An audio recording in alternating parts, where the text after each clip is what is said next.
Welcome to the beginning of our run through 9MMC, the 9th Mario Maker celebration. This is a long-running anniversary compilation, actually two different ones. The original one, Years of Mario Maker, that ran from years 1 through 6 through both the original game and SMM2, was then followed up by the Mario Maker Celebration series for years 7, 8, and 9, the 9th year, of course, being 2024 from the initial launch of Mario Maker 1 in September 2015. So this is a 25-level pack that launched at the end of December, the 20th of December, I think, just a few weeks ago. And we have a lot of regulars in our own community here on this channel that were, as always, involved very deeply in all levels of the project, be it course creation or playtesting or administration. Welcome, incidentally, to Mr. Electrodude, who has some idea of what I'm talking about. I have to get the voice warmed up here. Anyway, so yeah, here is 9MMC. It's 25 levels, and they are kind of divided into two acts, a prelude and fugue, if you will. And the first act is entitled The Symphony, and it's because it is a collaboration with the makers behind Team Music, who kind of contributed 8 levels to start with as a set. Now, there are some music-related or music-adjacent levels that are kind of in the second act or second course as well, but we'll get there. We will be playing through the website order, which does not match the order that we have in this profile here, because this, of course, accounted for when the levels were uploaded or perhaps in some case re-uploaded. But I counted and nothing has been taken down and everybody is still accounted for, which is all we need to know. So, without further ado, we're going to again play in the website order and kind of scroll our way back and forth until we can start with the first of the music series, which is Super Seinfeld Brothers 3. With the description text calling back to the unmistakable charms of George Costanza. Oh no, thanks. I can't drink coffee late at night. It keeps me up.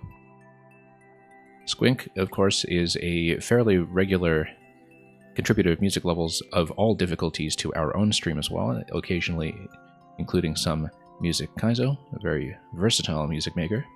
And we're glad to have his level here kick things off in a level apparently about nothing.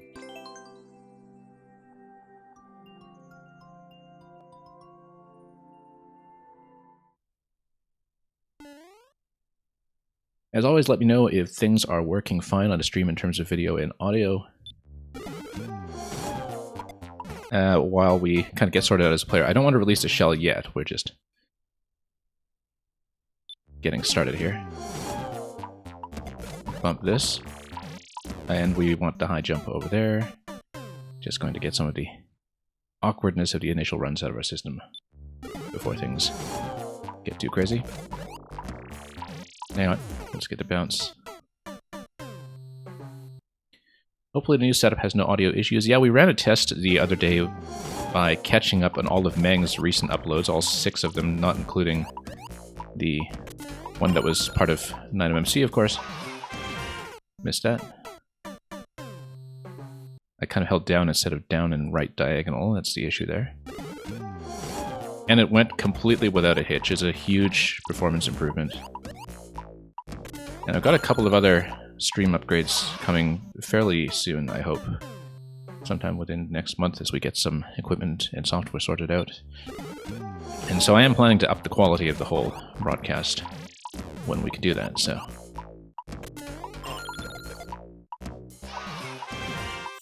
But yeah, it turns out just replacing my capture card fixed so much.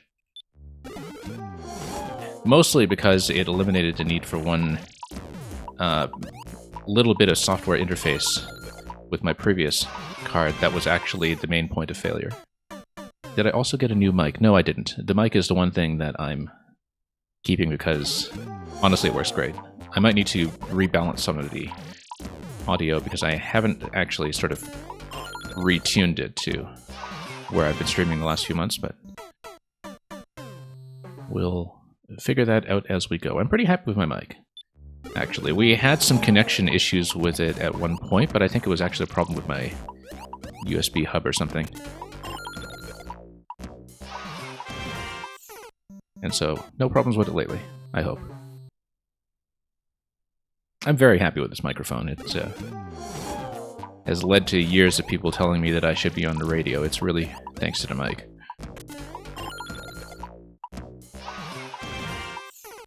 I'm a little bit off, and I can tell that I'm landing on that last note block a little bit too far to the left. It sounds better? Yeah, I mean, I'm also less sick than I was when I was streaming in December, and so I have more of a voice to work with. So possibly it's that, possibly it's just that the technical side is cleaner all around. Welcome, Bonafide Pirate. Okay, let's figure out where I'm losing forward momentum here, because I am falling behind by about half a tile. There we go. Nope, there we don't. It's possible that I'm letting up on a jump somewhere a little early, or maybe not quite getting the full bounce on that second bounce. We'll figure it out.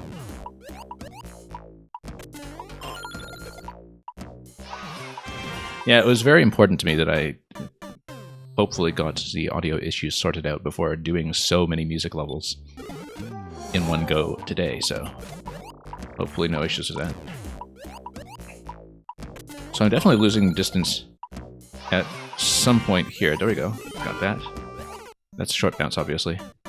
We knew that, but I'm fixing that previous bounce first.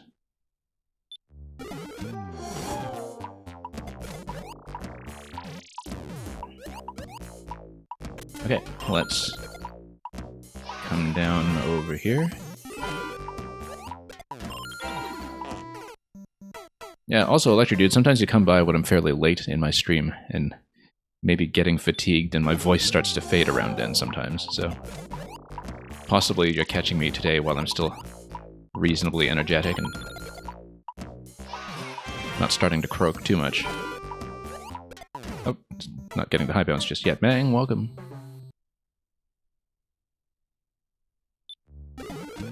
Mang coming in here with the Mangmobile. Or is that the car from Kirby and Forgotten Land? I can't quite see at the resolution on my chat screen.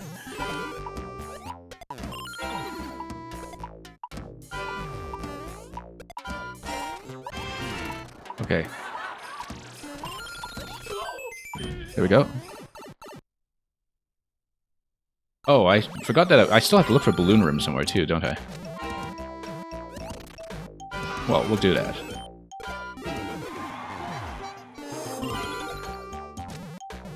Okay. We haven't been paying the most attention, perhaps.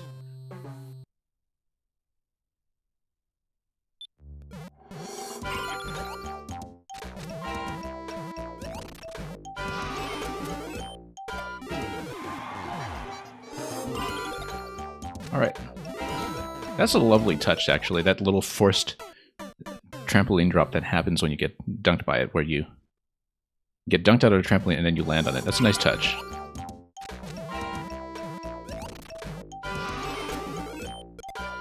After a little while, you know, even with the consistent high quality of a lot of Team Music's output over the past many years, there can come a point where you feel like you've seen all the platforming ideas you're likely to see. But Squink consistently delivers some surprises when it comes to just the mechanical side of playing the level.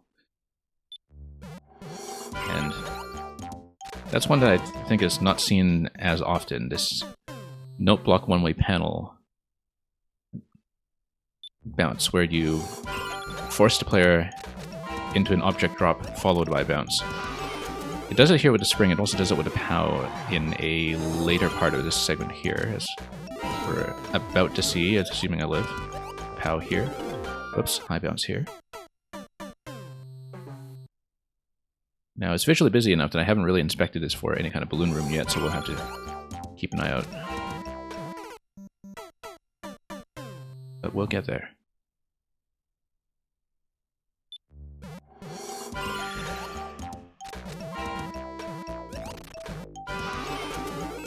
And then we'll just... well, I'll try to survive this bit first, and just differentiate our high bounces from our low bounces. This is really the entirety of the level from a technical side, so surely we could do that much.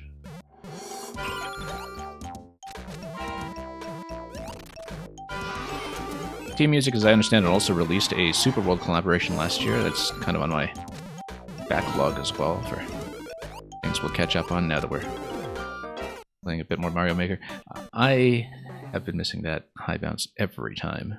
I think I'm distracted by how the P blocks there resemble the Tetris T block. That's in a couple of different places here. And so I'm just sort of staring at that and mentally in T-spin mode or something. We can blame all sorts of things for that. But let's drop this and go.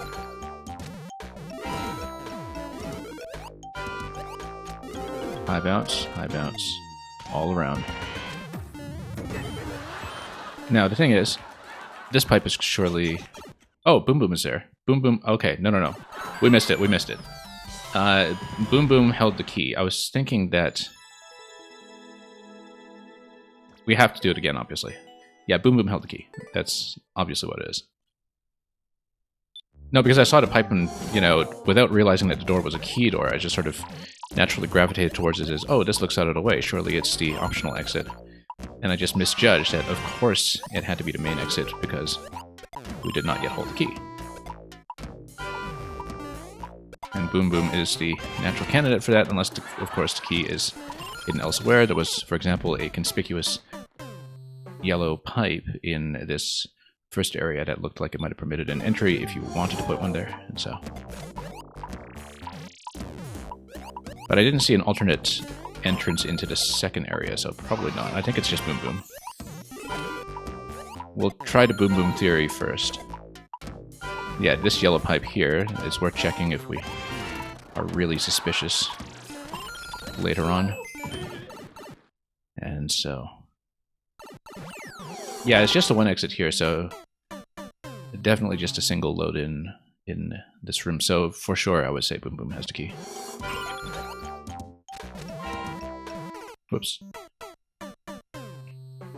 You see a lot of music auto-scroll occasionally just give you a key in a note block in the first half, but not this one. Let's not high bounce that.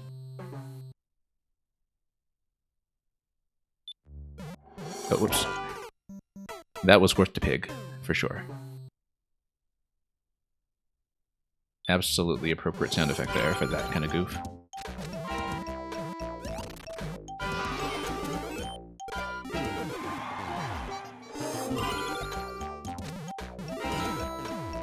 Okay, there we go.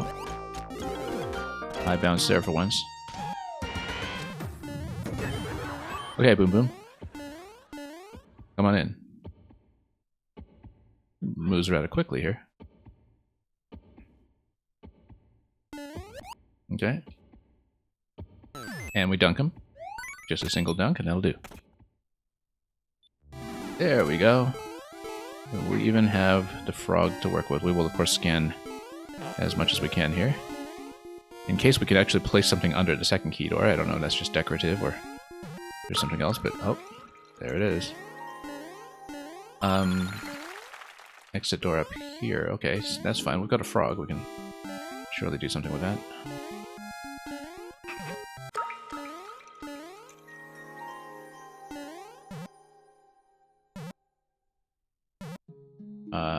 Okay. Hang on. Or is there something else I can jump on here that I'm missing? This track here also looks awfully suspicious. Wait, we have to figure this out. 50 coins up there. Is there a landing platform that we see that would work with this? You see, we're going to be here figuring this out for a while, I guess. So, nothing in here.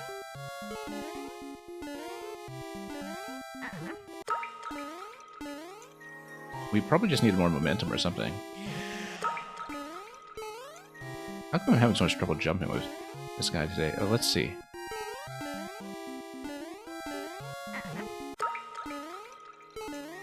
Or is that just typical for the frog suit? You know what? It's a squink level. It is absolutely a Kaizo trick.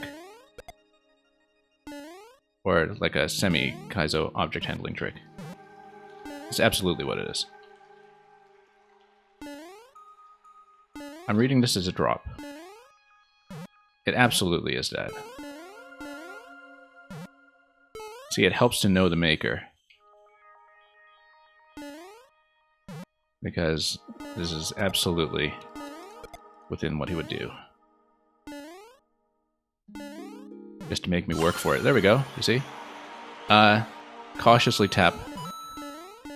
I mean, obviously that's not going to be a lock, but we always check and are always tempted to check. There we go. We are serious about 100% around here. What does this even say? I can't even read what this is in the back. Or maybe I just need to... Oh, it says Seinfeld. Okay, yeah, this is the cover picture, actually. It's not apparent for me looking at my big screen, but when I look at my stream monitor, I can see the pixel art much more clearly. It also is, I think, the cover picture of the level itself. So... And that's the key door that accounts for this. Very good. Now we leave. Look at that muncher over there, too. Blocking off from returning. And there we are. You're welcome.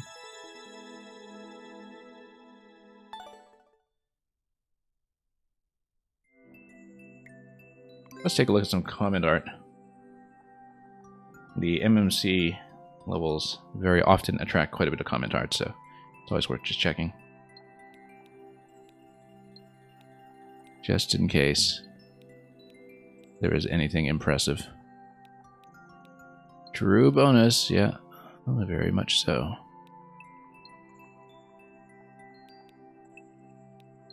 And, yeah, well, I mean, I guess this is the maker himself, so... And that's the George GG.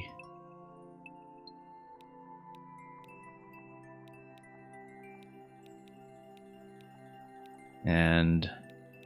Oh, this guy really wants a spin jump here, and... Oh, it's Zamora. Yeah, Zamora really wants a spin jump here in SMB3.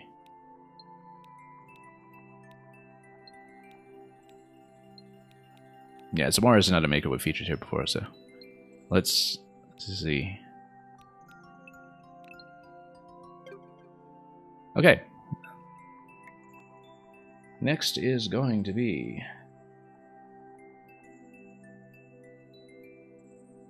I realize now that the titles are actually not on the individual level entries. It's going to be Search and Destroy.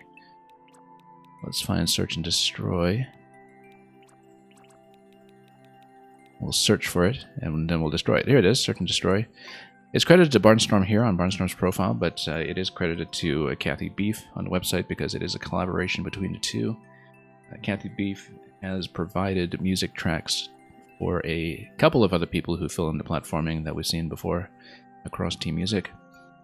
And this is an Iggy and the Stooges collaboration between Barnstorm and Kathy Beef. Let's see how it goes.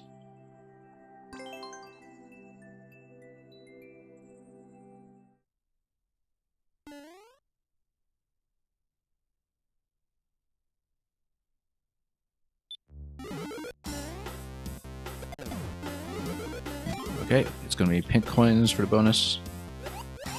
Oh, oops. Again, just coming in a little short in the high bounce there.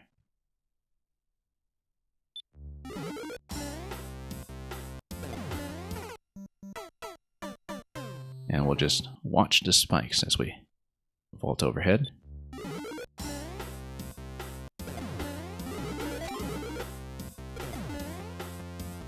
I rather like that loading of that second pound that's on top of the thwomp as you come in here. Short bounce, and high, of course.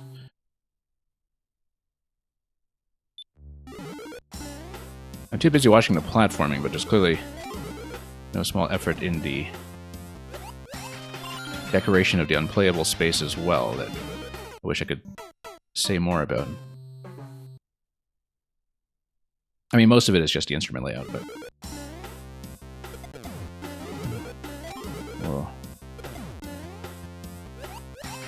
take a look at that when we can actually pay attention to it. And yeah, just jumping off that ledge a little too early here.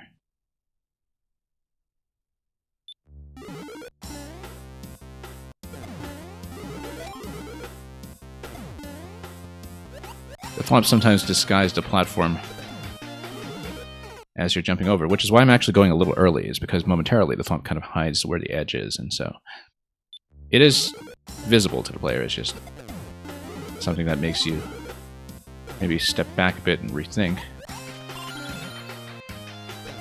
where the edge is located. Oh, nope. I don't know why I had a tendency to jump there. I see munchers and a jump, apparently. We just need to stay grounded, obviously, because the cows take care of the rest.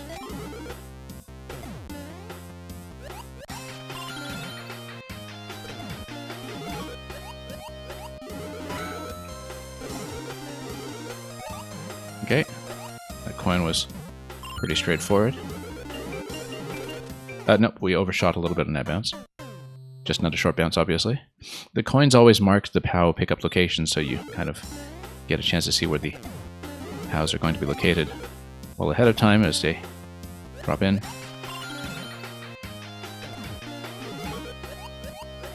Kind of a neat stylistic touch across the level.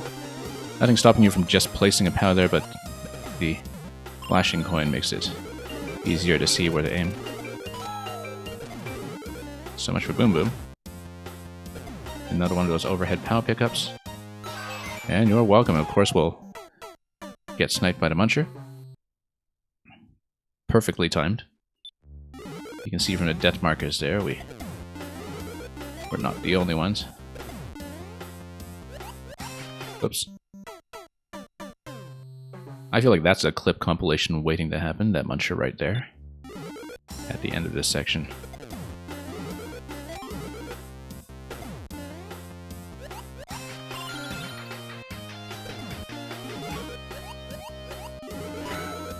Totally shredding it on that solo guitar.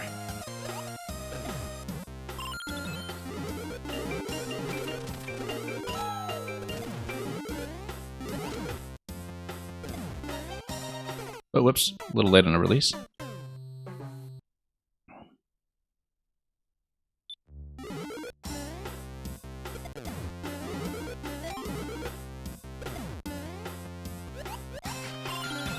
Okay, we'll have that. And go. Well, I mean, previously we kind of actually stepped on that donut block and it slid off of it. And that time I think I actually came in a little under, and you saw what happened from there. That's right, sail right over. Oh, here we go.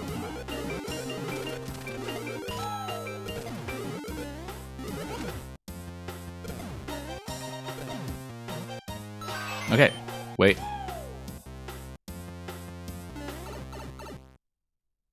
And we've got another section before we get dunked out of that first pipe. Now, of course, we should also keep an eye out for balloons at some point.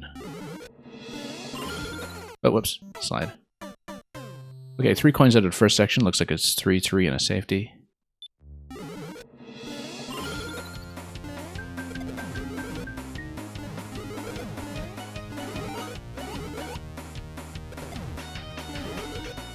Nope. Short bounce.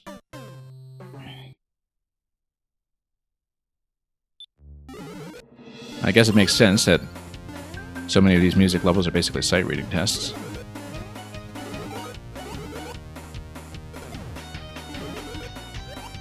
Oh, whoops. We know it's short, long, but in the moment when you're sailing towards the edge of the screen, it's not always going to be instinctually clean. Oh, that's high bounce, obviously, to the on-off switch, followed by whacking the thwomp, and then you got coin 4, I think, located right there.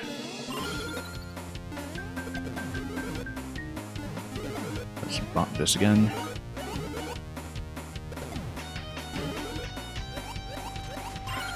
No, once again. I keep thinking that we're going to sail all the way to the on-off switch, and so it throws me off momentarily when I don't hit it, and I do in fact have to get the high bounce onto bones first. But we can do that soon enough. That blue pipe is also suspicious, but I don't see that being a shortcut, really. Doesn't seem that plausible.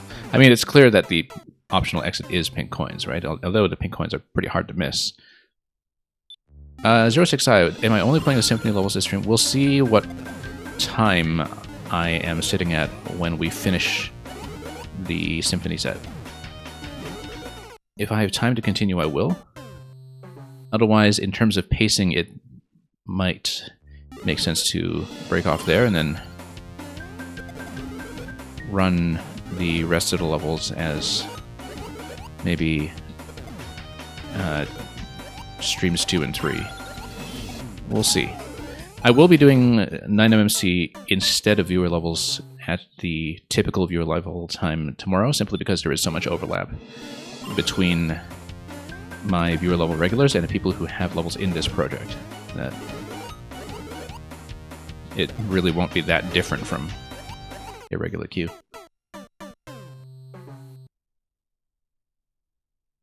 So it is going to be all 9MMC until we are finished on my channel.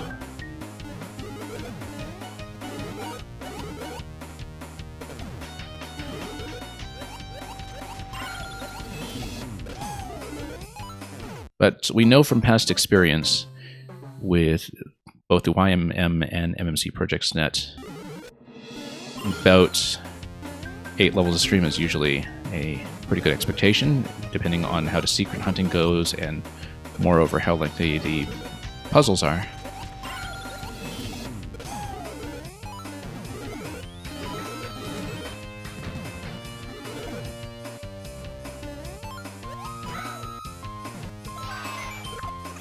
Okay, what's the trick here?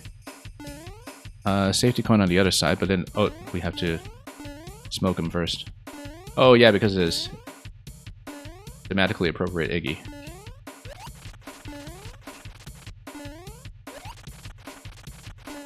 Oh, nope.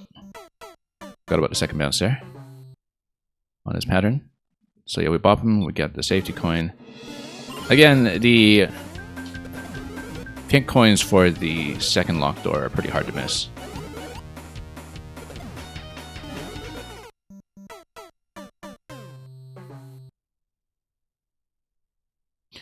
There's one music level that'll take me a little bit. Yeah, that's why we want to not overpromise how much we're doing today. It may make sense to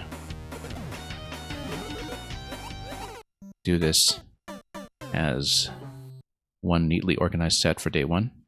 But again, we will see how we do.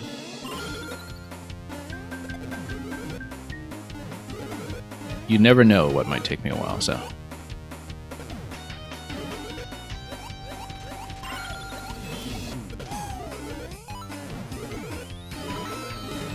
Okay, there we go.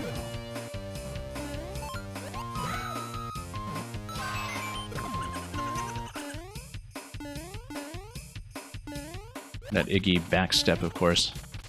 I always think of it as his Michael Jackson moonwalk. Named, of course, after the musician most associated with Sonic the Hedgehog 3.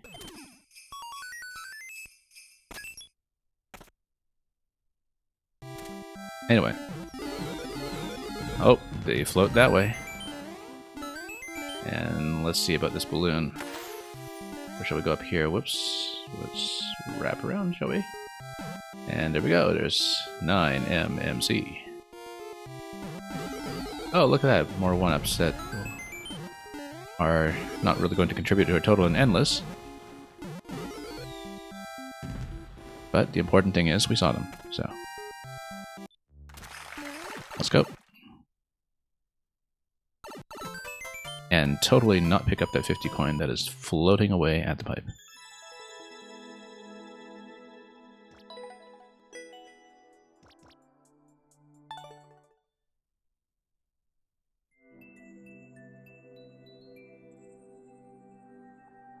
Yeah, I only just noticed when scrolling through the website that the titles of the levels are on the list page, but the titles of the levels are not actually... Oh, they are on the individual pages. They are just in smaller text up top. Okay, I see it now. I was kind of wondering where to read the titles. But anyway, the next one is going to be Roger That, Roy Mercy.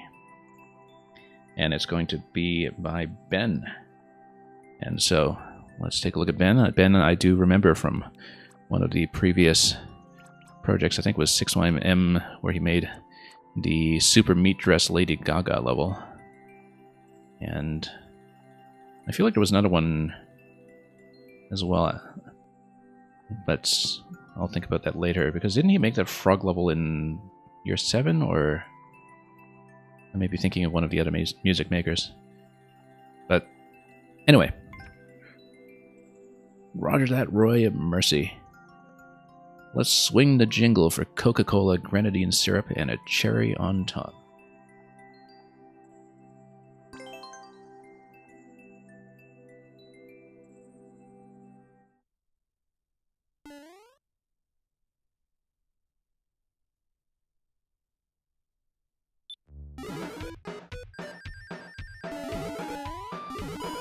Oh, okay, it's Roy Orbison.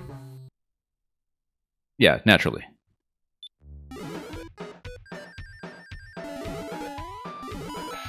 The instantly recognizable Pretty Woman intro. I am expecting Roy, of course, from the title.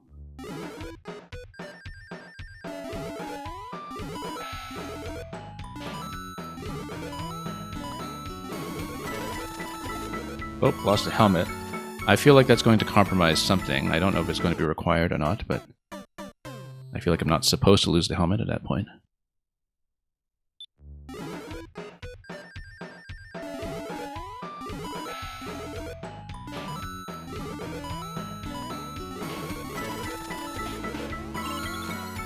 Oh, it's Roy over there. Yeah, I see.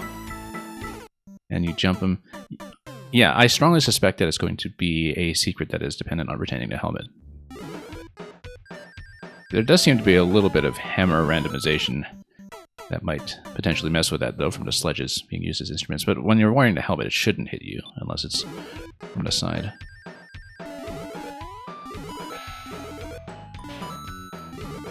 Nope, lost it. That's okay, we'll keep playing. We'll keep an eye on the possibility that it is just going to be a helmet check at the end. Fell a little bit behind here.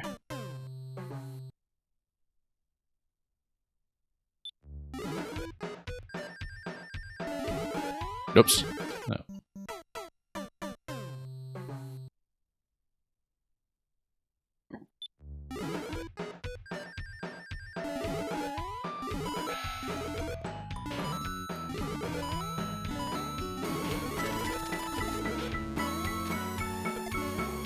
Okay. Love how the 1-up kind of keeps the beat there up top, by the way. That's a lovely touch.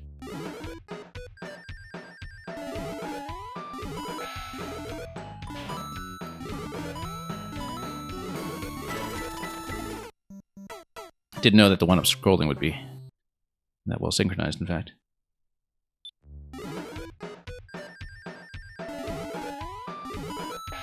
I think that's what's happening anyway. Wasn't really watching carefully. Yeah, totally is. Saves entities too, to have the 1-up just scrolling up top.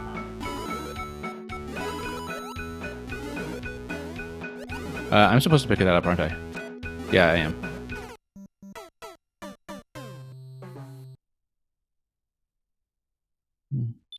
So yeah, it looks like you optionally retain the helmet, as far as I can tell. There isn't really a helmet check past this point, but there are lots of potential hazards for damage.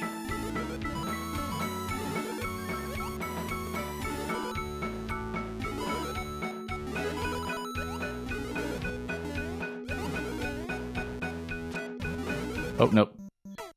Yeah, you are supposed to get bounced by the auto-scroll there, it looks like. That's kind of a neat thing as well, where you get bounced back by the spring, but then the auto-scroll, if you're doing it at the right time, should actually push you forward. It's the same thing that happens, in fact, with this little drop here, to some extent. It doesn't mean you need to be fairly exact in terms of when you get there, but it is kind of a nice touch when it comes to momentum control and an auto-scroll setting.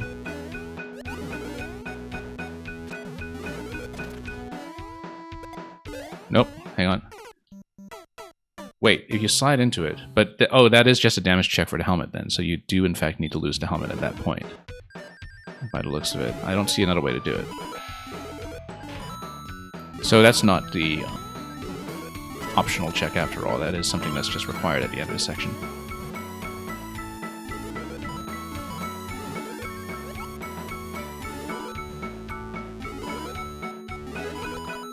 Okay, up we go.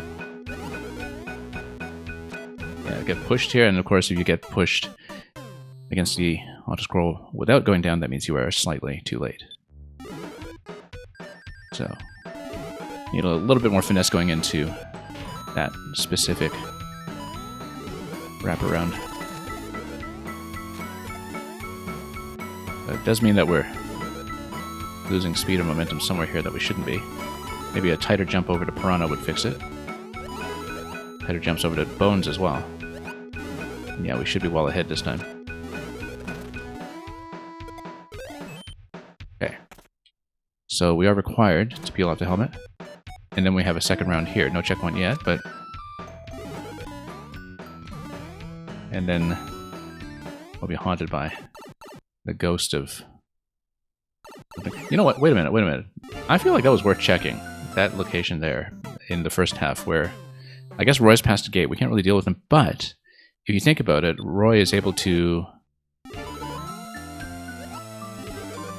potentially sink into the ground and reappear on your own side, right? Like, he's not necessarily trapped there. Although I didn't watch the ground to see if there was valid ground on our side for Roy to reappear.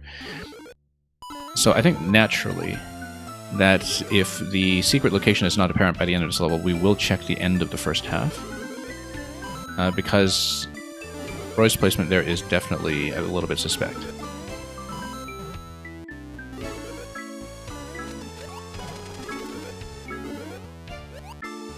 And here's another one of those clown car moments. And then it asks you to cling onto the vine. We didn't do it because we didn't seem to need it.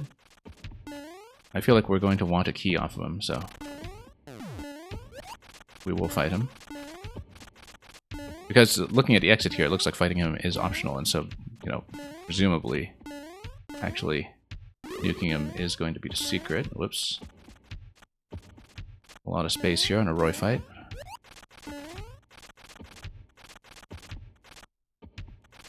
Plenty of ceiling for him to work with as well. Okay, that is obviously going to be key. We're going to check this one first. I don't know if it was maybe the bottom middle pipe, but no, it is going to be here. So, 9mm. And look at that balloon room with Roy's galore. And I guess that is it.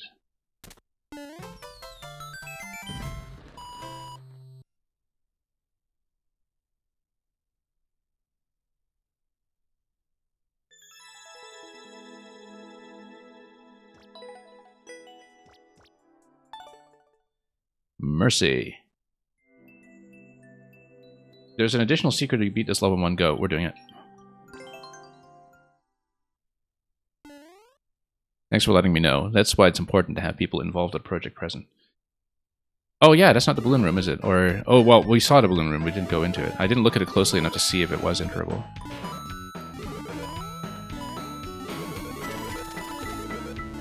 Yeah, because I guess something that is a state change in the main world would potentially be preserved if you beat it in one go, so... Yeah, we're obviously going to do it then.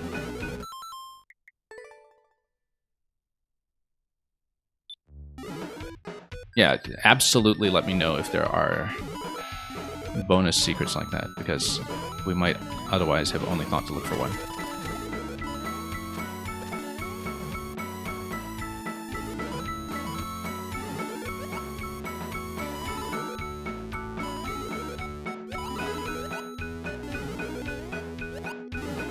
Okay, let's bounce.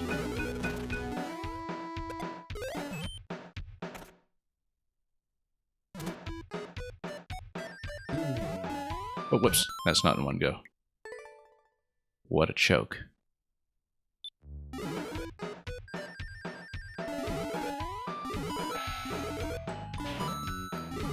Yeah, because you already have a state change coming back here the first time.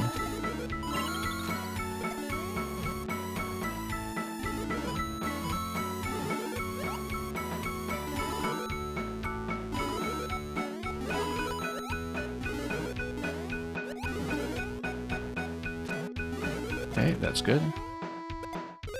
Pretty straightforward there.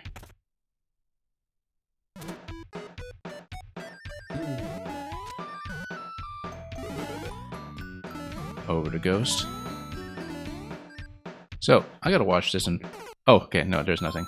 I was just looking at this and thinking if there's anything going on past this point that we should be aware of. I feel like there is, that like it's a state switch followed by maybe re-entering this area and being able to progress. Unless there's something going on with the second half that I've already totally forgotten. Let's redo it anyway.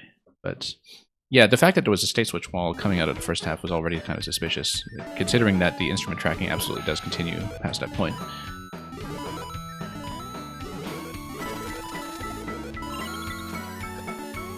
Unless I'm already just mentally forgetting something about the way the level ends. No, the level just ends at the gold card, right? So we're definitely missing a whole section here. As far as I can remember.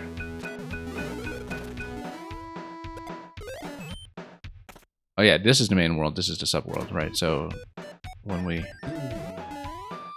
Or rather... You know, I'll keep track of that later. The important thing is that we get in here. Checkpoint.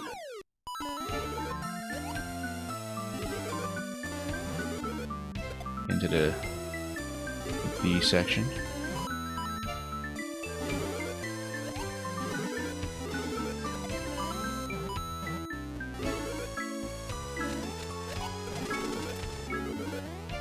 Oh, whoa.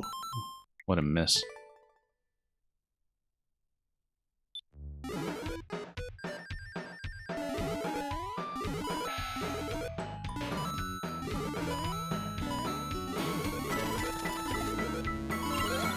And nope, not quite.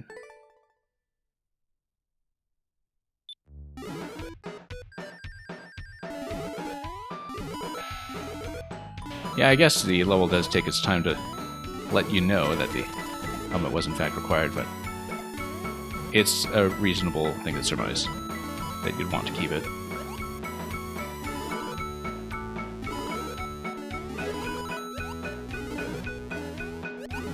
And besides, even if you do lose the helmet, you get all this practice in ahead of time until you get your damage check.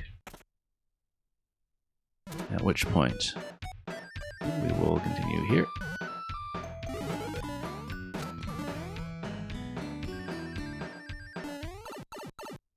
Dodge the projectile RNG, and proceed. And I don't know why I'm missing the full jump there. That's a very silly thing to do.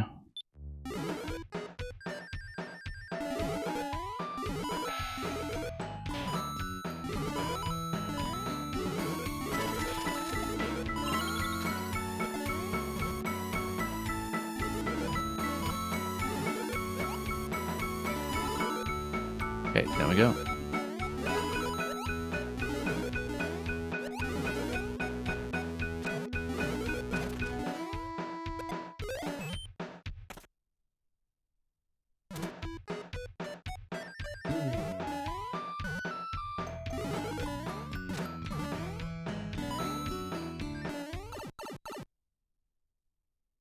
And here we are at checkpoint. Full jump to the clown car for once.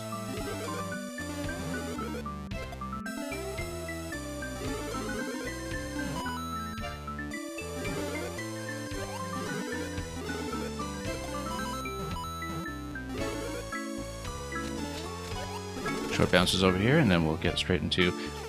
I said straight into the clown car, but we totally overshot. Yeah, maybe we could have pulled back a bit on that one. Unlike the earlier clown car, which very much did require the full jump. Probably bounced a little too aggressively on that big Koopa. And got ahead of the expected position. But we'll see. I mean, you know, it's auto-scroll. All the spawns, of course, are completely reliable. We do have some projectile RNG, but it's not really too much of an obstruction.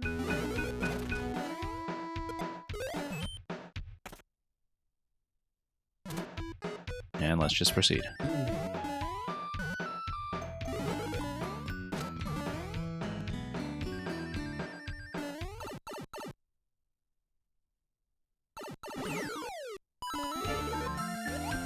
Okay, have a smooth ride immediately to the right.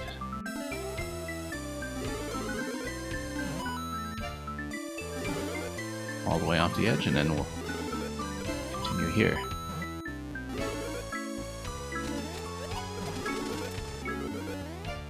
Yeah, you do need to aim for that clown car. You can't just gun it and expect everything to work out. Okay, let's not die to Roy.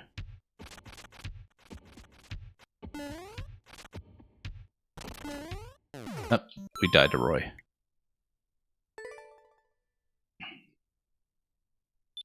Let's not die to Roy is the kind of thing you say when you totally expect you're not going to die to Roy.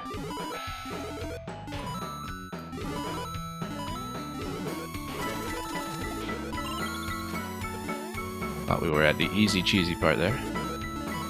That was not correct.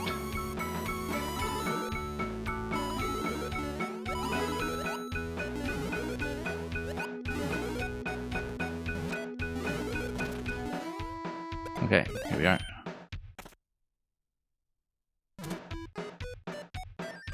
Good old panicking, yeah, exactly.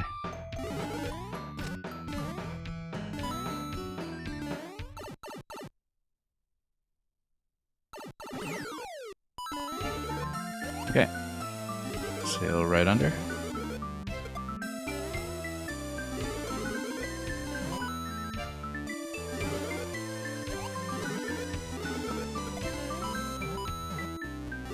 And down we go.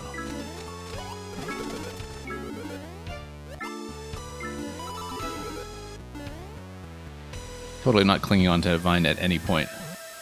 It's okay, it's not really necessary, strictly speaking. Come on, Roy. Get over here.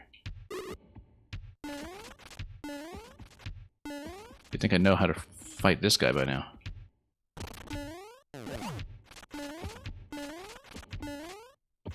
But after all these years, he still throws me off a bit with his fake out.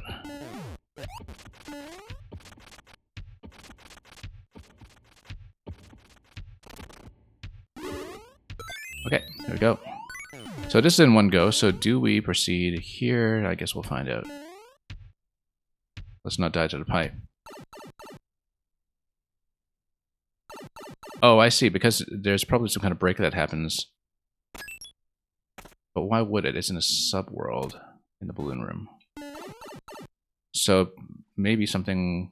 Yeah, it was a state switch got broken here. Good thing we saw that immediately and didn't die to the squish.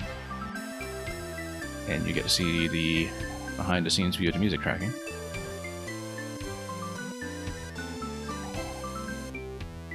And we have to, of course, not get nuked by the red mechas. That would not be the best way to go. Okay, true ending. THX. We are not going to die to the mechas. Let's not. It would have been fun to demonstrate. We're not demonstrating it. Okay. There we go.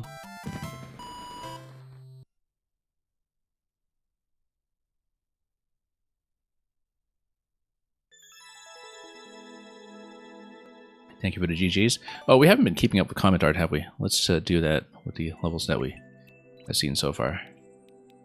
Where was that previous one? I have to remember to do this, because there's often so much to look at. Sometimes there isn't, but you never know if somebody's actually made something good. I mean, if the comment art this year is consistently just not that interesting, then we won't spend too much time with it, but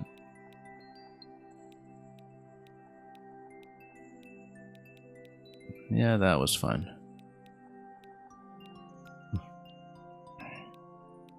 Move the pink coin. I don't even know which one he's talking about. Like I was saying, in this level, it's hard to miss any of the pink coins. I don't know how you could possibly have missed something. Applause sound effect. I wonder what that's referring to. Yeah, you stole this balloon from Shearwater. He does that. Blue Chocobo.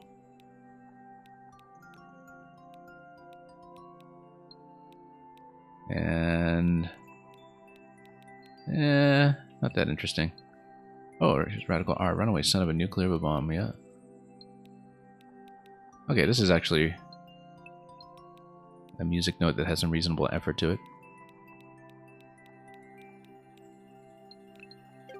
Okay, maybe not that interesting. Surely somebody put something interesting here for Pretty Woman. Or maybe not.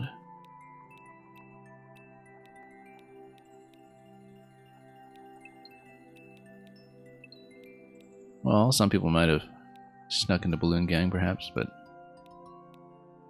they left some comments there.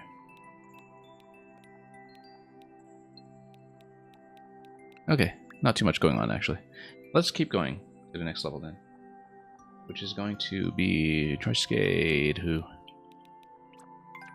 incidentally, if you don't know him, he does stream pretty regularly. We raid him from time to time because he actually streams after me from time to time and is often making music levels with a digital keyboard in front of him for sequencing purposes. And so he's kind of half working on MIDI, half working on Mario layout, and it's kind of fun to watch his process. But anyway, here's opens in C minor 7. I'm reading that as C minor 7, like the chord, of course. So we'll see if we have a lot of that to listen to. As he says, I just can't seem to wake up from the dream. He does a lot of his own original tracks, rather. We'll see. This is going to be the case here.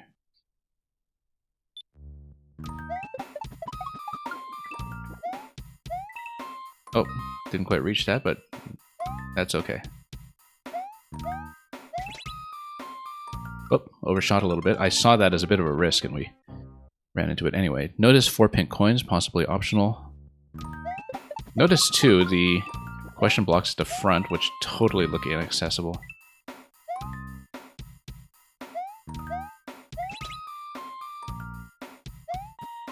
Okay, down here. I guess that's for timing purposes more than anything, those coins that you drop down towards. Now, I am supposed to lose a shell there, right? Surely I do. Unless I can get on top of the thwomp. Possibly I can get on top of the thwomp and not lose the shell, but I didn't actually read that carefully because we reacted somewhat impulsively to that. So, let's just head over here and see.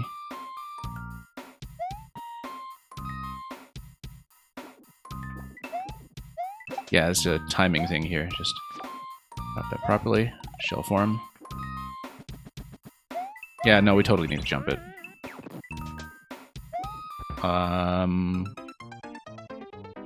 Spin jump towards the spiny? No, surely not. What is going on there? We'll find out.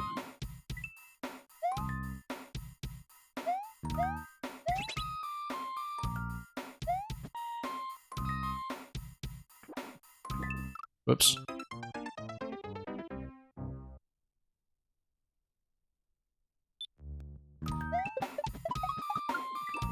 Yeah, those just look like decorative question blocks off the top, but... Oh, did we shoot ahead of the scroll over at that time? Possibly. I don't know. Didn't seem to do anything too different. I guess you're supposed to do full jumps here everywhere, and the timing is calibrated accordingly. Well, we'll see. There's a little bit of leeway for the player, of course.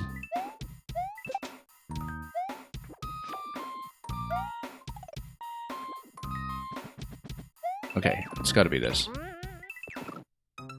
But the coin seems to indicate to me that I should ride the platform to the left until the thwomp has passed me by. After the thwomp has passed me by, then we need to think about the next jump. I'm not sure what the next jump will be. The likeliest candidate is some kind of spin jump towards the spiny that drops in off a parachute on the right side.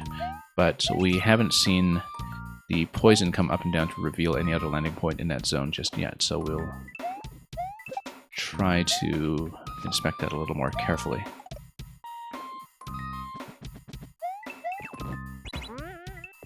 Yeah, you're supposed to just sail on ahead and ride to the left. Thwomp passes you by, jump over to the right. It's the landing point on the right side that seems missing to me so far, though. We'll have to see. Yeah, somewhere along here is a short jump that I'm... or rather, a long jump that I'm cutting a little too soon. A full jump, rather, that I'm cutting too soon. So we'll just need to be aware that that's what's going on.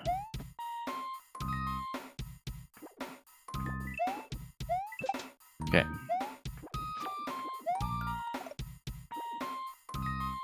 Here.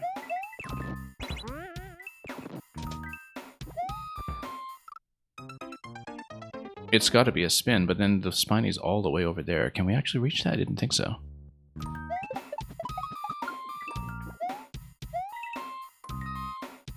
So there's something that we're clearly not reading correctly over there.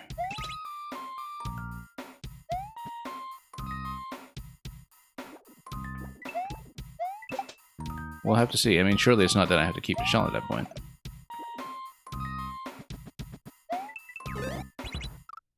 Yeah, I'm looking at it and thinking maybe I'm supposed to just keep the shell, right? Because how else are you going to survive that? But then it's still giving you the platform on that side. Yeah, this coin to the left of the blaster, that's my cue to do a full jump up there that I wasn't getting previously. So that's how that was being communicated.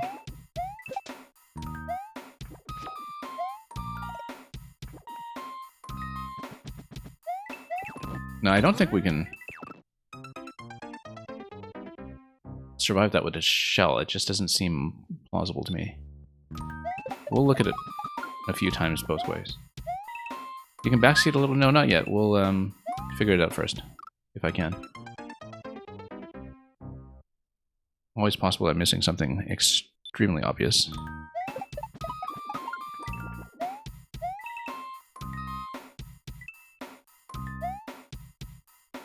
Partly for being out of practice as well. So, spin jump to the spiny on the right looks like a candidate, but it seems a bit far. That's my current line of thinking. That's the next actual landing target that I can see. Maybe the poison was revealing something here that I couldn't quite see. There's a coin trail leading to the bottom right after that. That is slightly out of view.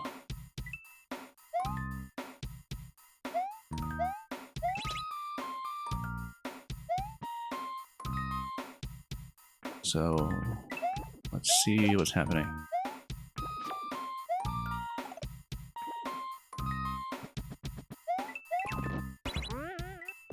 So, coins go back here. Oh, and it goes back here. I see, okay. This is a spin jump, obviously. Yeah. I didn't see that there was a reversion on the platform. Maybe that was a visible part of the track that I just didn't pay attention to. That I could have seen something like a square tile at the... a square knob, rather, at the end of the track to reverse it. Yeah, I just didn't think about going back on the platform. I was thinking about hugging the wall, but not doing much further than that. So, see, told you I could figure it out. Yeah, ride this. I guess technically it was visible, but very easy to miss. That's what's going on. Well, I'm glad I figured it out. That's the important thing.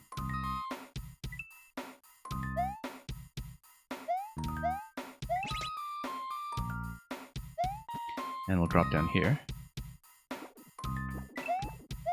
Always satisfying when we can actually catch both of those coins. Okay, so now we know what to do. Back we go, ride it back. Let it come back out. Let's get a better angle on a spin here, and then it's going to be slide. That's a neat little bit here with the twister holding that position.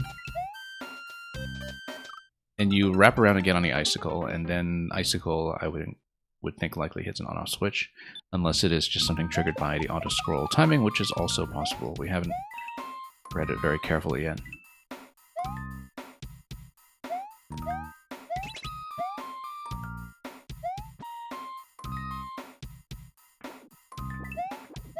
Okay.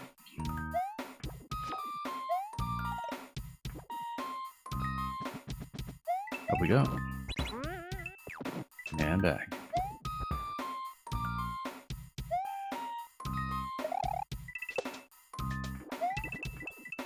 Yeah, lovely little bit with a twister here, as I was saying.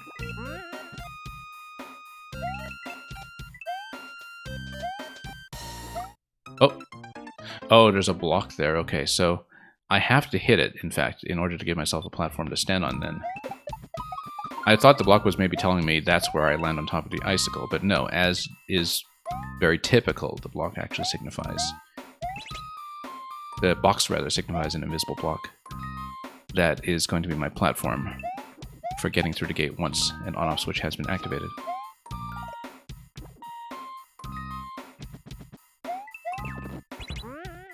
This is what happens when you don't really read indications out of habit.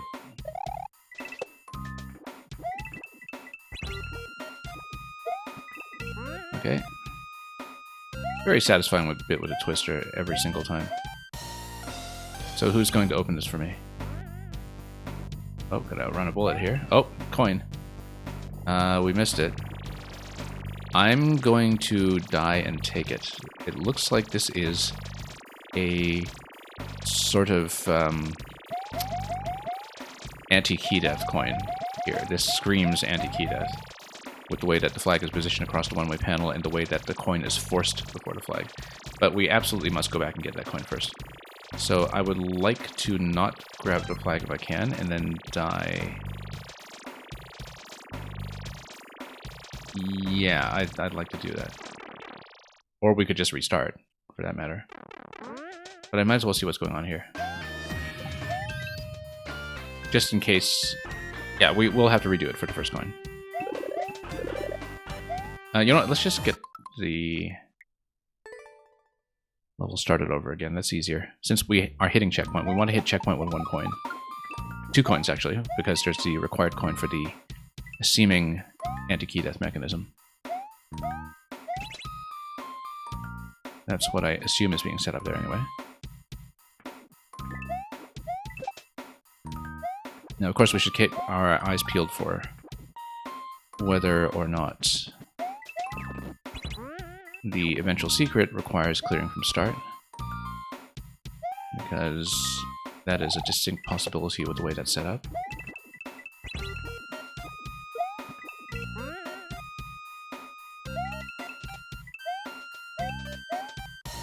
Okay, down we go. And lower level gets me coin 1. And then we get coin 2. I am going to tap the flag. I don't think it'll be much affected by something. Because if we die, we respawn at the flag with 2 coins. And essentially, once we get coin 4, we would wrap around here with the key. But then we would hit the flag with the key having been reset. And yeah, if we spawn at the flag with a coin still out here, then that triggers the anti-key death mechanism that would get me through.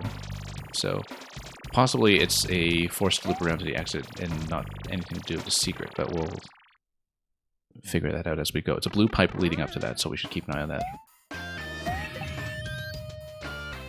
Okay. And I guess we have to wrap around. Stalled a little bit there unnecessarily, but we'll... that's a spin jump. Obvious spin jump. I just wasn't really watching the spike ball on the bottom track.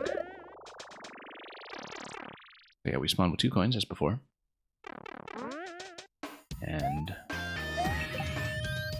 Let's wrap around.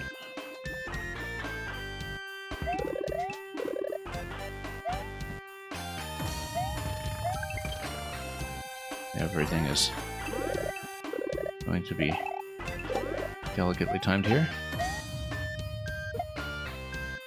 And then, oh, just a little late on the shell release there.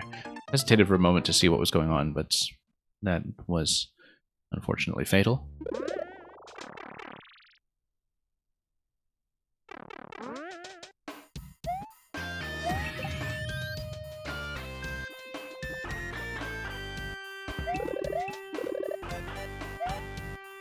Alright, back across we go, and yeah, we can just hold right and still go at full speed. The bombs are timed in such a fashion that they're well out of the way. I do like the vertical spacing in this level quite a bit, in terms of giving the player lots of room to work with here.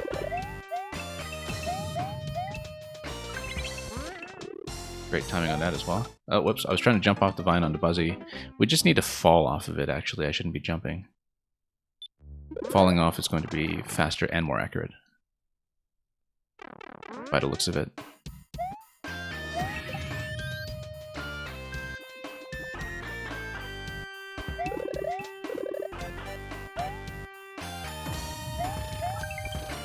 Down we go. Oh, nope, spin jump. Of course.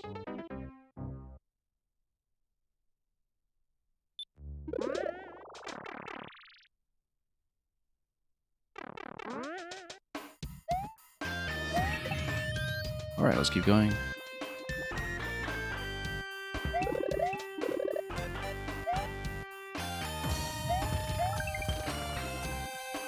And again.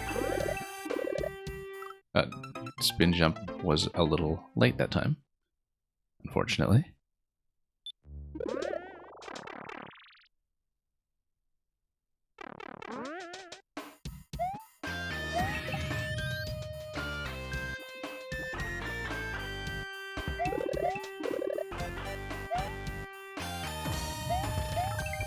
Okay, down we go.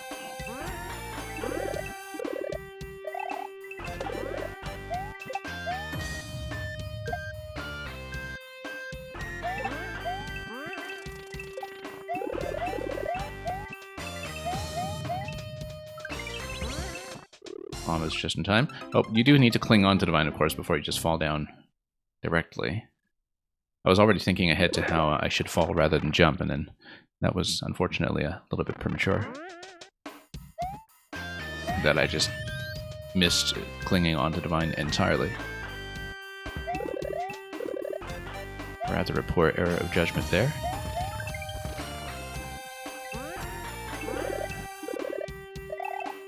Anyway, let's jump. Catching it on the way up is very satisfying. You just catch it mid-jump. Really snag that red shell. Oh, nope. Hang on. Bad vine cling there that time. We were trying to drop in and I just had a bit of an awkward moment with it. Yeah, getting on and off a vine is something that still trips me up sometimes at a very basic level.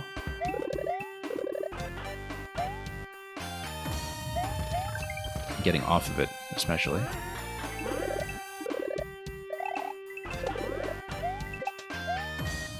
Yeah, very satisfying to catch it on the way up. That's something to look forward to every time we run this.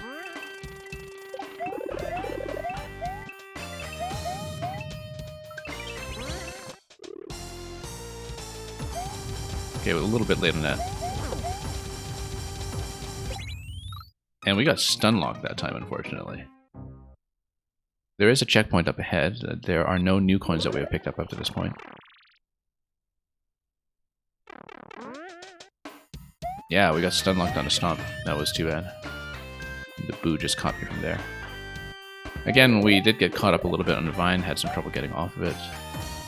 And I was concerned that it would throw off our auto-scroll timing ever so slightly. Now, that's one time that I actually got a little too far ahead of the bomb when it comes to the required detonation to get us through the hard blocks. Previously, it seemed the bombs would just stay pretty safely ahead of Mario here, but Does seem like we don't want to cut too many corners with it. Stay grounded until the detonation actually happens. Let's keep going. Oh, didn't quite get to catch that time. And slowed down there in general.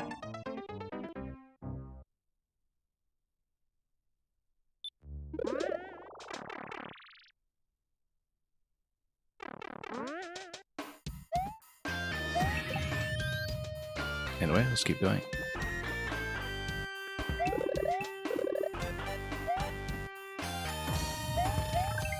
And let's not fall too far behind.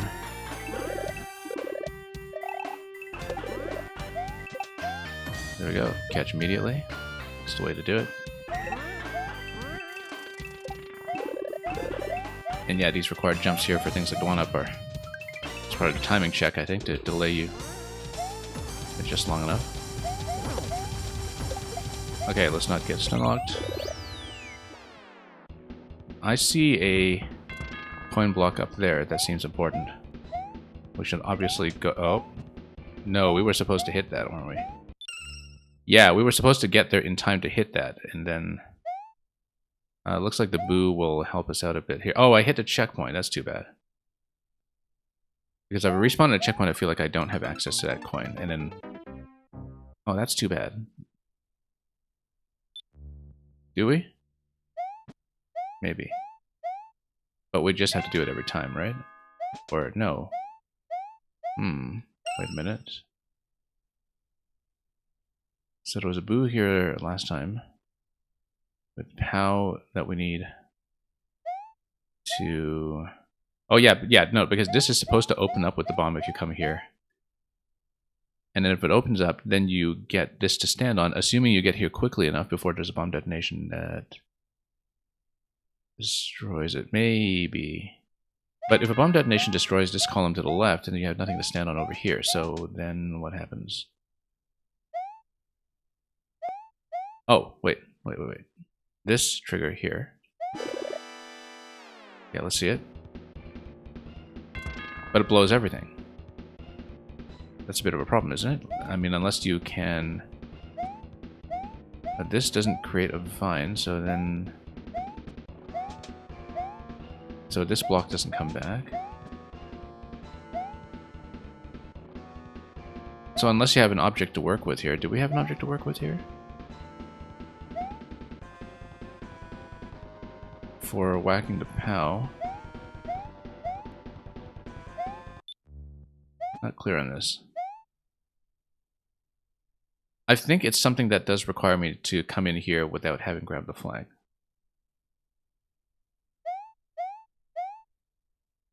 Nice little puzzle, yeah. Yeah, we always like puzzles. Because... Yeah, I can still get it. I'm looking at this. And thinking, so we bombed it open. We have the POW located over there. We had block located here. Blocks open here. I would think that we would want to respawn through this because, yeah, no, we actually never saw what was in that block, did we? Because when if we hit it up, if it were a vine, it would just not spawn because it would be bunched up against the one-way panel. Or was that a flip panel? I don't know. Or it could also be a spawn block when we go through the door and come back in. Whereas if this is destroying something that, for example, drops a blaster that you could then stand on, that is also a possibility. So let's see if we can re-enter the door. And re-enter it immediately. What did that say in that room? Hang on. Again? I mean, we'll obviously say yes. Oh, I see. Because if you come through a second pass here, then something would potentially be able to spawn in. But you are supposed to destroy this then. And it would be preserved at checkpoint, but then you respawn at checkpoint, then yeah, you need to tap this and then loop back. Okay, let's loop back. And say again yes.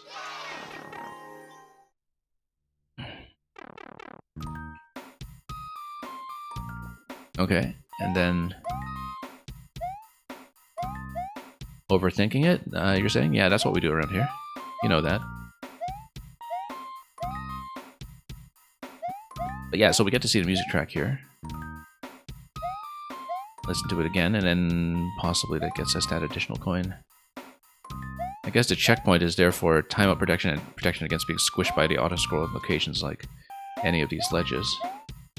Maybe you should be so unfortunate as to take a dive up here.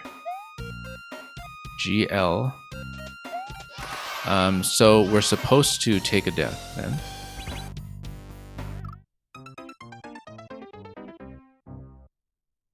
And then we would respawn at checkpoint past this point. Or maybe we're supposed to hit this first. Or it's...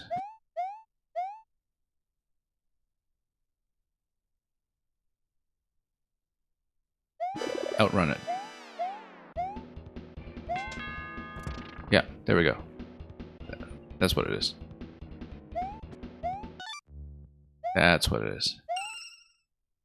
Well, then we take the POW. And then we see what happens. And the POW would get us through the Muncher. Up here. Let's not jump into it, obviously. Okay, there we go. And then taking this loops us back to the key death checkpoint. Surely.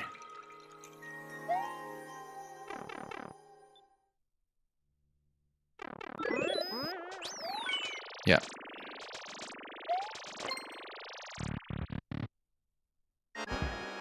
And then we get to fight Wendy. Sir, this is a Wendy's. I guess we just need to punch through the icicles all day long. I mean, we just bunch up over here. It's not too much of an issue, right? I say as I die immediately. After having released so much room for her to drop a projectile on us. We get the key, death key, and then...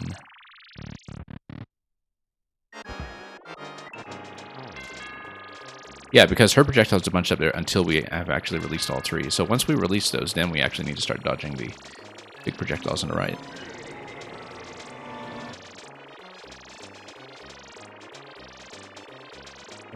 And then we just need to not get whacked by those. Oh. Bit risky. Very risky. Nice concept for a fight, actually. As far as Wendy deflections go.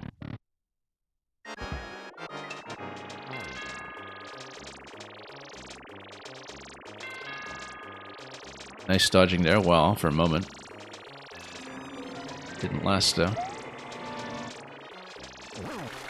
Yeah, I was about to say just jumping over the donut works, and then we jumped into the donut, because that's dramatic irony.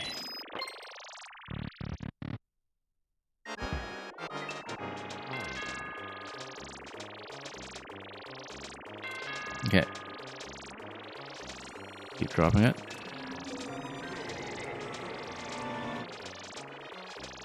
And look at that corner deflection on the small one there. That was a little bit tricksy.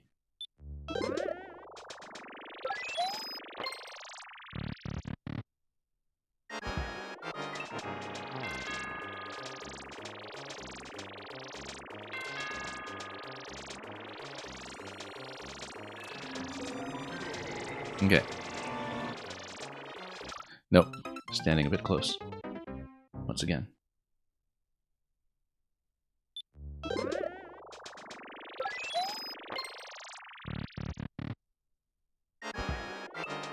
And we'll drop in as much as we can over here. Drop, drop, drop.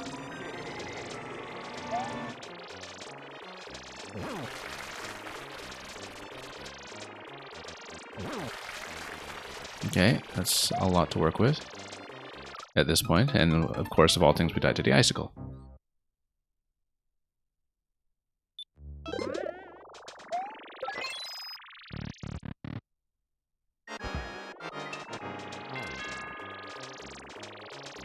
Alright, let's try it again.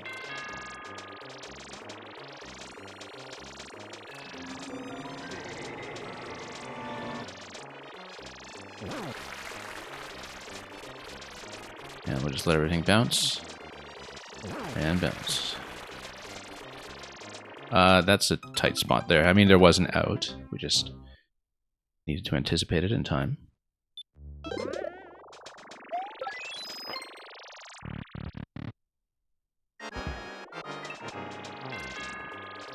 Okay, let's keep going.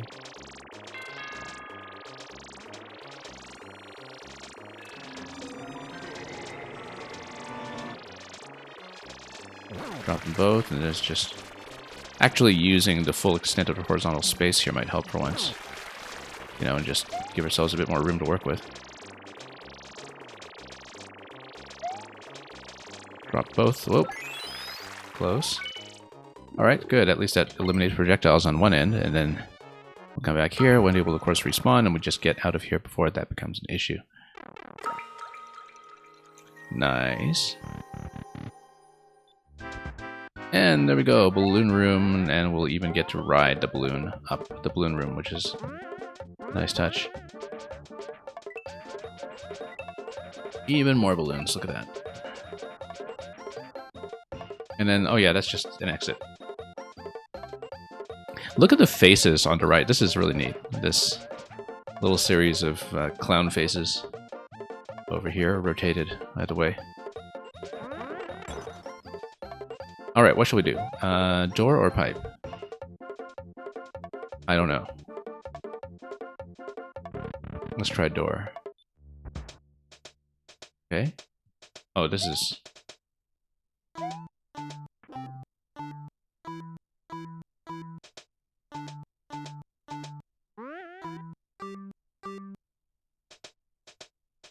Okay.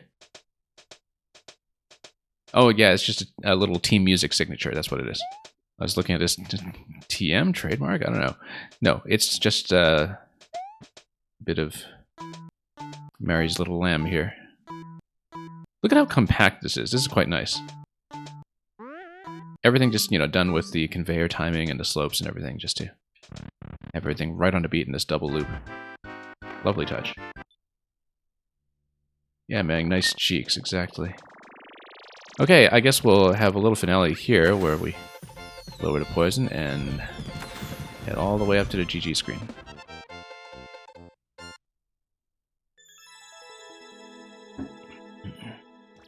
It's another one in the bag.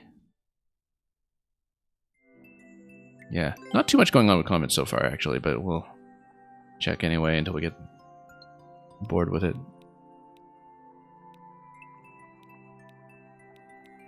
Just a lot of comment cards. And, you know, personal GG signatures here. Where the heck did you go, Karen Silkwood? Someone will potentially have to explain that to me.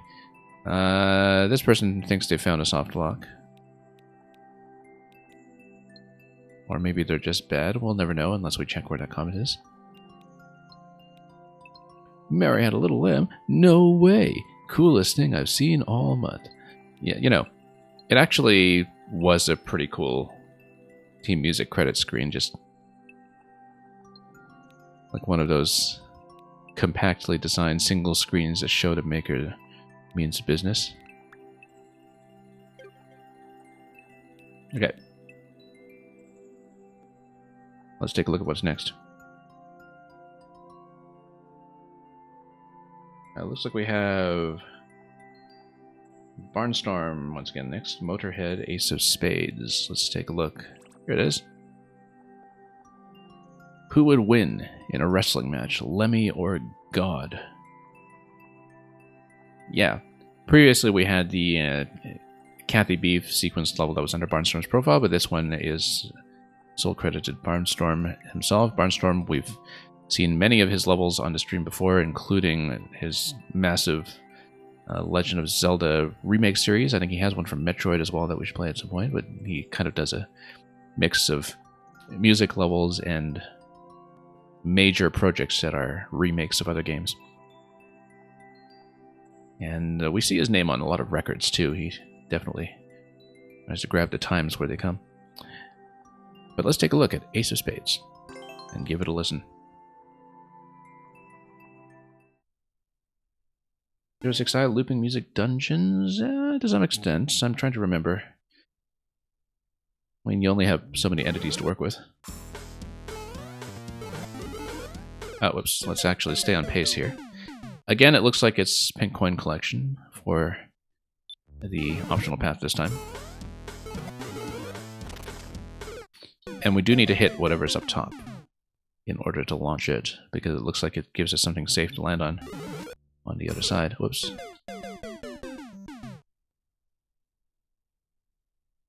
And yeah, Mr. Electrodude, thank you for the cheek. Very cheeky of you.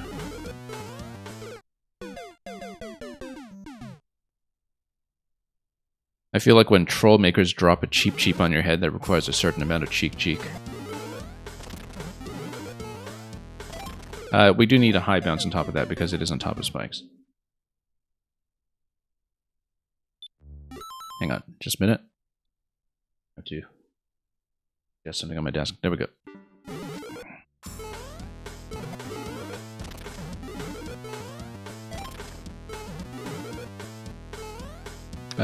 We, of course, just completely missed that. Very obviously, onto bones, over to the question block.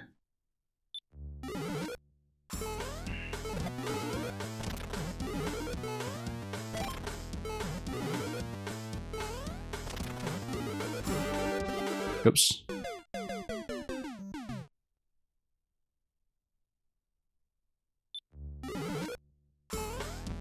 Alright, pop this.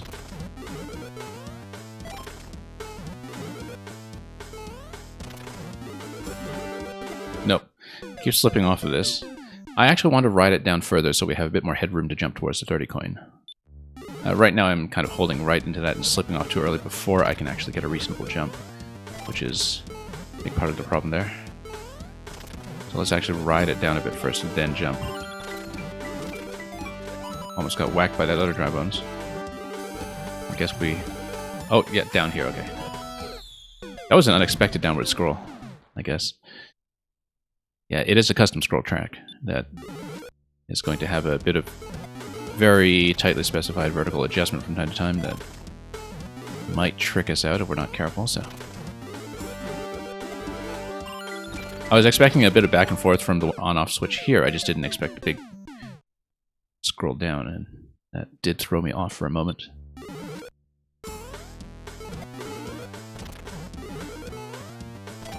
But let's head on up and see what else we can do with this. Always looks like that one bones coming down is always going to nearly hit me here. Okay, fire down. That's neat.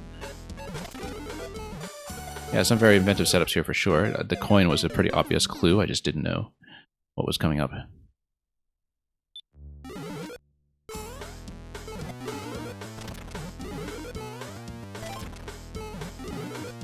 Okay, let's keep going.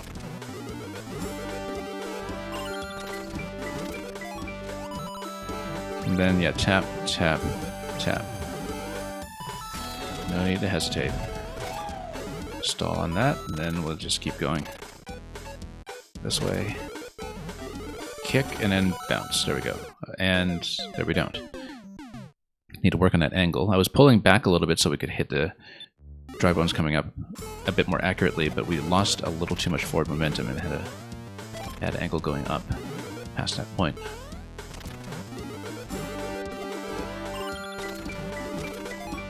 Oops. There we go. Jumping a little excessively here, but we'll make it out. Yeah, the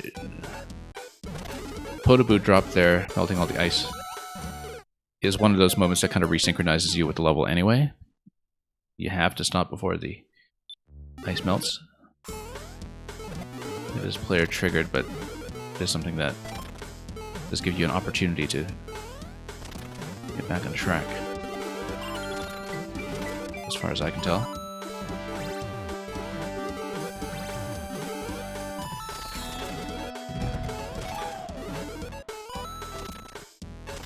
Okay, there we go.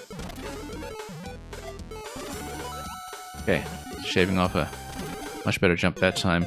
Oh yeah, I wasn't really looking at the second bones coming down. I guess there was the down arrow there that was supposed to be the clue for where to land on next, but not having seen that before, we certainly didn't see that coming.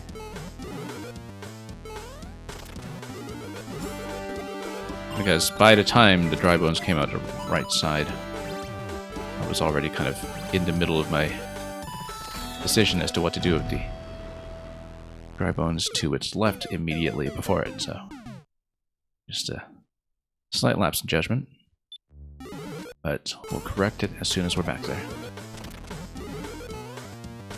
Oops, total miss. We're getting all coins, there's no point continuing without one.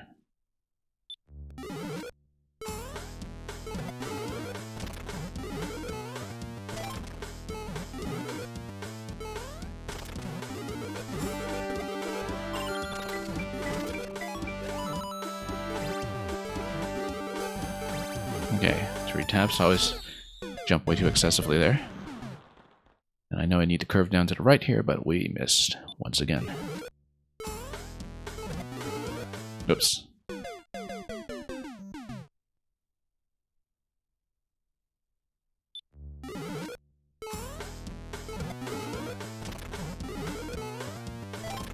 Okay, down we go.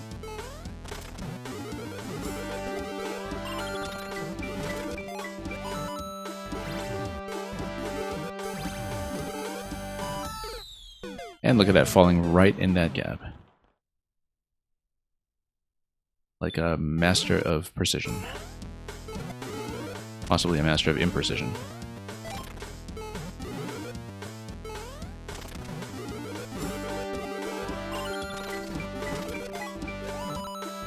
Okay. Nice clean jumps this time. I guess it's the way to wiggle back and forth that throws me off a bit. Alright, now this we need to watch out for. Nice short bounce here. Well, and of course we just ran into that. Yeah, let's not run left. Let's actually let the skull drop. I think we are supposed to let the skull drop because it's just too unreliable to try to drop off the left and curve down towards the dry bones.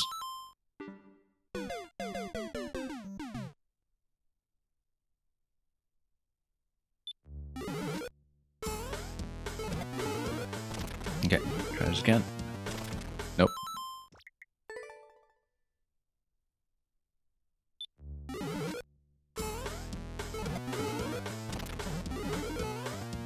Nope. Wonder why we're undershooting that so often, all of a sudden. But we'll try to fix it.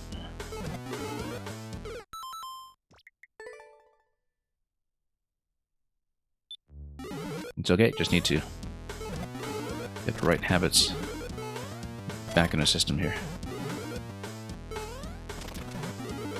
Down a little further.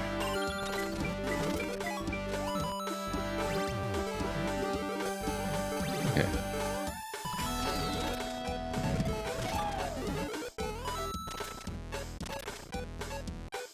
Seems like we're more or less caught up here. High bounces, both ways. Oh, it wasn't. Oh, hey, come on, let's go. Down here. Yeah, too low to catch up at this point. The bones just floated too low. I was thinking, does that matter? Yes, it does matter, because we need some kind of mechanism to drop the big piranha up top. I was kind of wondering how that would be checked. But it's that you need to hit that block off of the big jump off the dry bones in the column drop. That sends a trigger, or rather a signal, over to whatever breaks the brick up ahead and drops the big piranha off of the ceiling.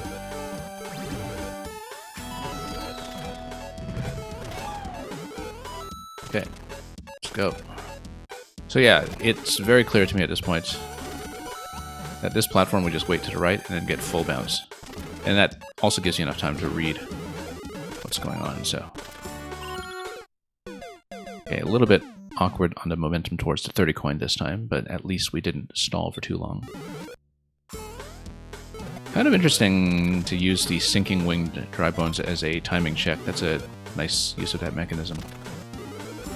Just to make sure you're not dawdling too long into preceding columns.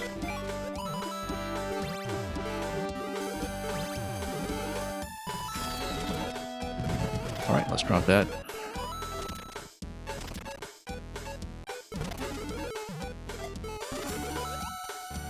And we'll stall here. Full bounce. No, losing way too much momentum there. A little bit of awkwardness on a second landing because I'm adjusting quite a bit, and we are cutting forward momentum a bit too aggressively to make it cleanly over to the 30 coin, but kind of flying by the seat of our pants there anyway when it comes to that whole sequence, so...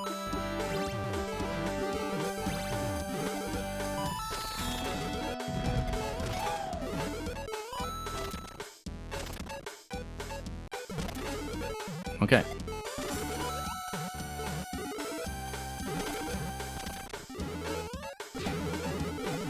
Okay, let's not bounce for too long, but that's good. That worked out. Hug right, pop this, and then ride it all the way up. 4 coins, and a safety. That looks like the scheme here.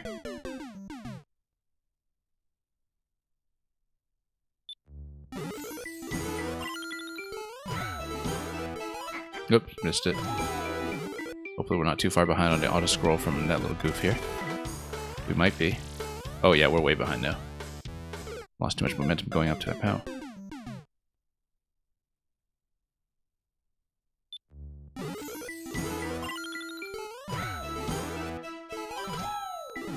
Okay, pop this. Yeah, you are required to stall a little bit to let those piranhas get eliminated. Kick to the left. What's launched over here? Whoops. Fell right off the edge when we were trying to make that jump.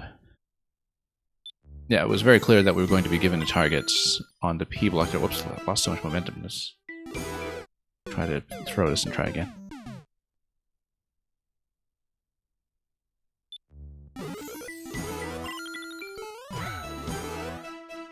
Okay, here we go. No, hang on. Back up, back up.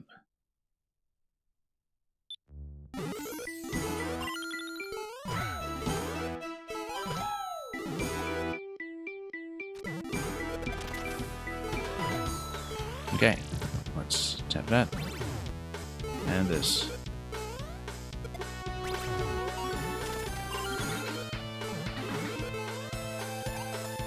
Okay, over here, straight to the on-off switch. And then we need to jump out, obviously, at that location. That's what the Z was saying. I was thinking with the Z placement there, is that just after you jump off of the blue box? No, it isn't. It looks like you do need to get out of the bone shell after the stomp, so... Unless you just hang right there, it's possible. We didn't quite read that accurately. Whoops, Mr. POW. Yeah, because you have to stomp with the bones, and... I guess maybe you're supposed to hang right. But you are supposed to get out of the bone shell at some point. I just need to see when. Whether it's required to get out of the bone shell to get on top of that blue platform, or if it is a jump out of the shell after you leave that blue platform. That's the thing about indications, is that sometimes I find their placements inherently ambiguous just because there are so many circumstantial clues that you have to look for about when to jump and where.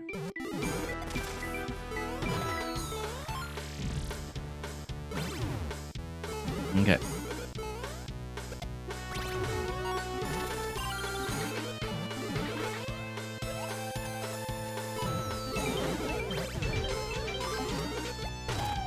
Yeah, if you stomp...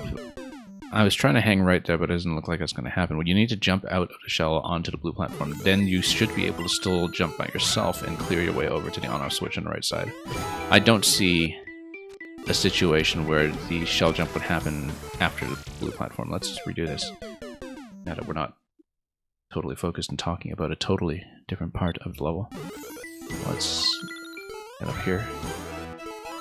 I keep missing this. Nice little baby sound effect for those baby jumps. Is that just me, or were there fewer piranhas than usual there? Weren't there supposed to be 2? I feel like we failed to trigger something. Or maybe just got something within power range. Yeah, it was totally just within power range, I think. Or something different there anyway. We're behind on the auto-scroll because of the earlier mistake, but we'll try to see if it's feasible to catch up. But we are behind pace. Yeah, that's got to be it. And then we are caught up. Good. Surely that's got to be a boss fight. It's going to be Lemmy and then hitting all 5. And hopefully not landing on the spikes.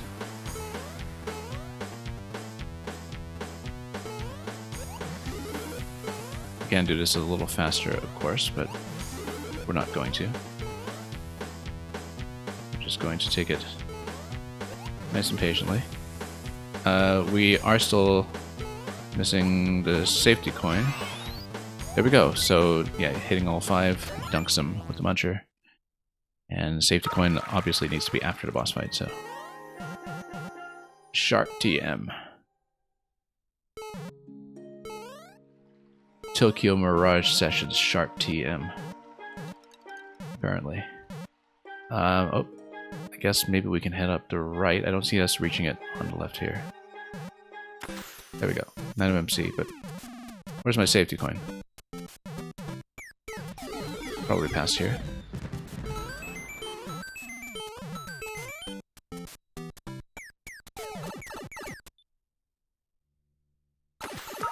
You're welcome, but where's my safety coin? There it is. And I guess this is just the other exit from the previous room.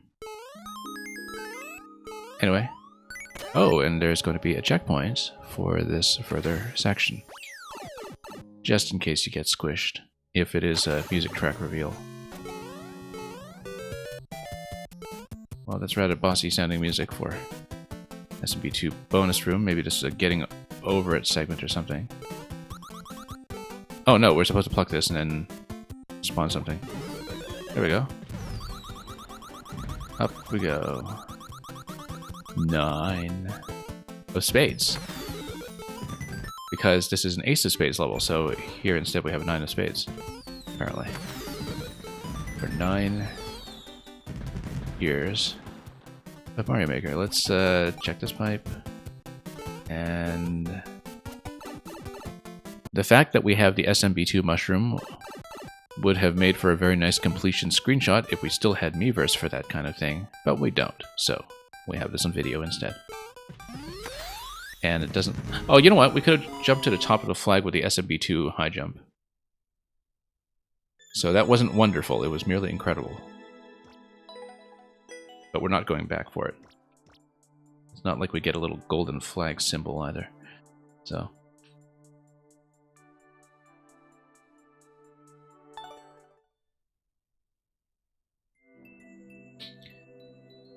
that's an idea for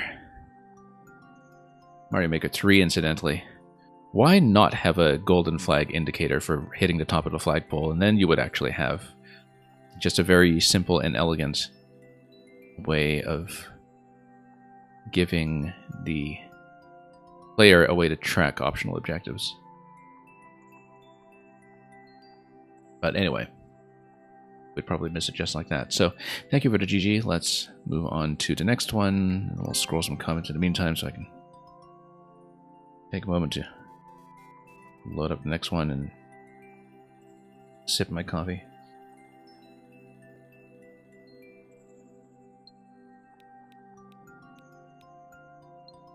Trick question, Lemmy is God. That he is. Somebody got soft locked by themselves. Ah, here's an actual bit of artwork. We've really not seen nearly enough user artwork today relative to how much these levels typically get. Well, Dr. Harry wants to prove, of course, that he Made it to the Nine of Spades room. The Spade Balloon is now assigned property to Jable. Yeah, sure.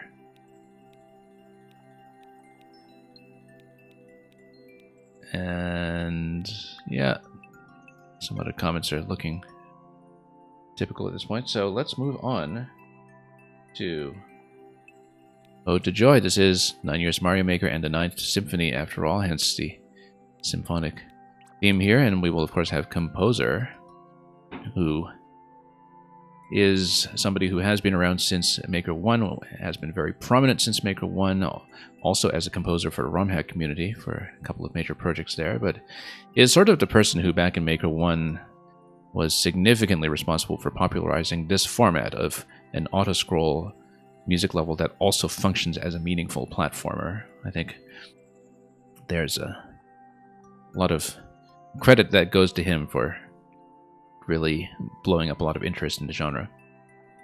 And yeah, this one has, I think, the lowest clear rate that we've seen yet. Mr. Electrodude, that is in keeping with what I expected of composer who, from his work in both Mario Maker 1 and 2, he goes hard even when he doesn't mean to, necessarily. He goes fast as well. And this is Yay 9 Years, Loves It a Gang, and once again, like the other level we saw from Barnstorm earlier, big ups to Kathy Beef for the loop assist. And yeah, look at that devilish world record over there. And given a number of plays on this, who knows if it will be significantly improved as an auto-scroller too. So the website description actually has a bit of a different text than what you see here. It says, Ludwig is trying to remix Beethoven's Ode to Joy, and Mario must stop it, for reasons.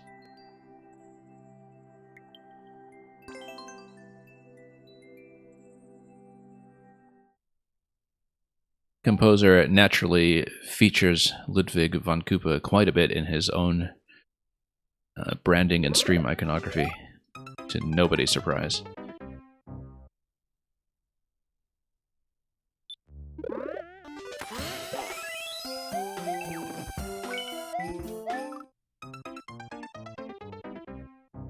Okay, let's get going. So, we already see that the optional ending is going to be from surviving from the beginning because of the key that Ludwig gives you at the very start of the level. And so we'll go ahead and we'll just practice the level with checkpoints though until we are satisfied with our ability to do it from the start.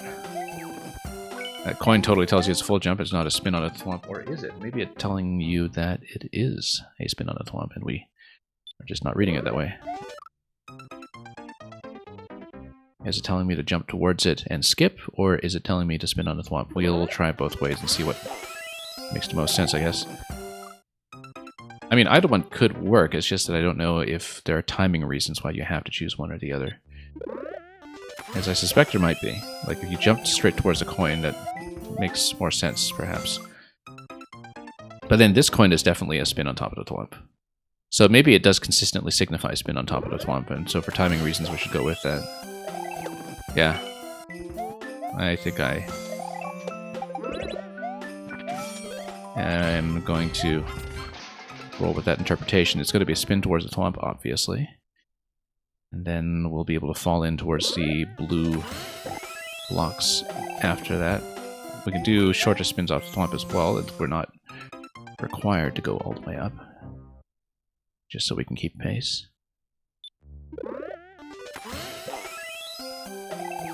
Oh, whoops. Shaved that a little too close. Yeah, we're doing them to spins from now on. I think the coins are going to be read that way. Across the board.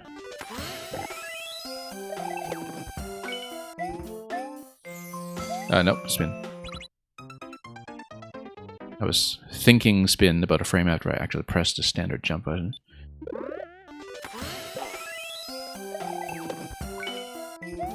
Oops.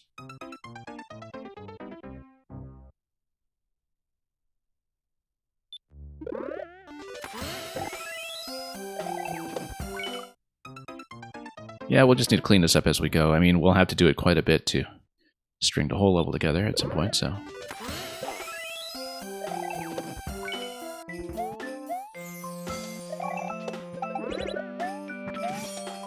Okay. No. Or maybe we're supposed to lose a spiny head there. I'm not sure.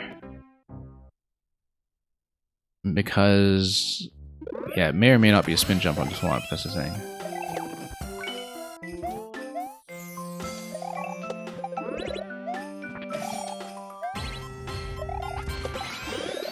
Yeah, because you can totally keep the spiny hat past that point. And then you would be able to spin off the spiny, and then stuff will probably spawn from the pipes, right?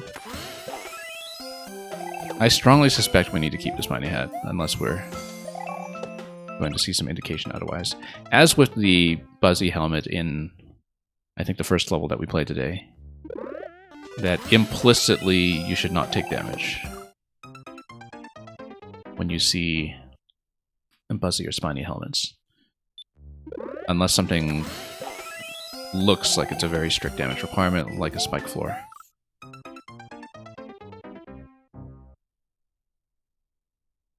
But implicitly we should try to keep it.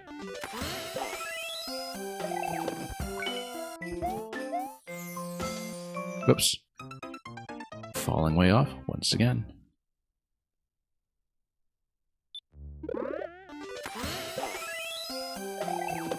Okay. Let's go here.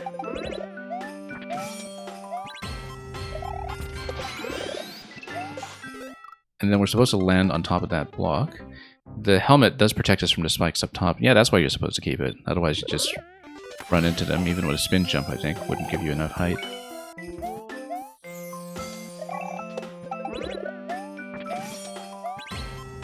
Nope, spin jump. Yeah, because you're supposed to jump up towards that piranha and bop it. And the way that you do that was with a spiny hat. That guarantees that you cover enough distance to get all the way over to the single coin that you're supposed to land on in that area. So there's going to be spins over here. And then, well, we don't want to do that. It is going to be a couple of different spin jumps on top of that spiny hat over the various coins. So the sequence is to do multiple spins on top of it as it sails over. We'll need to be reasonably accurate about doing so. Nope, spin jump. We just need to stay on our toes with that.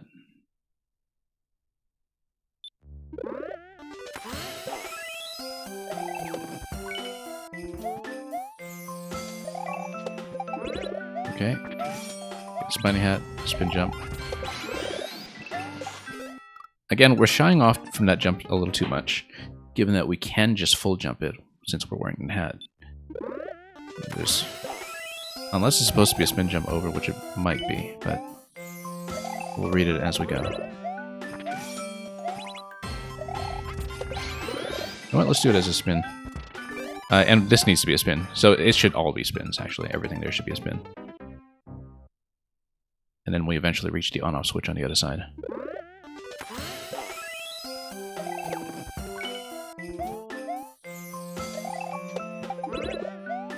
Yeah, all spins from here. Whoops, we missed because I slipped off the block. But yeah, there's definitely a series of spins all the way down.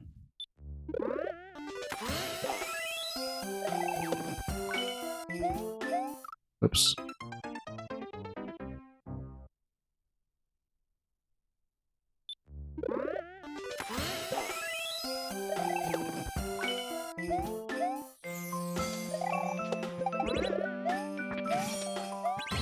Okay. Spin. Spin. We got ahead a little bit. So we do need to control it a bit. We shouldn't just hold. But controlling it could be tricky, depending on how well aligned we are with the spiny upon our entry.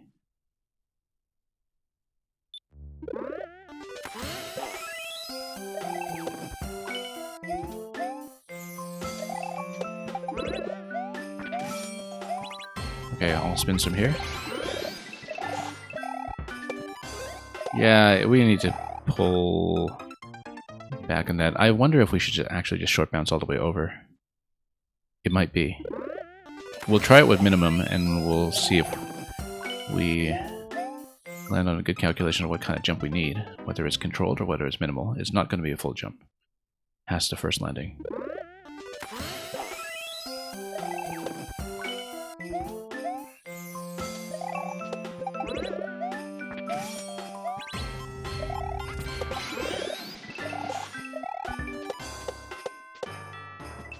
Okay.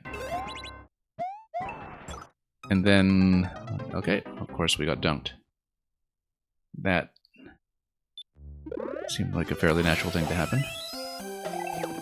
I'm sure we'll hit that quite a bit when we do try to clear the level from start. We are going to practice the second half before we make a key attempt, though. Just in the interest of saving time.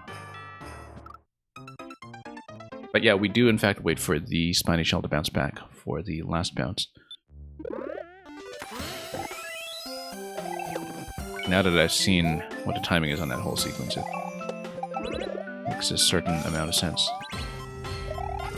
Oh wow, look at that. Just hit the corner with that jump.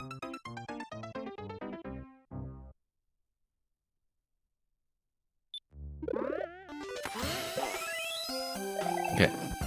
Nope, shaved that a little too closely. Right on the corner of that thwomp.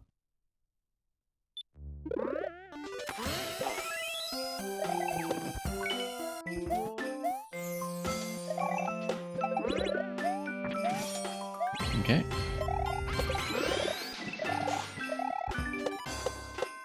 Nope. Just a little bit off on the high jump that eventually takes us over that wall. Yeah, we'll eventually sort out a consistent method for that, but it's going to take a few attempts to work out, I think.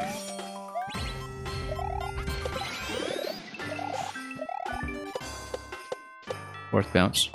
Bounce back. Nope. I was trying to back up there too. I knew that block was coming. I was trying to back off a bit. And the reason I jumped there, nevertheless, was because I was trying to do an adjustment jump before I went too far. But we still went too far, so... we just need to pull back aggressively and stop Mario without jumping, I think. Although, it's very much my habit to try to do an adjustment jump, and in that case, that would just dunk us the way we saw. Nope. Spin jump.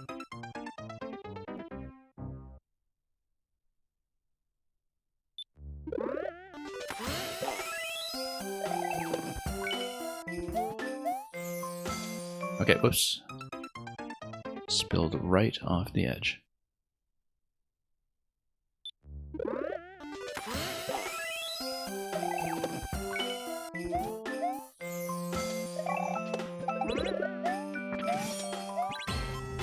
Alright, let's do this. Fourth bounce. Okay, back off. Oh, yeah, no, it's the ice that I'm failing to compensate for, because even if I try to back up aggressively, that's not going to help too much, unless I can cut momentum against the ice. So maybe we do need a jump maybe against the ceiling there to really back off properly. And thank you so much for the follow.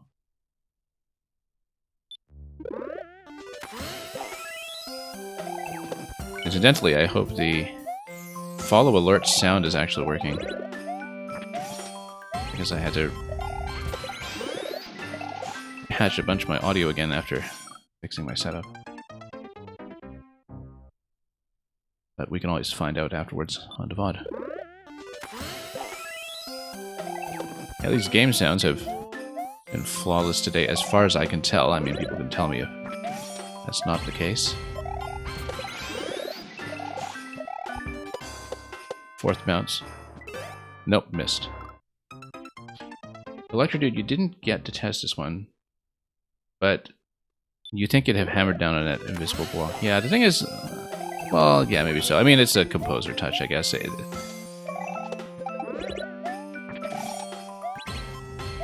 feel like it's the kind of thing that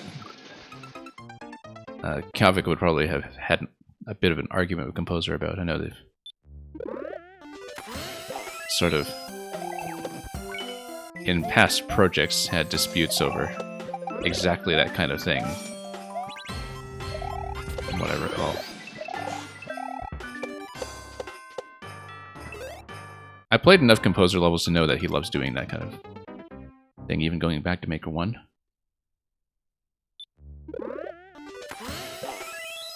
It's not just the block, it's a combination of that block and the ice momentum where, you know, even if you are trying to avoid it, that you can still run into it very, very easily.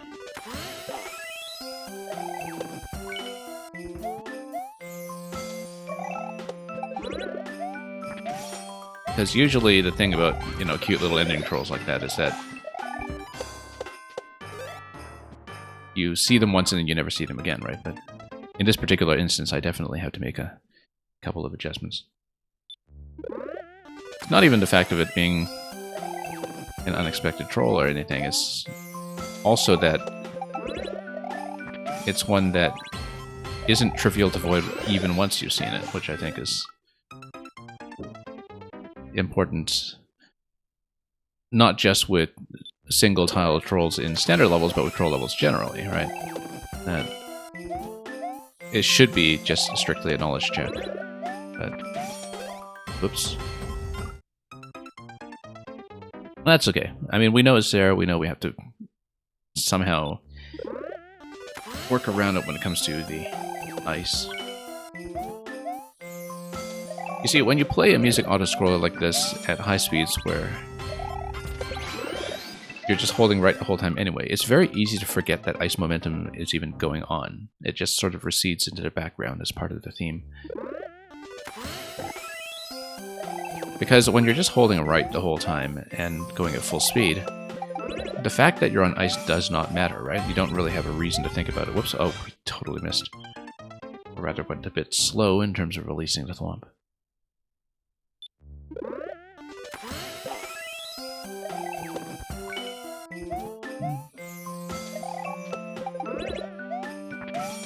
Nope. Tripped up over there.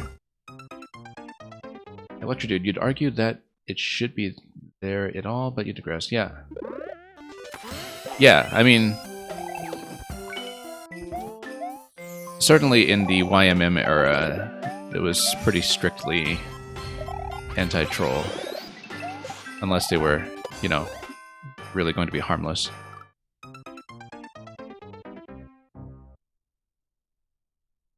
I don't mind them if they're mechanically creative, I would say. Like, there are levels where they do make sense, and even in those cases I can think of, they still give you some reaction time where, you know, it's...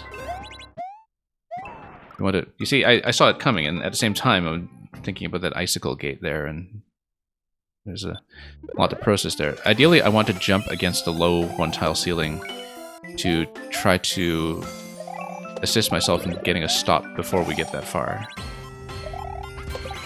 But we'll see. Nope, hit the edge there.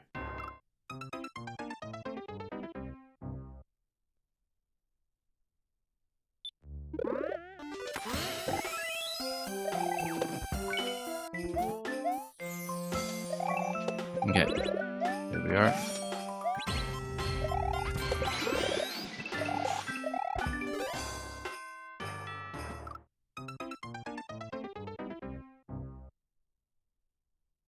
And of course this is still just the first half, and we'll eventually have to do it quite a bit on the key run, I would guess.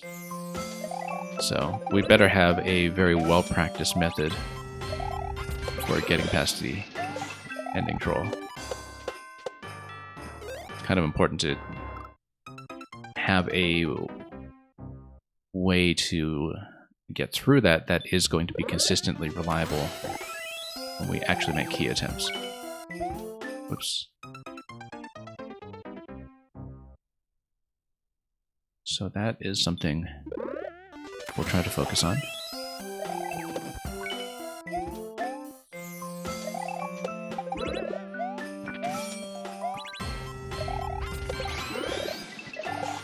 Oop, nope, just slipped off before I got the spin there.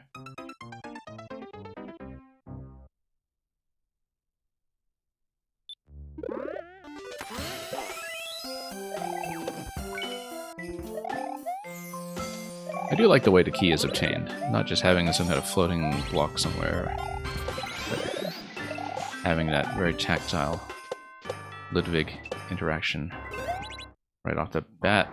Yeah, you see, I'm holding back as far as I can. That's not enough. You can pull back as hard as you can, but you actually do need to jump early, I think, too. Correct.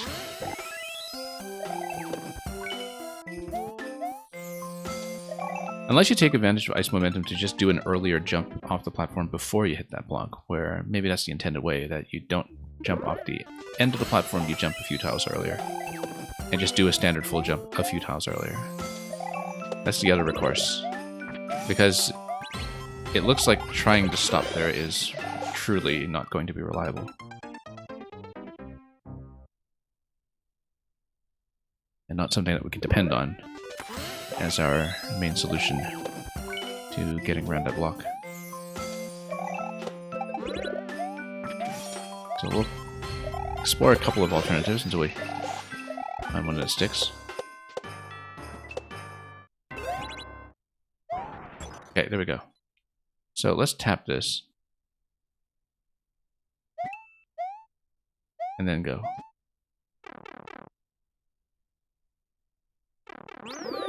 That's a spin jump, and then, of course, we'll lose the key. That's okay, let's practice the second half. And by practice second half, I mean, you know, accurately jump off the first jump. Lots of forward momentum with ice plus spring there. It's going to be short bounce off to the thwomp, which is going to hit the on-off switch. Yeah, short bounce off both. That's going to be spins on both. It's got to be spins on both because the on-off switch has to be activated. It has to be spins all the way, I think.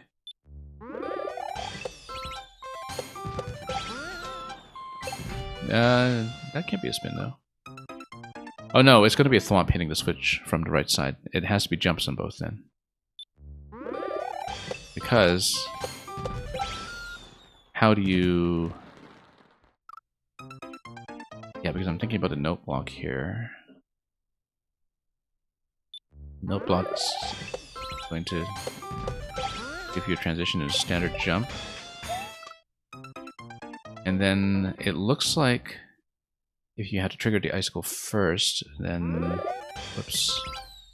Possibly, again, spin jump on top of that coin to get on top of the thwomp as it's sailing over. If you're within its activation range, then you can get around the icicle. Nope.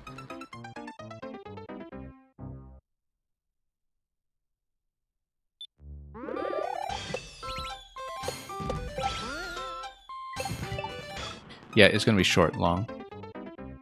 Short, long, and then spin jump over to the coin.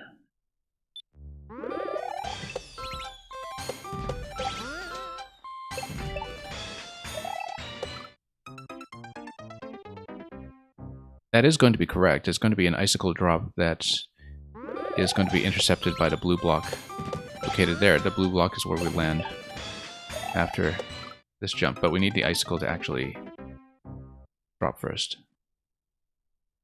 We made a wiggle. Short, long. Okay. And then it's going to be spin jumps on this side as well. So.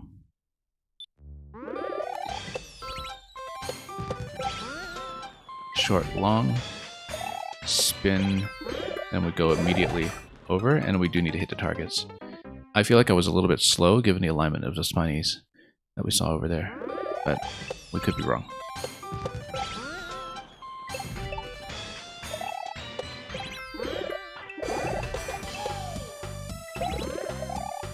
Oh, tucked in a little too far. That was a bit late on that spin, I think. Sending us over a smidgen too far to the right.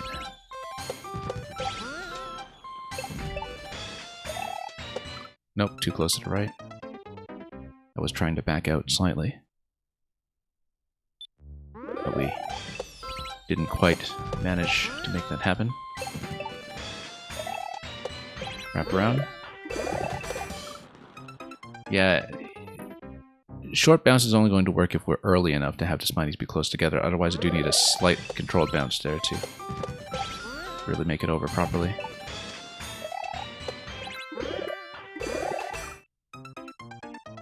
If we're nice and quick on getting on the blue block that is under the icicle location, then we can get to the Spinies in time for a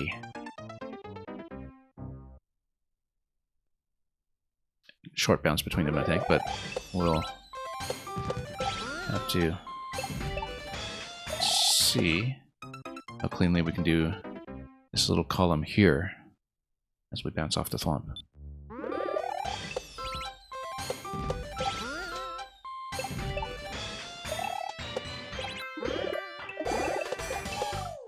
Yeah, that was a bit controlled that time, and it actually did overshoot.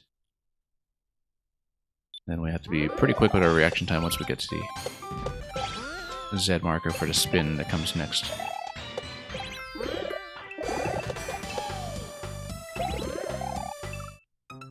So we need to get within range to drop the second Spiny. And then we head up in that location. Nope.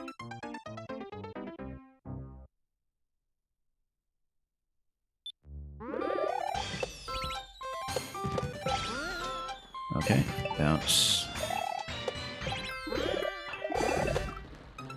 And that was too high, obviously. Yeah, I do want sort of this minimally controlled bounce. Not an absolute minimum bounce, but close to it. And that's still too much.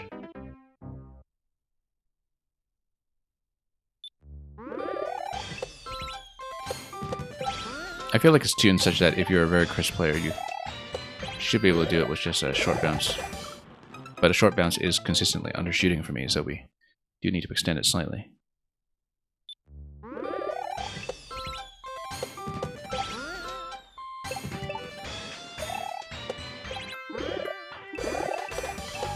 Okay. No, that's early enough, but at the same time, yeah, you're supposed to hit that Spiny and really go up that wall, I think. And then we just don't have the timing down for it yet.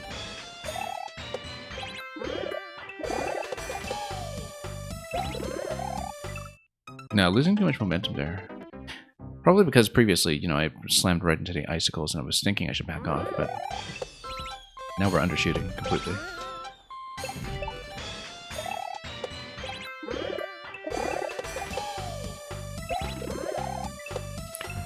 Okay. Missed it. And yeah, you do need that because it gives you that delayed trigger over top that is going to do a Podoboo drop on the ice column. And so the fact that we missed it is critical.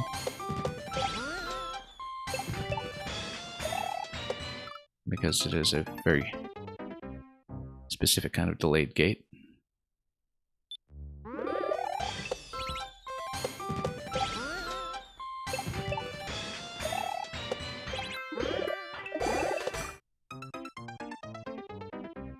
The thing about doing music auto-scrollers one after another is that you start to feel just how much your thumb is constantly pressing right.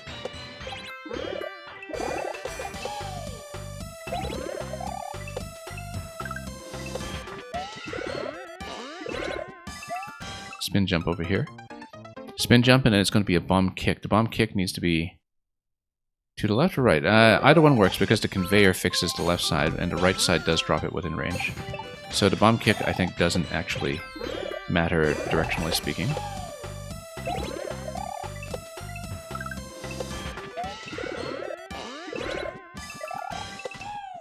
As long as we kick it. It looks like the question blocks there are a trick as well. That if you jump at all, you're going to slow down too much and you get caught. The question blocks definitely read to me like an ending troll. Which we should expect by now, given the first section. Whoops. I don't think we have enough time to really do anything with them. They look like a pure troll to me. But we'll see if that's actually true.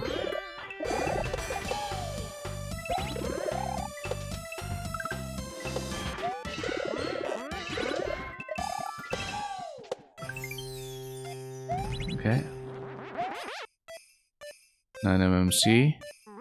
And then we totally flipped it there. I slowed down a bit too much, that's why, because I actually backed off a little bit when we should have kept on running so we could get some proper cape flight going there.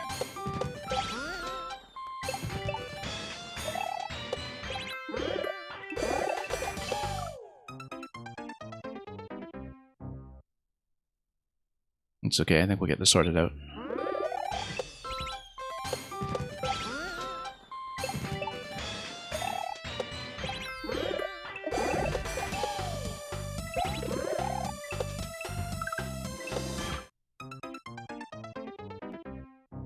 And we'll just keep pushing.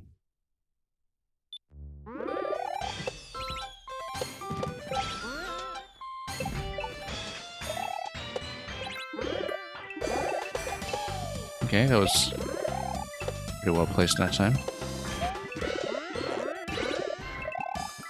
Nope, too early. Yeah, a lot of things can happen. I would expect that even once we've all got this part sorted out, that doing the whole level from start is going to run us into a lot of the same mistakes. Nope, overshooting. But yeah, depending on the bomb position, you're going to kick it either way, and either way will activate the on-off switch.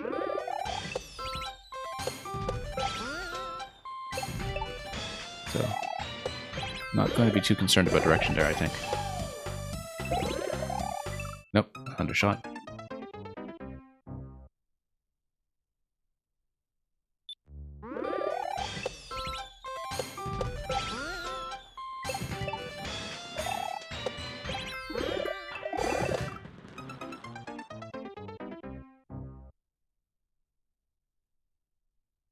Okay, let's keep going.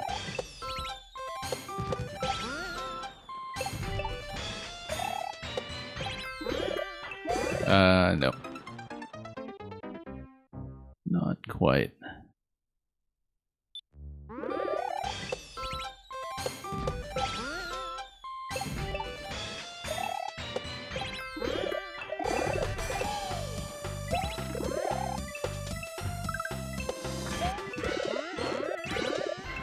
Okay, up we go.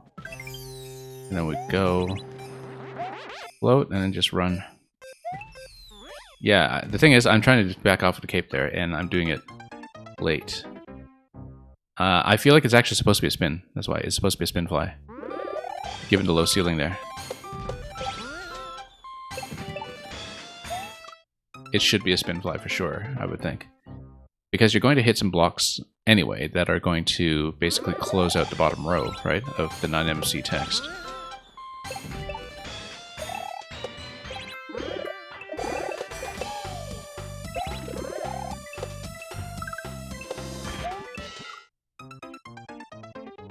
And of course we'll redo the level for the full completion afterwards. Have to get there first though.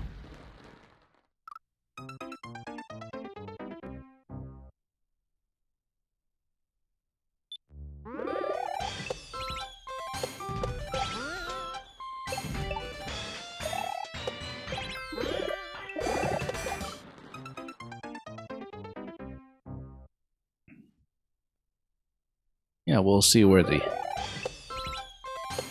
actual pain points are going to be for further repetitions. Certainly the icy ending of the first segment is going to remain a concern, even though we've passed it once already.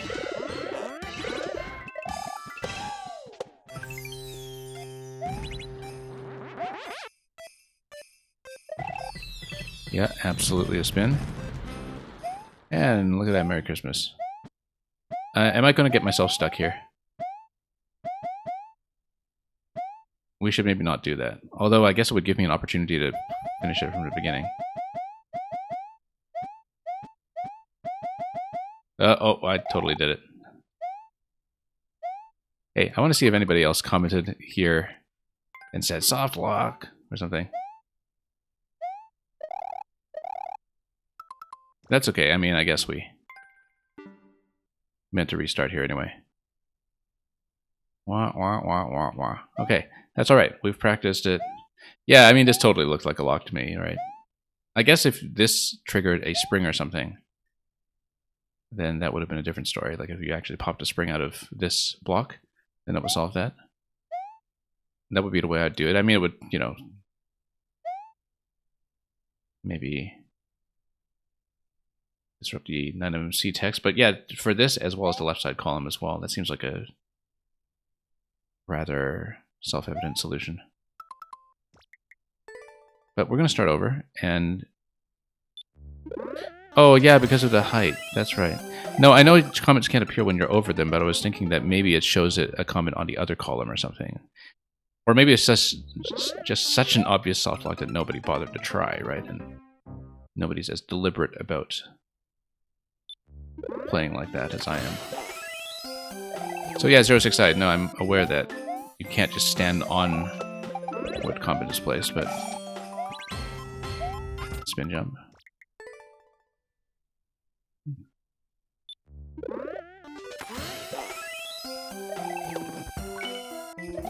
But there was no comment symbol for a comment card that should be there either, right? So clearly no comment. 4 bounces. And yeah, of course. We're going to see that a lot. We're going to see that quite a bit, I would think.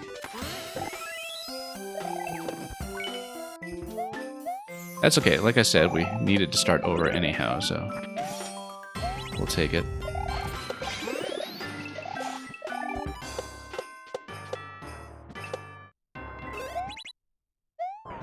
Look at that. We actually missed it, even though, of course, the reversal caught me here.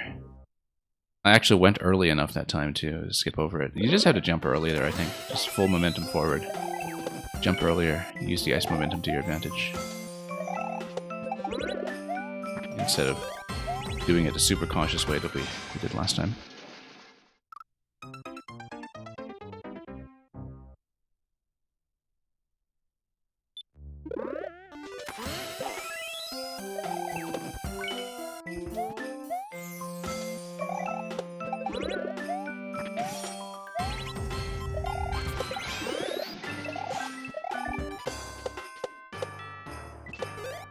I have a vague memory of being soft-locked by a composer secret in one of the YMMs as well.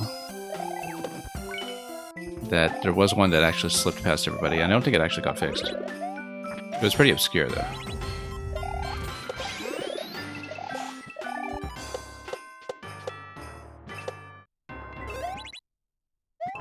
Yeah, we knew it, of course, and pulling back on the ice is definitely tricky at times.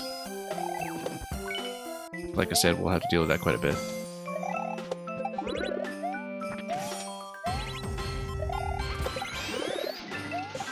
Oh, whoops.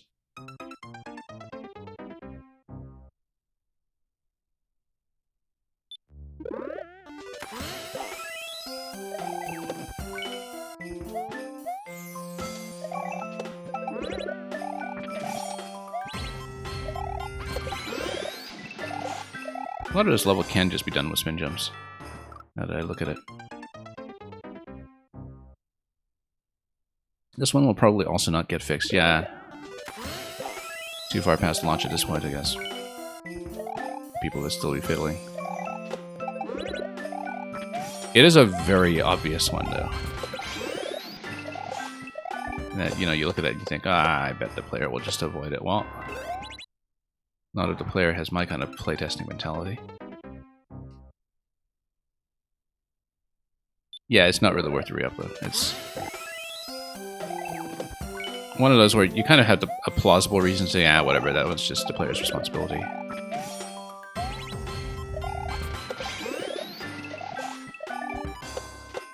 I mean, it's still not great, but... Okay, yeah, just a nice little bounce here. I'm not going to be able to do this very consistently, that's the thing.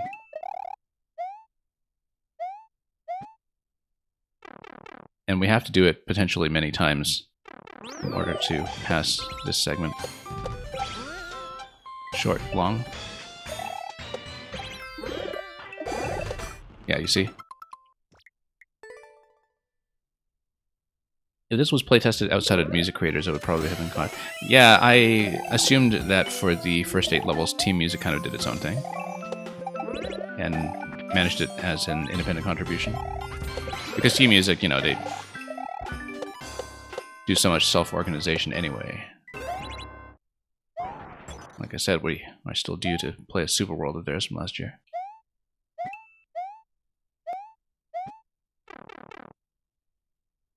I'd be mostly correct, yeah.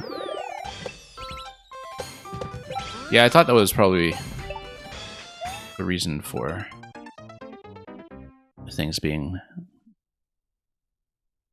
organized the way they were, but again, you saw the back end, I didn't.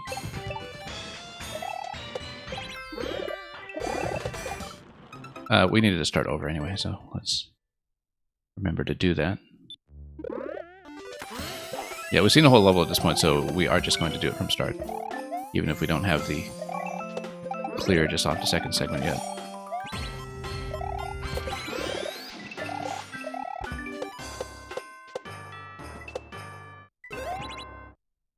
Nope, I was trying to back out of it that time and once again failed it. A day or two before the deadline, you playtested 4 of the music levels.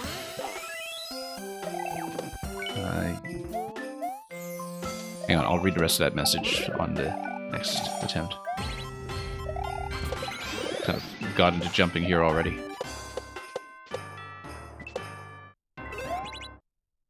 No, I was trying to back up again. And a day or two before the deadline, Electrodude says you playtested 4 of the music levels before it apparently... Because apparently there were some late creations, I see.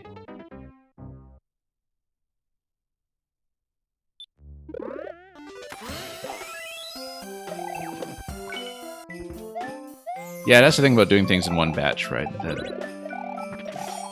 obviously, given the scale of the 8 and 9 year editions, a single batch release makes sense, but it's harder to catch things and do an emergency reschedule.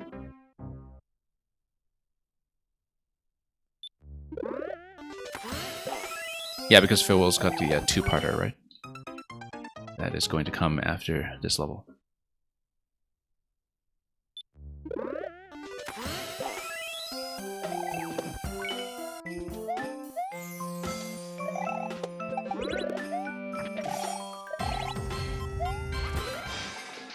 But yeah, that was definitely a benefit of the batch system for years 4, 5, 6, 7, was that you could adjust for major emergencies. And I think that did happen a few times, where some kind of QA issue did lead to people swapping places. But of course, you know, that was a much greater effort when it comes to how much central management was required.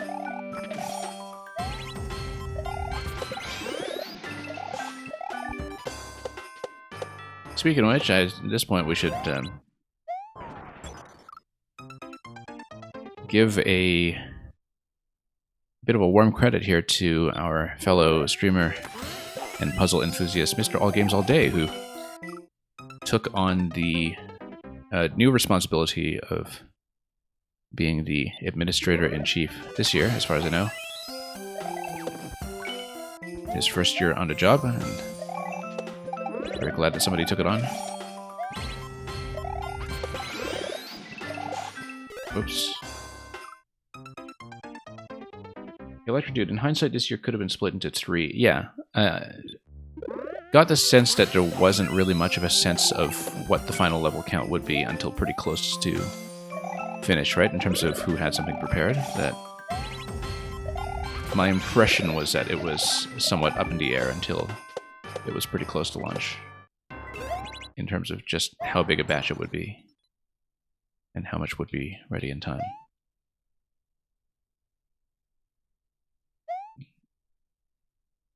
Okay, there we go. Don't want to mess with it. And now let's die to something else.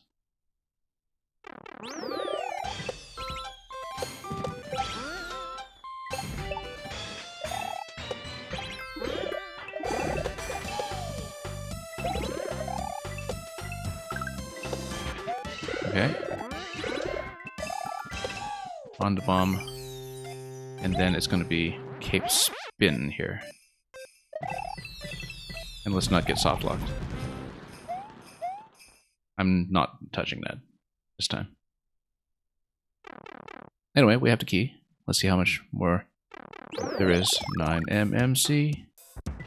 Oh, actually, there's still more. I shouldn't have reset when I did, because, yeah, I guess I didn't think about this having checkpoint 2, or rather a significant checkpoint 2. That would still be some platforming, right? So, alright, well, at least we practiced that segment. Oh, I see. Okay, no, this is just a stomp. Purely just a stomp, as far as I can tell. Well, let's see. We might have to do the fight.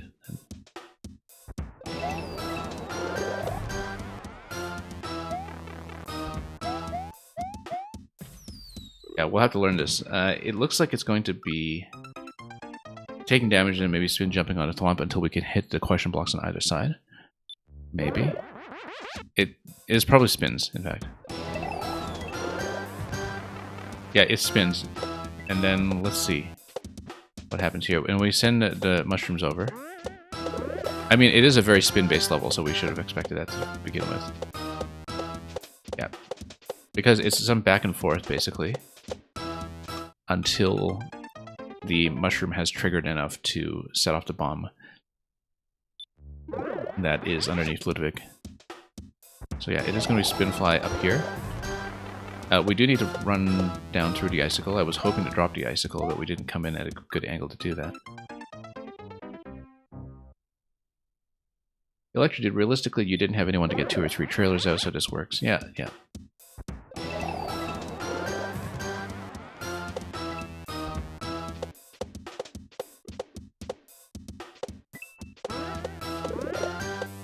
Okay.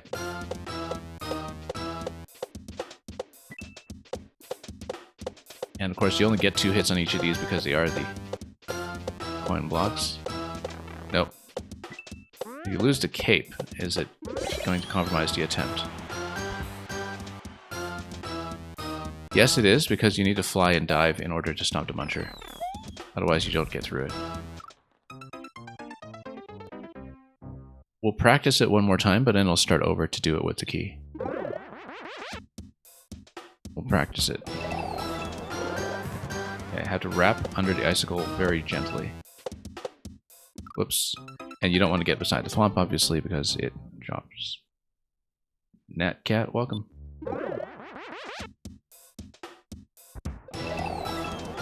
Yeah, you're seeing Mr. All Games all day. Did a lot behind the scenes. I could tell because of the way that his streaming massively dropped off close to launch that, you know, he really wanted to make it happen, and we're very appreciative of that he was able to take it on when it is a tough and thankless job.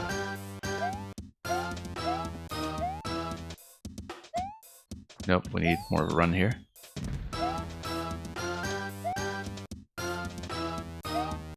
Dive, and then, yeah, so that'll be the exit, but we're going to redo it, obviously, in order to get the true ending. Although, hang on here, let's see if I can get up the pipe anyway. We can't. But I'm going to try it.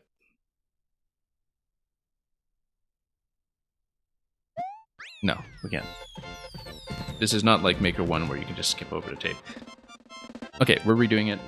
Now that we have seen the third segment, I think it can be fairly straightforward.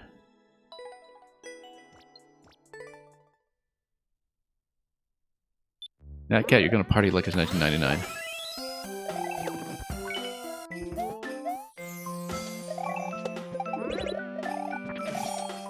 It's funny that you say that because lately I've been actually catching up on a lot of films from around 1999 that I either missed the first time around because I was too young or unavailable, or because or if, you know, ones that I just hadn't revisited in a long time. It's around that area, like 98, 99 or so. I've just been on a run of films from that zone specifically lately.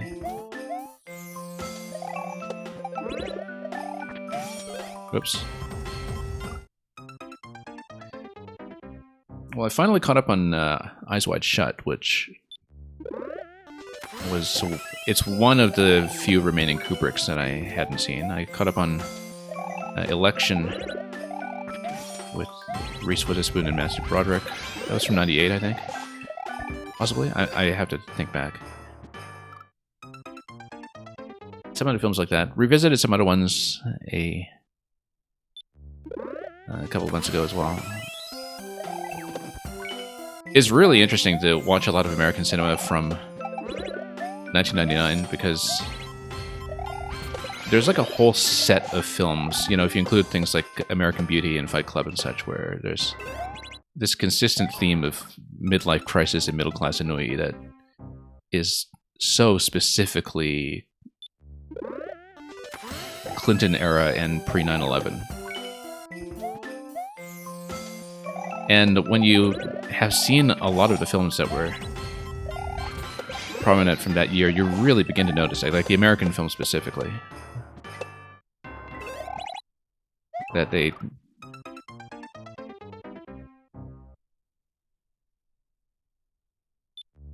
treat a lot of the social dynamics the same way when it comes to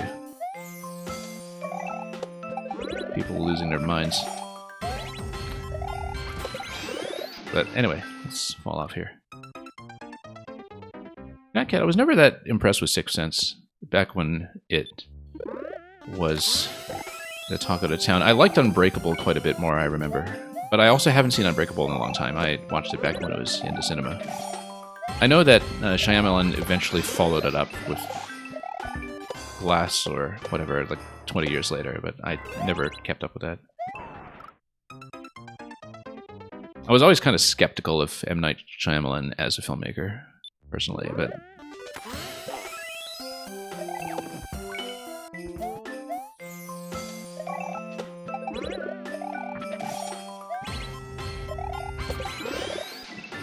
Oops.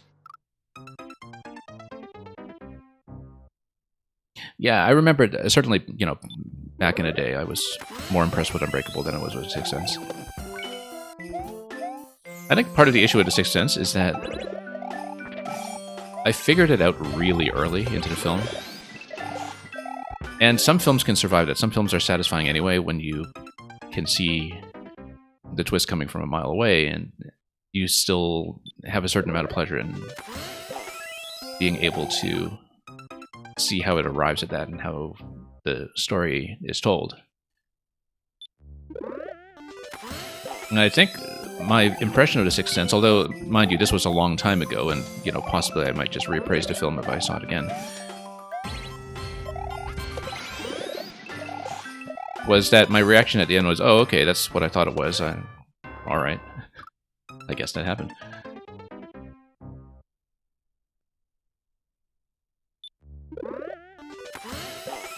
But it did give us Haley Joel Osment, who I was actually just talking about a stream or two ago in relation to his role in AI Artificial Intelligence, where famously in his performance he never blinks on screen. Whoops. Okay, we need to fix this block here. Well, yeah, that's the thing, Netcat, is that there are a lot of things that, you know, people weren't necessarily impressed with back then that are now reevaluated because now we see how much worse things can get in some ways. I will say, I was always, speaking of 1999, I was always on board with the Star Wars prequels. There's been a bit of a generational shift in how they're talked about, because basically the, you know, classic trilogy veterans who absolutely loathe the prequels have steadily been drowned out by the kids who grew up with the prequels. I'm kind of in between those two generations. And, you know, I felt like I sort of had this minority opinion that was very, very pro-prequel from the start. And I feel like I'm just increasingly vindicated by that. The films have aged tremendously well in many respects. And it's been very satisfying to see people get on board with that with time, you know.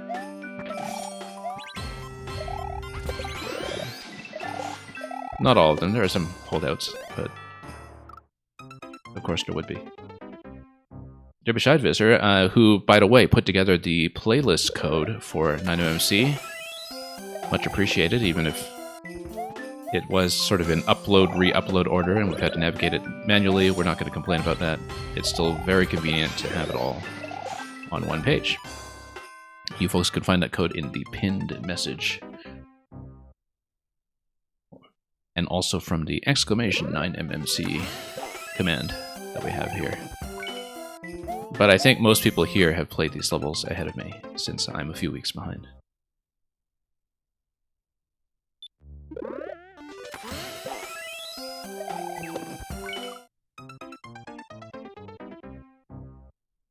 Yeah, Derbyshire Visor, you were more into the universe and the lightsabers. I don't know, I actually always liked Star Wars more as cinema than I did as space and lightsabers and so on. Which is why I was never really into any of the expanded material and all the spin-off books and all of that. Because to me it was so much a franchise that was born of an interest in filmmaking and in the medium of film specifically that, you know.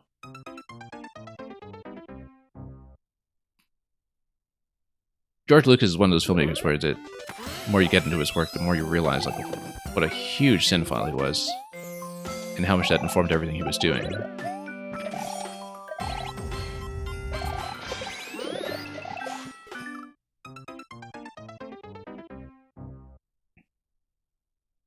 And that, the entire essence of Star Wars is sort of much more motivated by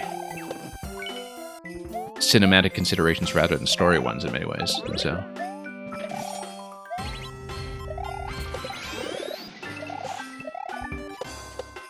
but again, I have all kinds of idiosyncratic opinions about that. I stopped. You see.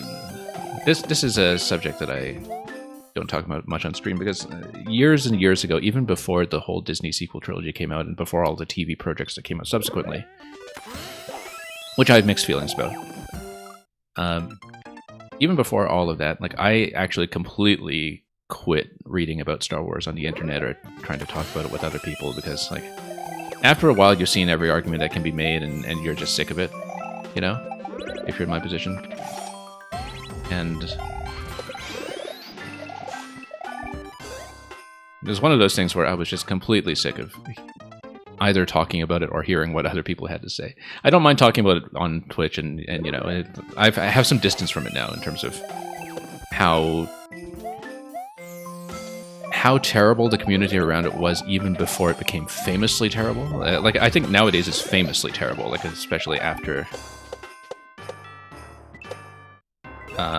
The Last Jedi, which I frankly don't think is interesting enough to have a really strong and religiously motivated opinion about either way to people.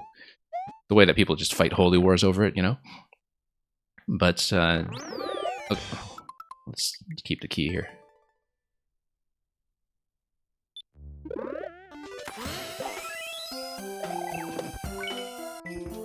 But basically, the sort of state of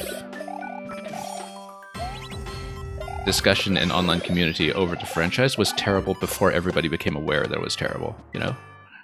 And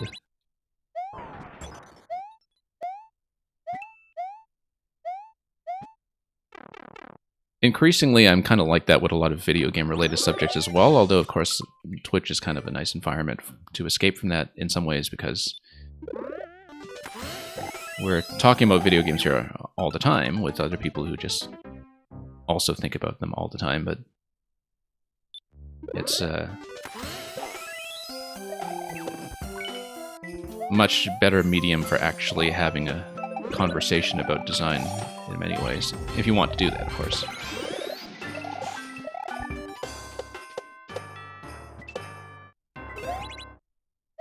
Okay, I keep trying to back off of it because I know it's coming every time, and we still whack it.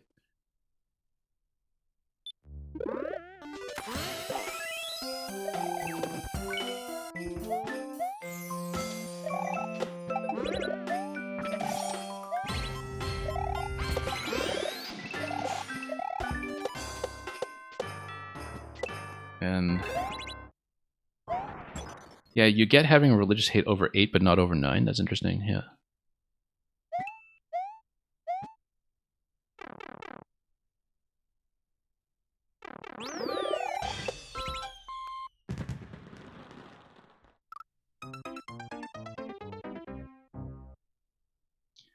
To Beshad Visitor, I kind of had to warm to Rogue One. I felt like stylistically it felt completely off the first time I saw it, and took a while to come together until near the end. Because it was very much kind of like a feature-length extension of something that was originally just pitched as the last half hour. And I felt that was very obvious. And it was a concept that was mostly pitched by special effects people who wanted to make, you know, the Carrie Fisher moment at the end happen. That it was kind of a film that was originally motivated by technical concerns. And I think it showed. But I've really strongly warmed to it over time, especially when I saw what Tony Gilroy did with the Endor series, which I've been very impressed with.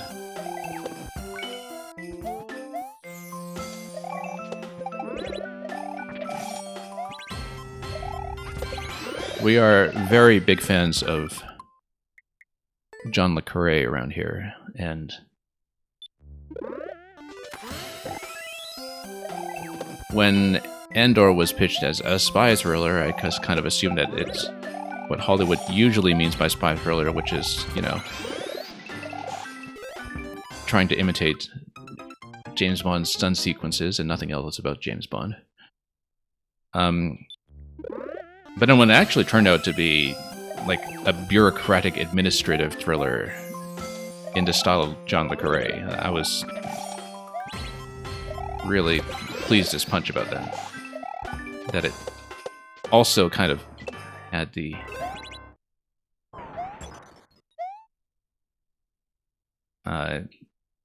writing and performances to back it up, like the kind of theatrical pedigree behind it.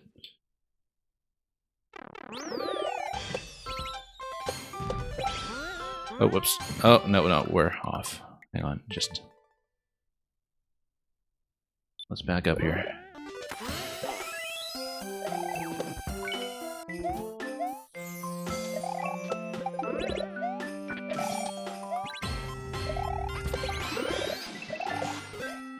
Yeah, the thing about 8 was that I went in kind of excited about what Rian Johnson would bring to the series because I was a big fan of his breakout film, Brick, with Joseph Gordon-Levitt, which is a film from 2005, I think, which is essentially a neo-noir that's set in a high school setting where you have all these high school characters who talk like they are from hardboiled detectives films from the 1940s, right? Like, they all talk like they're out of Raymond Chandler.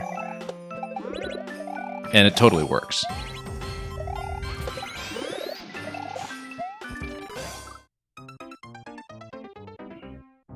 I probably should have taken it as a warning sign when I saw Looper, his much later time travel film with Bruce Willis, that as far as sort of thinking through the substance of his storytelling goes, he can be very deliberately sloppy. It's a very interesting filmmaker in formal terms, but like in terms of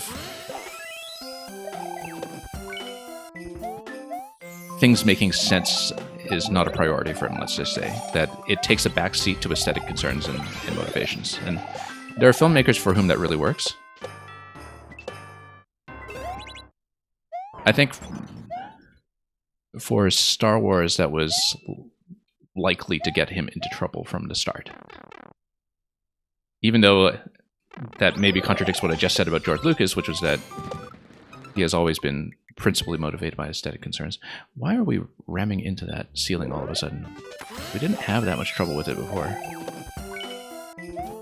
I'm obviously only half paying attention, but... Hang on.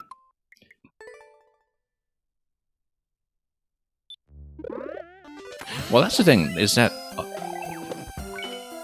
the Machete Visitor, you know, the thing about The Last Jedi is that half the problems with it were actually just problems with 7 in the first place. Like, there were problems with The Force Awakens that people didn't acknowledge at the time were problems because they just felt like entirely salvageable questions and cliffhangers.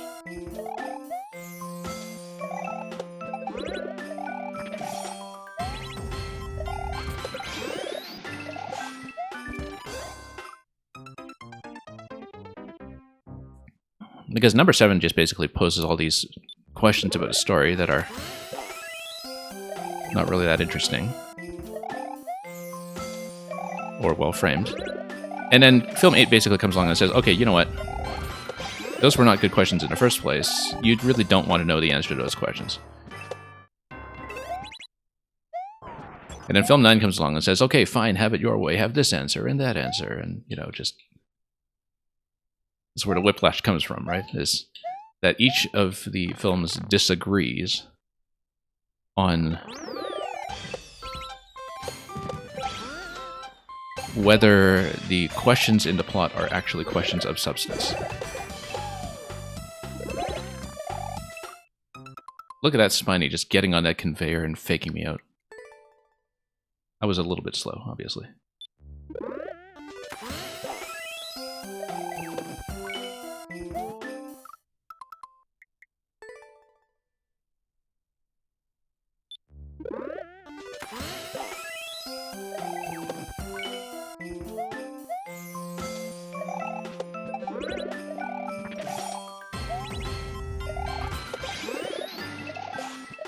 Okay, up we go. And let's see if we can tap this.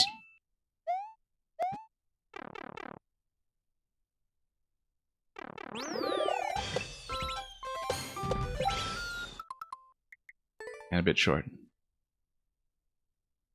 Yes, Netcat, that is a real troll at the end of the first section. Electrodude and I were talking about that a little while ago because as a playtester, he was telling me that if this level were in his brief, he would have strongly disagreed with it, which... Yeah, I mean... Composer does this sometimes, and there have been anniversary levels in the past where it was definitely a point of contention with playtesters in terms of whether you could get away with it, but this one I think is one of those trolls where, like, the more I see it, it's the concern that I had with it at the start, which is that even once you know it's there, it's actually kind of hard to avoid. Because the ice just sends you barreling over to that. So from an execution perspective, you know, we're slamming into it again and again, even though we know it's still there. Not because I'm tuning out at that moment, but because it actually is mechanically hard to avoid in some ways. And so it is going to extend our time with the level quite a bit, but just by itself. So we have seen the level through to completion already for anybody joining us recently. We are just doing it for the key that we have to keep from the start.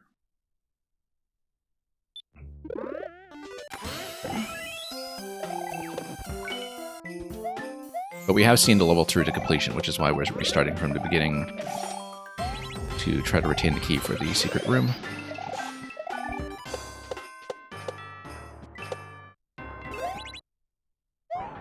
Yeah, so we just kind of back off here. Nope, I was trying to back off. Again, you know, with the ice, it just spills you over, even if you're trying to be careful.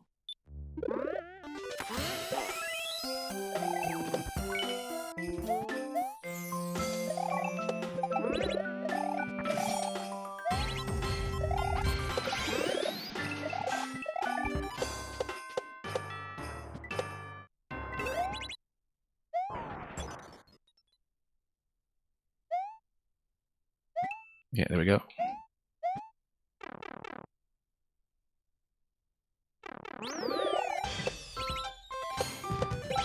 There we go. Long. And then we need to be a bit cautious about our headroom here. Hit. Hit. And we get up to the cape. And then we need to not die on the boss. Or take damage on the boss. Because... Oh, no. Wait, hang on. I missed a spin fly. I backed off of it too soon. Because I was already thinking ahead to the boss room, you see, and...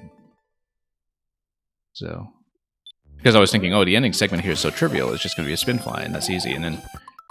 We totally choked. In the most spectacular fashion.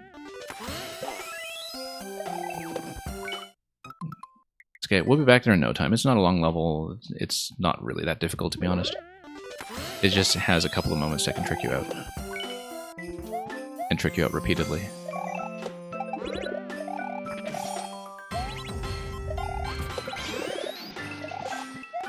Oops. See, the more I think about that troll that's at the end of the first section, the more it's apparent to me that it's not just that it's a troll, but it's actually mechanically one of the hardest things to execute in the level. Like, avoiding it is actually one of the hardest things to do from a button pressing perspective in the whole level. Because you might think, oh, well, what's the big deal? You just back up on the ice, or you jump at an angle that avoids the block. But no, you have to be more on your toes for that when it comes to accuracy than you do with almost anything else here. Apart from maybe some of the minute controlled jumps on some of the moving targets like Spinies. That, you could put that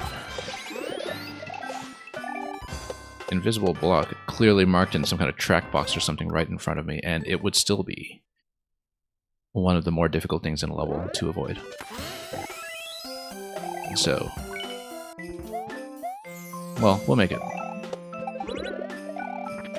Second section didn't give me too much trouble that last time that we made it to the end. No, you see. Okay.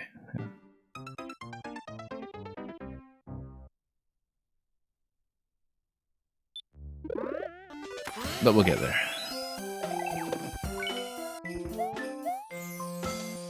Yeah, 1999 cinema. I also revisited Magnolia recently for the first time in ages, like basically in about 20 years. Because I've watched Paul Thomas Anderson pretty much completely at this point, I think. I might be missing one film.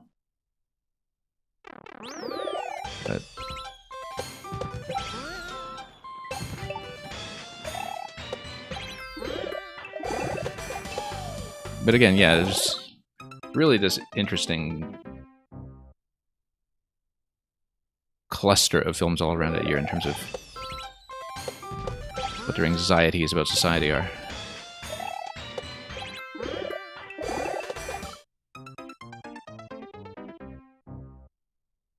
It's a very clear snapshot of a moment in time, specifically in America.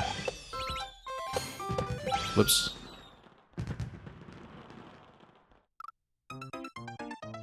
That cat, a troll in an anniversary level blasphemy. Who do you write to? I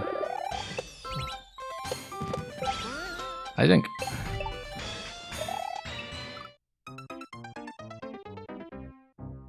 you already have the fullest list of contacts that you can ask for.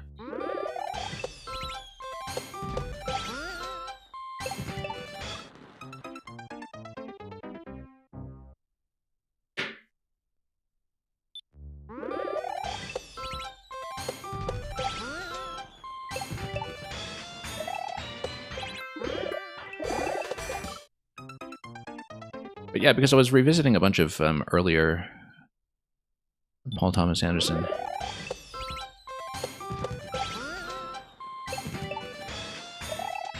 Including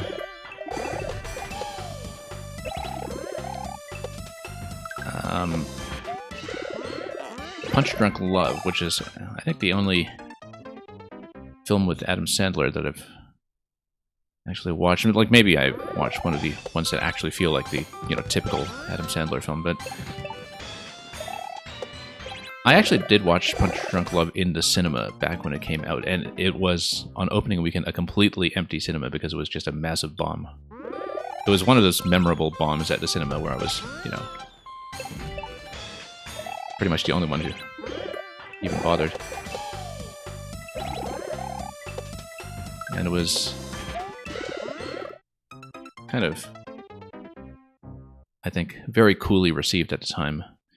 And part of it, I think, was because like the only people who would have seen it, well, there were only two categories of people who would have seen it. People who, A, were kind of in my position and were just generally interested in Paul Thomas Anderson. And B, people who thought they were getting into an Adam Sandler film and had no idea what they were in for. Yeah, I did see The Talented Mr. Ripley a long time ago.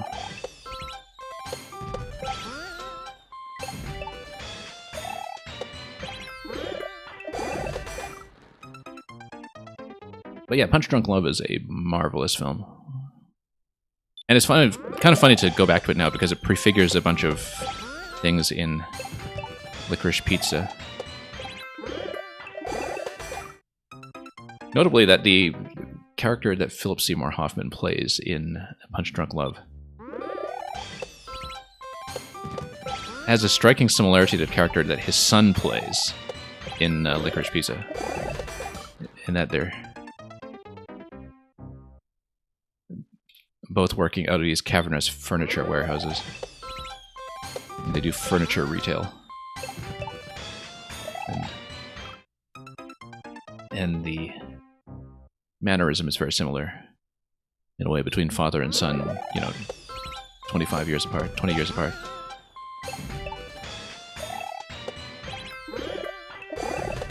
Whoops.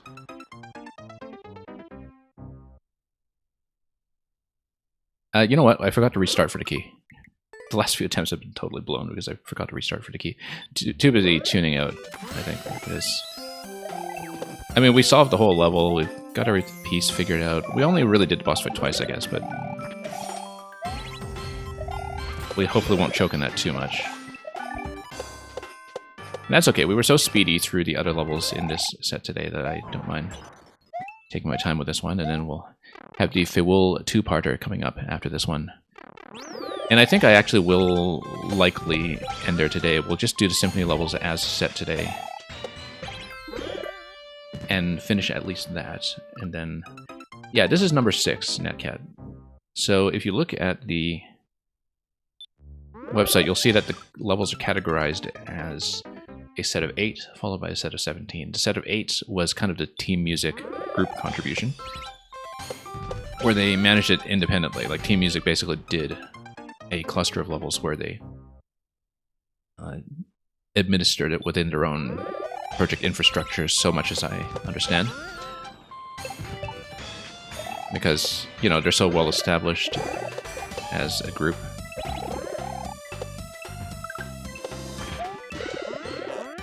And are consistently still turning out so much material. I forgot to reset for the key. I did this whole bit successfully, and I don't have the key. Hang on.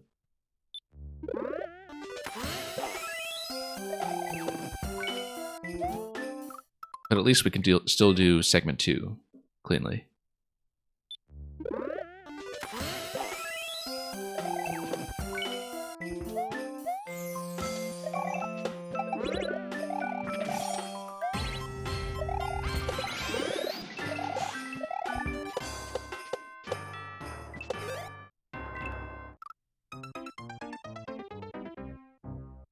I thought the Boom Boom Troll at the Seinfeld level was pretty cool. I don't think that counts as a troll. That's just the optional exit, right?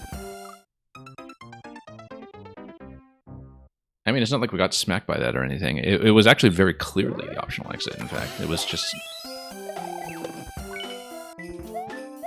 evident right away that's what was going on.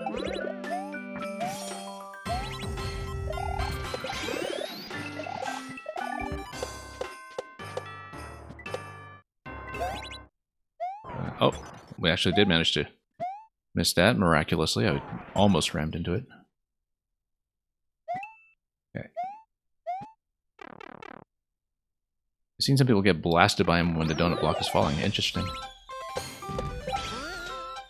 Short, long. Wrap around. Oh! Momentum totally failed me there.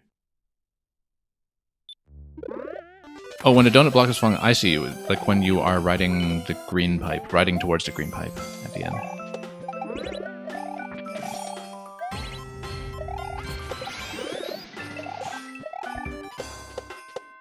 There was that Muncher troll in the first part of one of the other levels as well, right? I want to say it was the Kathy Beef one, but my memory may be failing me. Like the Muncher in a yellow pipe that kind of peeks at you at the end. That one. We totally got caught by that.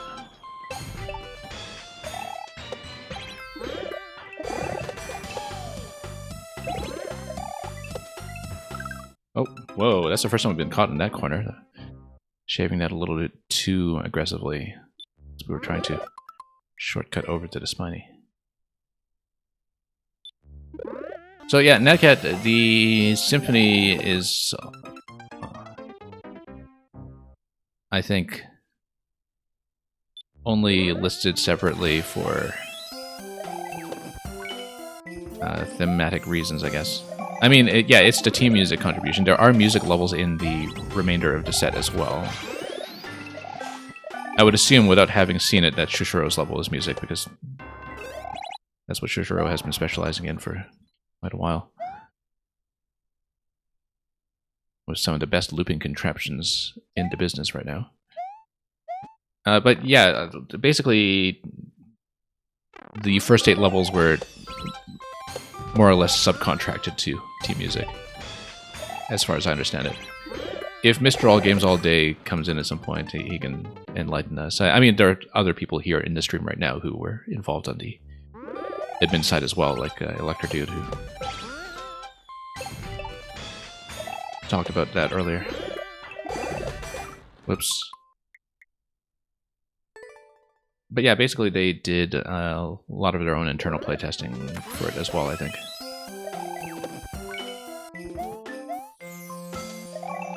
So we wound up with a pretty sizable set this year. When you think about it, 8MMC was just, what, 16 levels last year? So today, even without the Symphony section, that's still 17 other levels, which is kind of on par.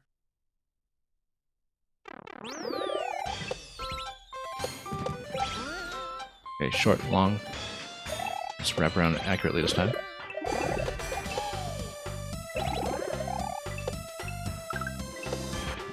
Hit. Nope. I knew I backed off a little too much on that one. I was a little bit off of my jumpster anyway, and so I felt like something was going to collapse.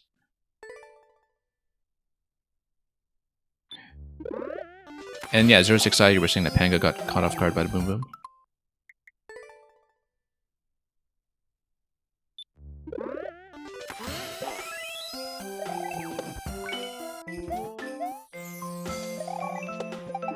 In the first level, that's what we're talking about.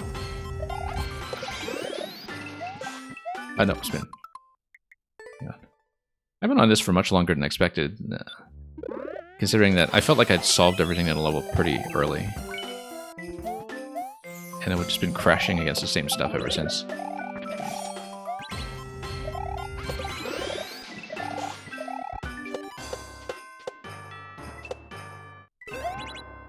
That's partly streamer penalty going on, though, in terms of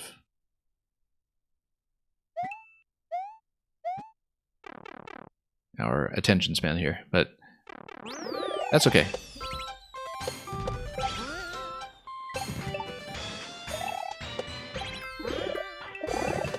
I like having a bit of outside conversation while I play because, you know, it keeps me alert. It doesn't keep me focused on the level, but it does keep me alert in a general sense, and so... Especially for auto-scrollers like this, where it's very easy to just kind of, you know, get into autopilot mode, where in something like a puzzle level, I'm kind of constantly talking about the puzzle and talking about the solution, right? Whereas here, you can just kind of, you know...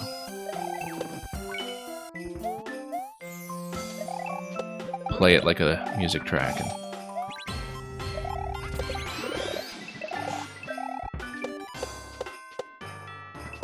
carry on some kind of conversation at the same time. Okay.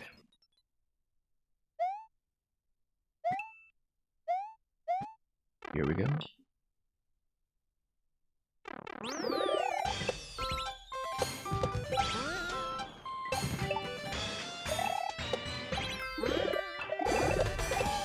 Yeah, these Spinies always throw me off a little bit because the first one always feels like a minimally controlled bounce, where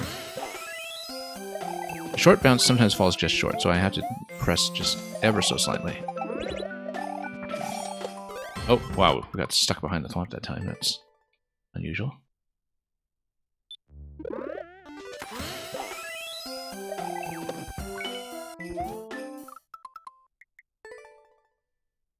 But yeah, that's the plan for today. We'll finish this and the Fiwol two-parter. And we'll get as far as that.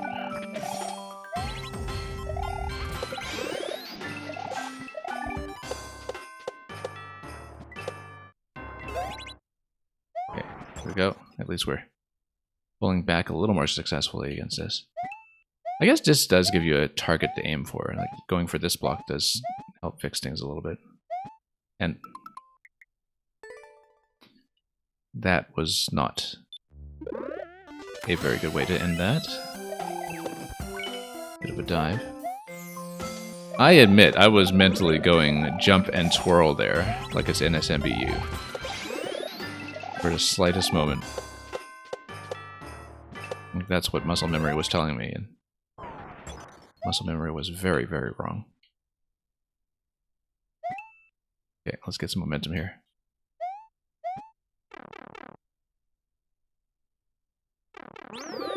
And then actually land some of these jumps.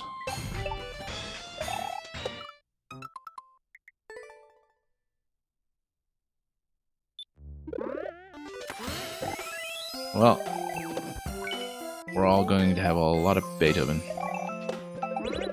For as long as it takes me to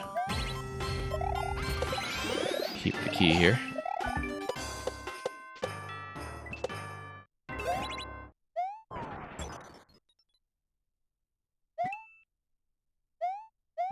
Yeah, there's a cleaner way to get through that, but we're not going to see it.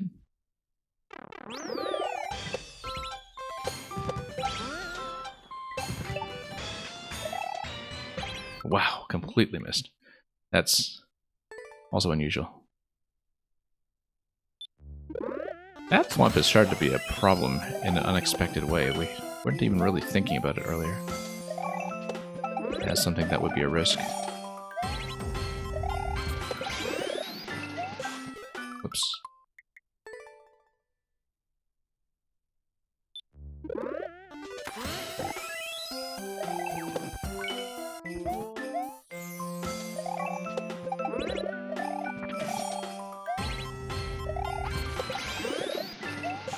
No. A little bit of slippage on the ice happening now. That's the issue.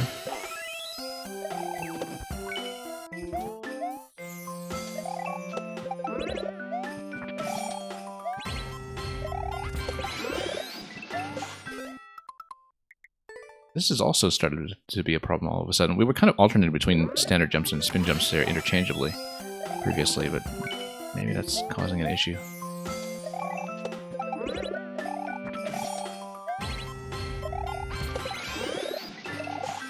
Yeah, let's just do it with a spin.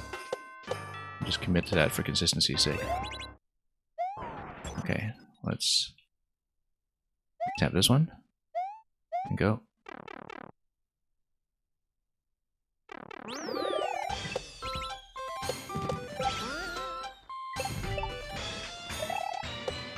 Almost whiffed that.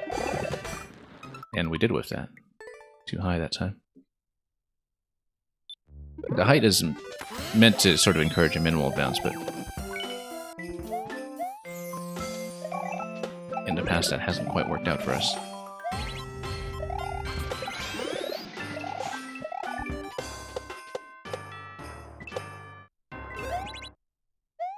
Okay. We're getting better at backing off just as a habit. I don't trust myself to just do a clean jump from the left without hitting that block, so I'm not going to do it.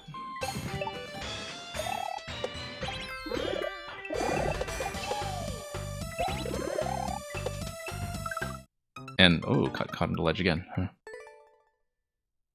Unusual. It's the second time that's happened.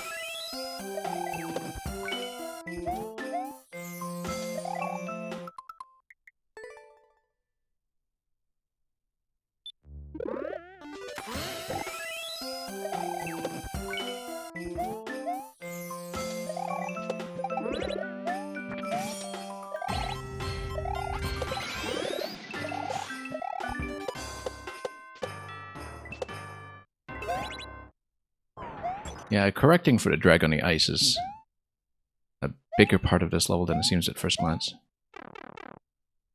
Always a bit of a drag as you initiate a run, too, that happens in an ice theme.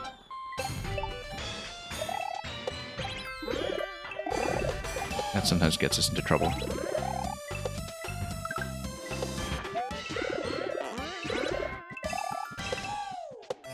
Okay, spin fly. Let's not forget. Yeah, it took too long getting off the bomb. I jumped a moment too late. Attempted to jump a moment too late. It's funny because we were already kind of mentally checked out of that and thinking about the spin fly. That was going to be the very next jump.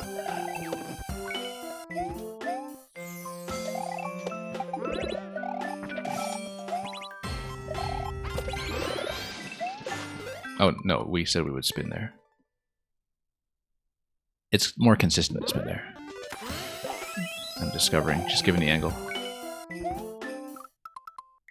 And again, the bit of a drag on the ice as you initiate the run, throwing off your standard jump momentum and your expectations of it.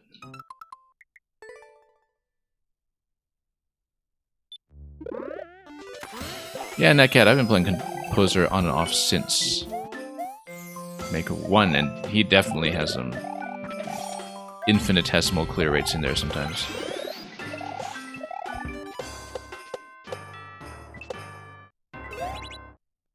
But again, as far as I recall, he was the one who very much popularized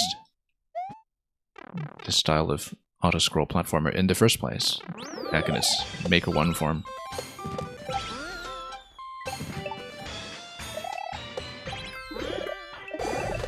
Nope.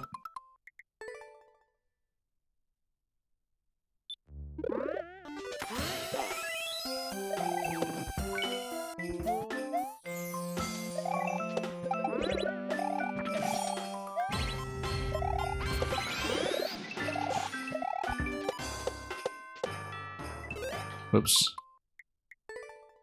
Yeah, because the ones that appear in the YMM and MMC projects are on the easier side for Composer, I would say. Definitely on the easier side for Composer, as a general rule of thumb. Although still not averse to things like the ending scroll, as you can see.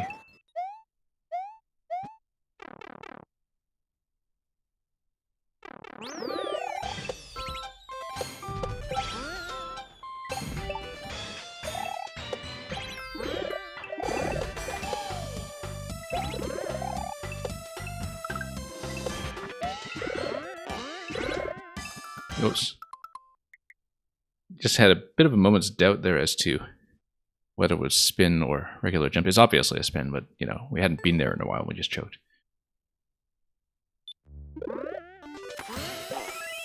Right at the end again.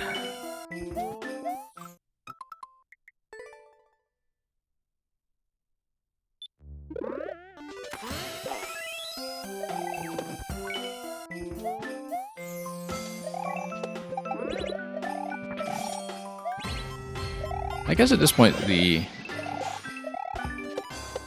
composition of the community and the audience for things like the anniversary levels has changed as well compared to the earlier years when Mario Maker still had a lot more, you know, short-term players who weren't in this game for the long haul.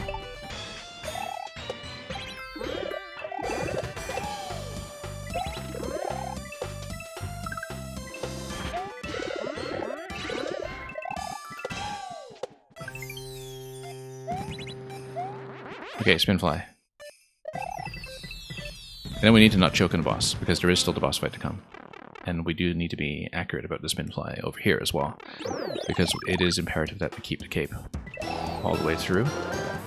No, and we lost it. It's imperative that we keep the cape all the way through, I said, and then that was it. Yeah, no, because that was the thing that was worrisome the first time around as well, which is that when you fly to the left of the icicle like that, you don't get within the activation box of the icicle because you're already too high approaching it, which means that you have to kind of swing under it and really have the self-control to swing under it before it drops. And that was the thing that we were concerned about. But this is the first time since our first time encountering this room that we have actually taken a key this far. So let's just get back here quickly, aware of the risk, and see if we can fix that up.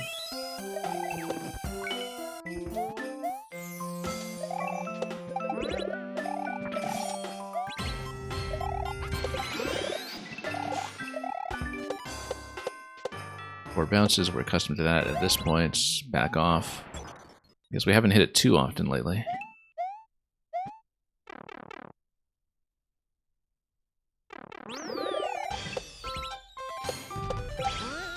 We just need to stay relatively focused for this stuff.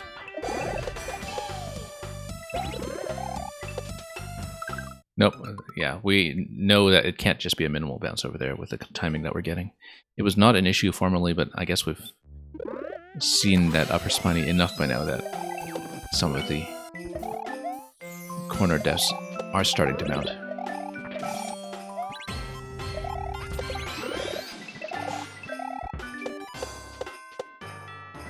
Nope. Whiffed the landing.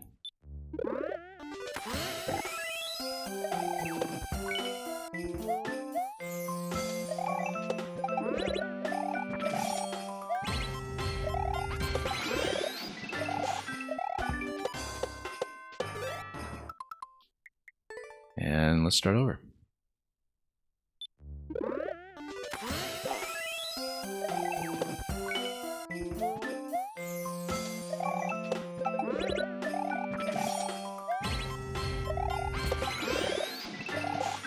Oh, this guy. And, well, no. Again, the ice momentum there causing trouble here. I didn't even hit the block that time, we just had too much forward momentum going into that. And didn't manage to make the correction.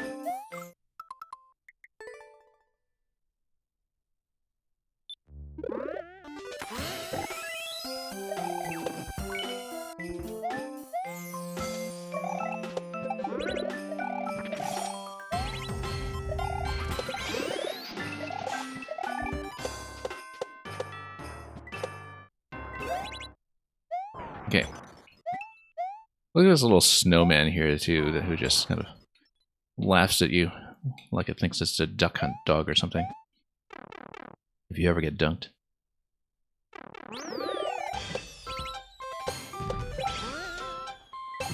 That is no accidental snowman. The maker knows what he's doing here. Whoops.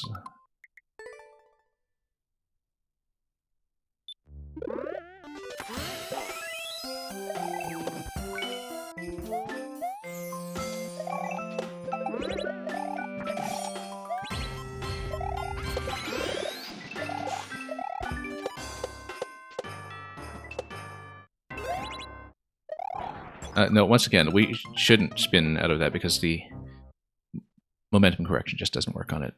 We straighten out, basically, and we straighten out off the edge.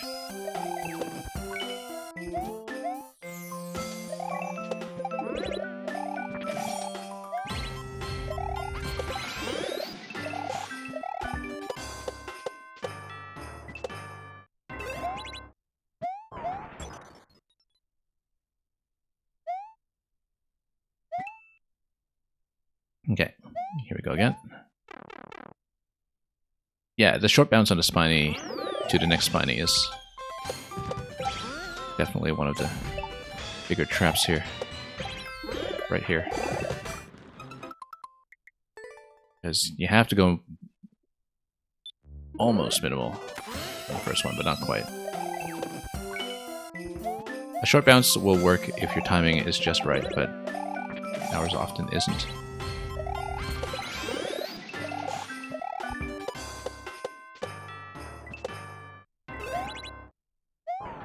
Okay, yeah, standard jump there is what we want.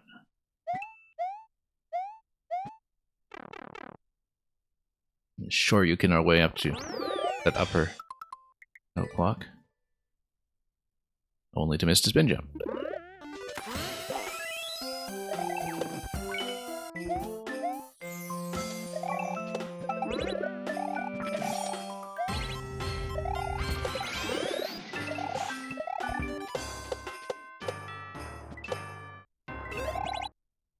Oh, there we go.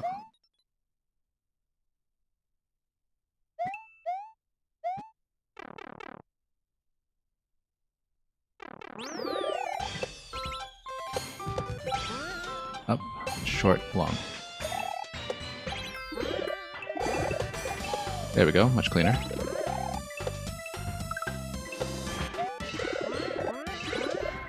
Okay, moment of truth. Let's not take too long to jump towards the cape. Get the run and the spin fly, and then we need to not choke on the boss. So the wrap around the icicle is the first problem. After that, it's mostly just projectiles.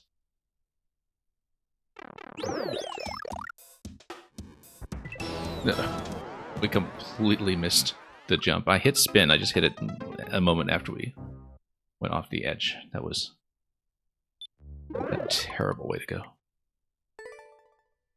Absolutely dreadful.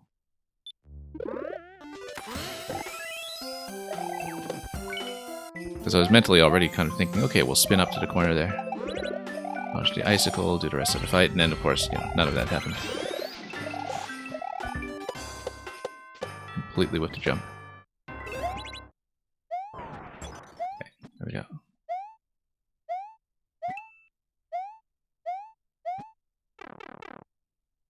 Yeah, we hit the block every time they're out of safety. Obviously, you don't need to.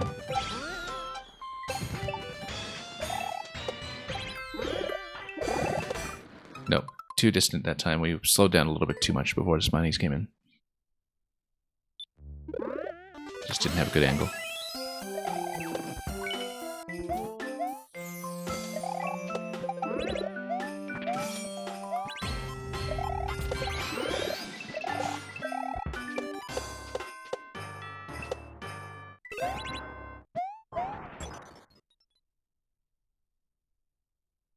Yeah, the correction is happening a lot more often here, which is very encouraging.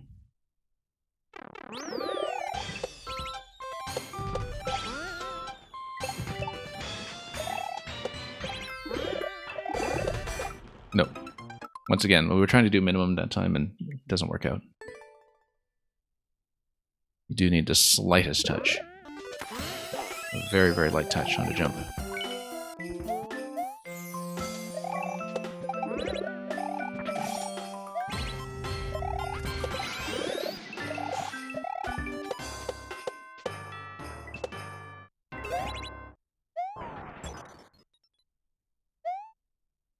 Not messing with the block. And we'll go.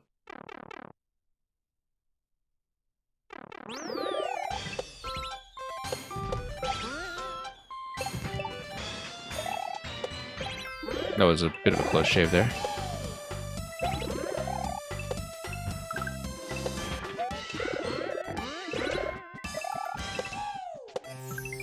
Okay. That was close. Much too close for comfort. In terms of getting off of the blue blocks in time. Let's not miss the jump this time. And sail off the edge.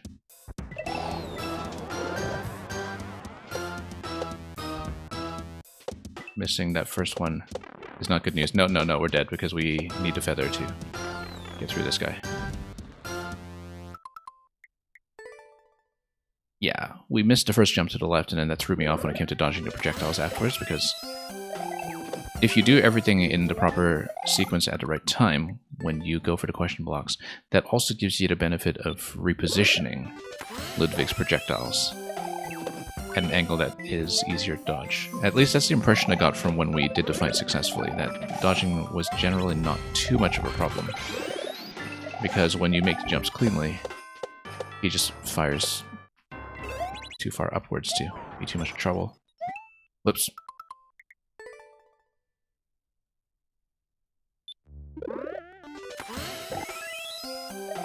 But we'll see what we can fix about that.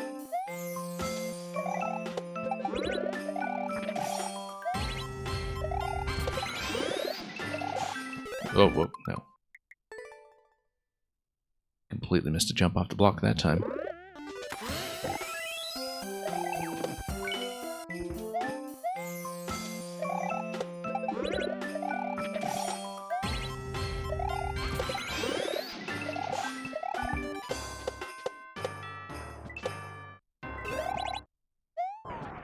Okay, let's not slip off in the process of putting up a bit of safety this time. You're basically SD locked if you take one hit in the boss room. Yeah. I mean, I don't know if it's an SD necessarily.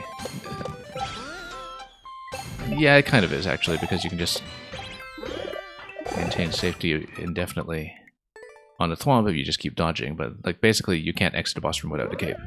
You have to survive with a cape. You're not allowed to take a hit.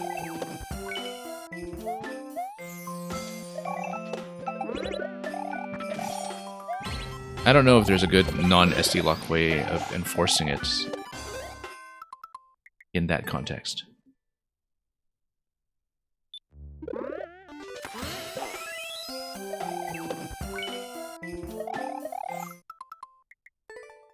Because you can't really force the player to keep the cape in that section. Like, you can't kill the player for losing the cape. You can lock him out, but...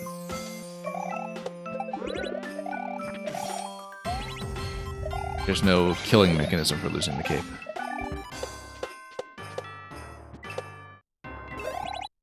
And it's okay. It's one of those situations where I think the SD lock is a little more excusable than usual, simply because the fight is conceptually clear. It's unmistakable that you can't continue. Whereas the primary problem that I have with most SD locks is that there's often a lack of clarity to them, where the player has to second guess, okay, am I allowed to continue? Here, it's very clear that you can't. Because you just have no other way to deal with the muncher. So.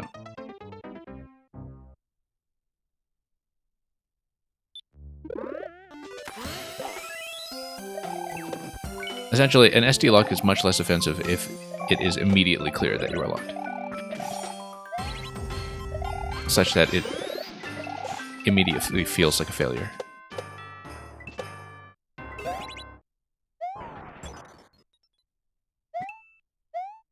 Without any reason to doubt it.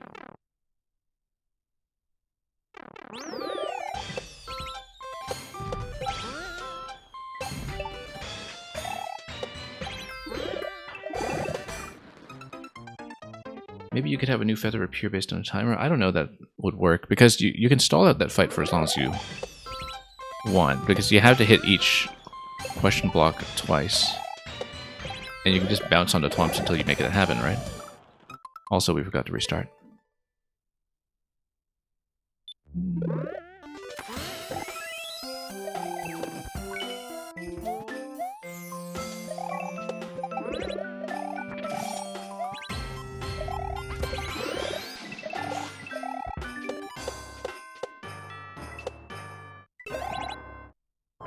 Nope. I knew it as soon as I made that jump that we had made an unwise decision.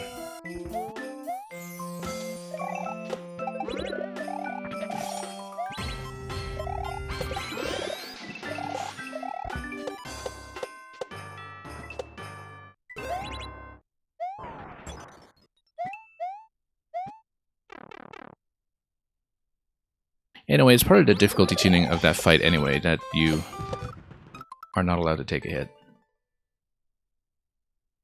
It's not that you need to cape to finish the fight, you need a cape to unlock the doors. Because if you are just Big Mario, you can still reach the question blocks with spin jumps off the thwomp just fine. If you're Small Mario, you can't quite reach. And you just can't progress. But as Big Mario, you are able to defeat the boss. The issue is that you can't unlock the gate because you need the cape stomp to do that. The dive bomb, rather.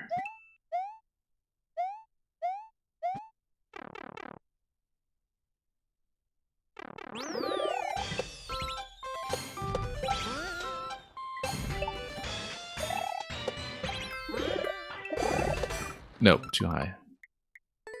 That one's always a problem. Because you have to give it the lightest possible touch, but you can't consistently do it with no touch. On to bounce off spiny to spiny.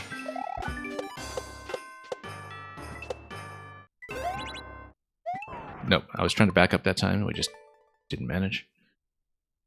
We've been here for a while. Much longer than expected.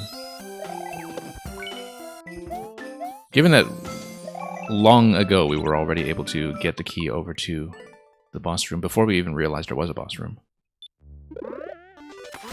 We've been spinning on wheels ever since. I mean, the boss is the more significant roadblock now because we have been choking a bit on that, but no.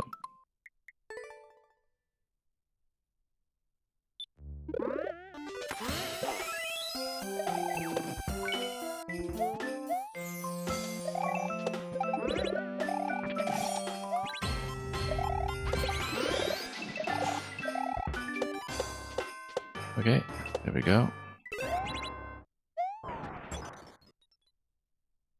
Tap it, and we'll go.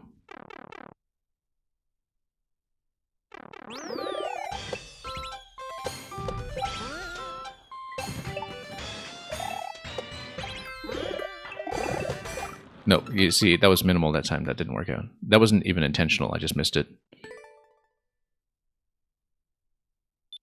Because the right side spiny is just consistently a little too far for me when I do that.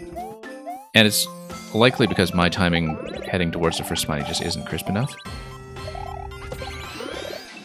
But in some ways I think it's easier to fix with a minimal bounce off the first spiny.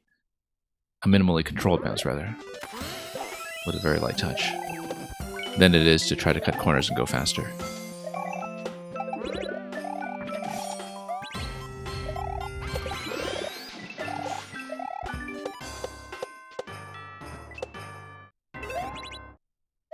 No, I was trying to back off that time, and we just did the relevant inputs too late. We know it's coming every time, like I said, it's just non-trivial to avoid.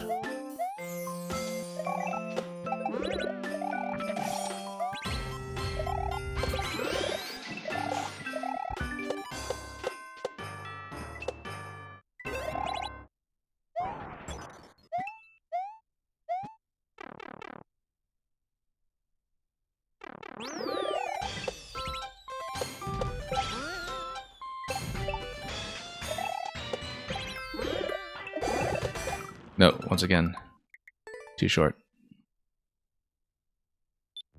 That's a tough bounce. Apart from the first section troll, that double spiny bit is probably the biggest execution barrier. Because you had to be quite exact about that bounce on two moving targets. Okay, losing the hat too early was not a problem because we had enough invincibility frames rather, to progress. So, not an issue that time. Sloppy, but still survivable.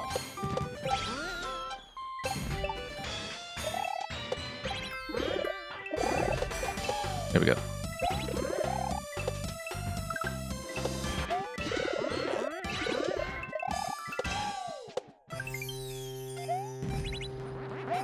We actually activated that switch really late that time.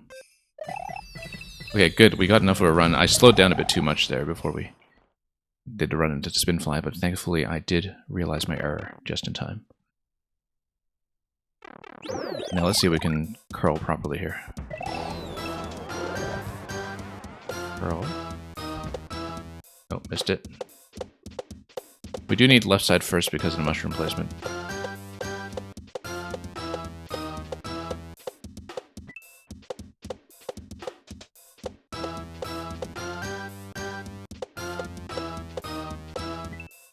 close. Much too close for comfort.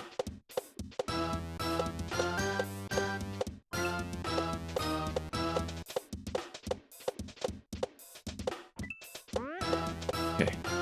That should get the kill. Good. Now we need to not die to the dive. We start all the way on the left. Fly, dive. Now we've got the key. And that is the key exit. Among Us. Remember that? What a moment of nostalgia. I actually never played it. To this day, I've not played Among Us. Oh, and yeah, and you have this little cake here, too. You can have your cake and eat it, too. Composer's too cool for balloons, apparently. Oh, no, he's not too cool for balloons. He's cool, but not that cool.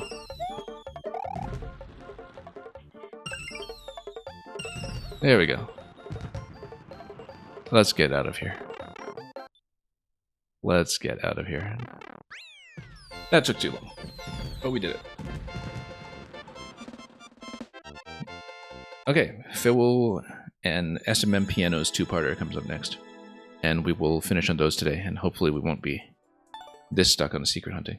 Or, I mean, not hunting, but executing. Hall of the Morton King, Part 1 and Part 2. I wonder if the music is going to be Hall of the Mountain King, because if it is, it really brings certain things full circle, because Hall of the Mountain King was actually the music autoscroller that was one of the last things that Kavik made back in Maker 1, in fact, and was one of the last things I played in Maker 1. And I think I missed a secret in that when I played it last year. But anyway, we have Hall of the Morton King as a two-parter from Fiddle with music by SMM Piano. Do You Dare Enter is Part 1, and then Can You Escape is Part 2. We will, of course, look at the composer comments just in case anybody bothered to contribute artwork or complaints. So unnecessary. I think we can guess what that's about. Be careful. I think we know that too. Why is this spike here? I wonder which spike this one was talking about. Oh, probably at the Among Us cake. I mean, you're supposed to have a cape coming into that anyway, so it's not like it's going to end your run too easily.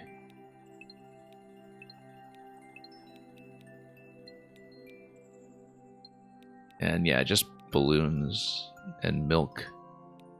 Oh, it's Feeny. Drink milk, love life. Yeah, that sounds like characteristic Feeny advice. And look at this comment from Cats here, full of cats.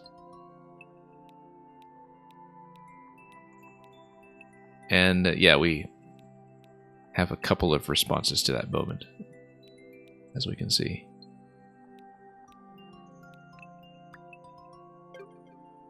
Okay, let's move on. Nat Cat, smallest cake in the history of cakes. I feel like we've seen smaller.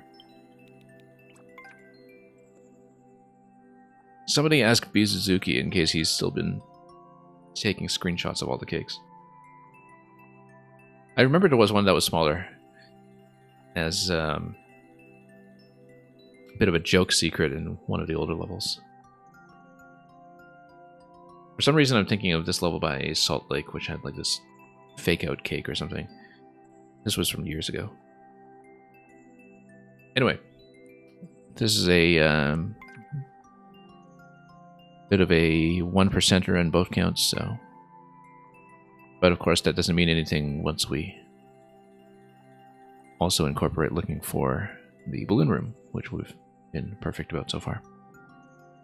Let's enter the Hall of the Morton King. Same person has the world records, yeah. They like the level, what can you say?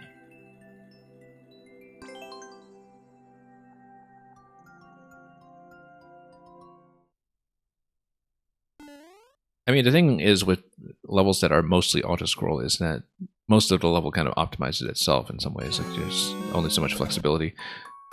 Oh, yeah.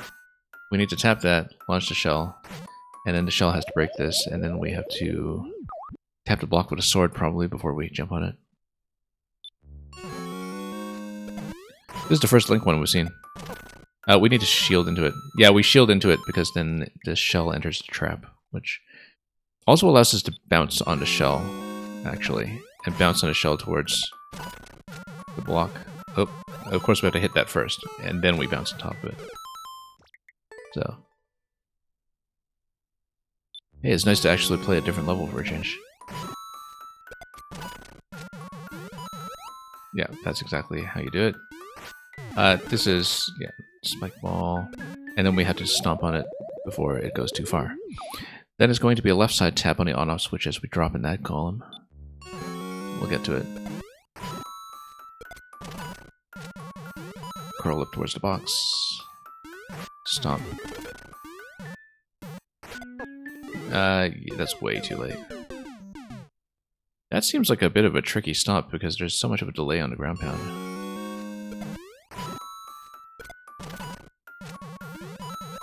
Timing has to be very crisp here. And you can't just sail off, you actually have to jump input pretty much right along the ceiling.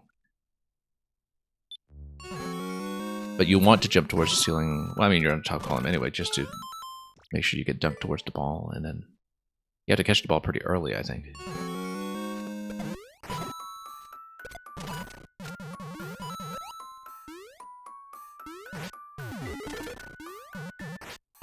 There we go.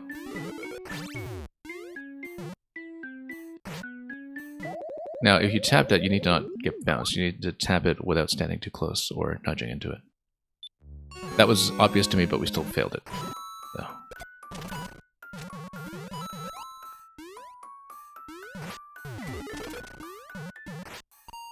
Good. Pretty clean.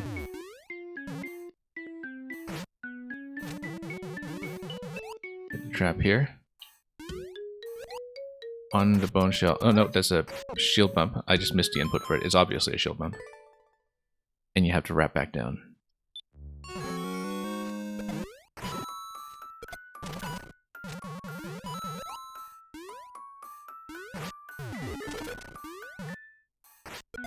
Nice to see a level like this use a lot of the Link mechanics, of course.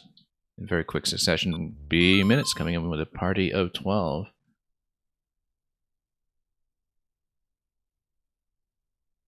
Last seen in your town in Animal Crossing. I hope that's been going well for you. And welcome everybody who has come in with B Minutes, Witchbell, Topaz, Turnip, Dr. Worm, Solomon Islands. That's all 8, yeah. Welcome everybody.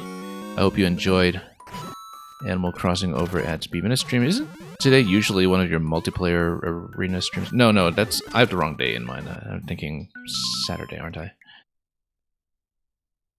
But anyway, B Minutes, hope you've been doing well. We've been running music auto-scroll levels all day, and we just got out of a particularly lengthy one since we've been doing all secret exits. Whoops, we need to get to jump here. And Solomon Islands today is Saturday in the Philippines, yeah? It is. Yeah, I always think of this as my Friday/Saturday stream. I know that B-Minutes is based in the US, though, so... I mean, I guess technically it's past midnight there, too, and also Saturday. It's Saturday for everyone here, probably, unless you're in Hawaii.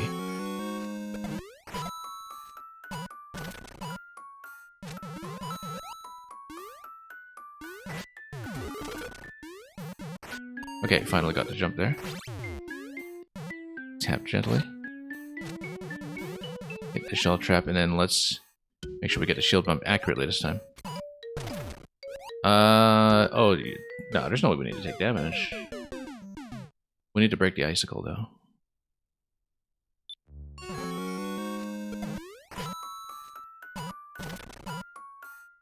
I played so much Mario Maker 2.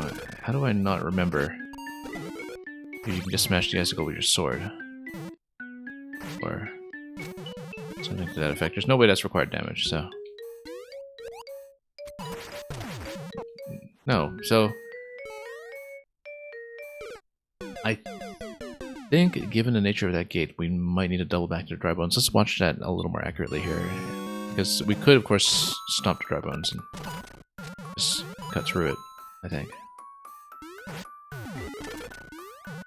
I'm forgetting something really obvious here.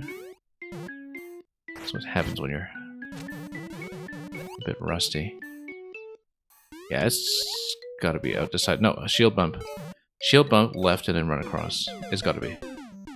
It's gotta be. A few minutes it was Persona Night, but you also played Mario Party and Kart? Yeah. Are you on Mario Party Jamboree now, like so many of the other streamers?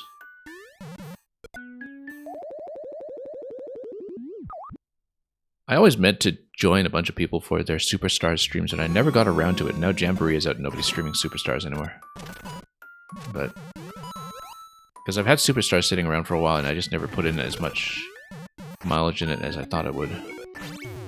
Usually just due to lack of well-coordinated times. He's still playing Island Tour. Okay, well that works too. Island Tour is 3DS, right? Or am I confused in its score? I don't know Mario Party that well, to be honest. So I know 3DS had like one of those compilation games at the end of its lifetime as well.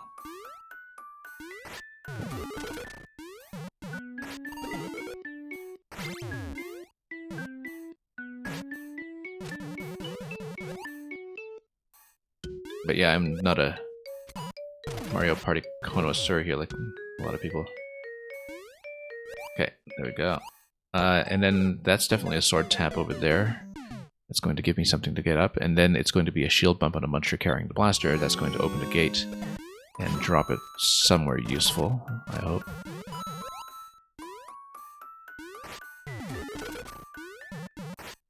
Okay, good. Once you've got the timing lined up for that, it makes a lot of sense. Oh, whoops, slipped right off. Solomon Islands, you lost Superstars in 2024, yeah. Well, I mean, 2024 wasn't that long ago, right? A lot of people left it for Jamboree in 2024, so... Whoops. Yeah, Witch Bell Top 100 is the one I was thinking of. One of those late-life 3DS releases when Nintendo didn't know yet if they were really going to succeed with the Switch as a replacement for both the portable and the home console lines. I was just telling somebody on my last stream that there's still a massive use case for a device the size of a 3DS.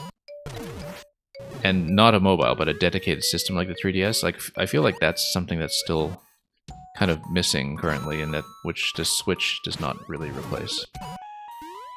Because the Switch is too cumbersome for some of those purposes. It took too long. Now, was it just me, or did we hear us get a key there? Let's see. Some people are alternating between Superstars and Jamboree. I see. Yeah.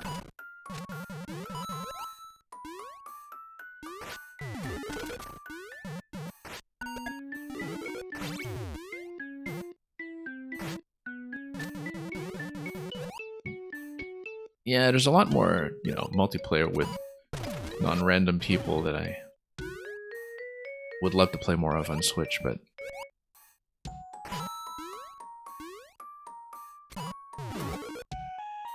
Is this... I thought I heard a key earlier. That's gotta be a key, right? That's a key. So that must be the key that we have to keep for the secret at some point, unless it's required for an exit door in this section.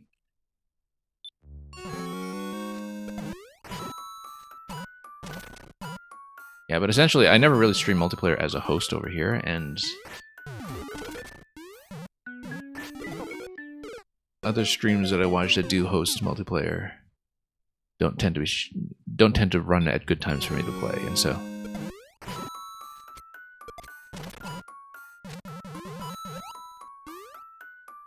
the outcome is what it is. Also means that I haven't really played that much Smash Ultimate. It's funny because I played so much single-player Smash Ultimate, which seems like the oddest thing. but barely played any multiplayer with it. Whoops, nope. Didn't quite manage to clear it.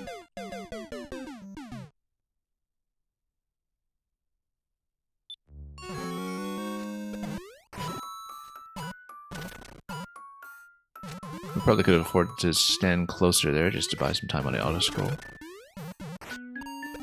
But that's okay, we can catch up. Without too much trouble, I think.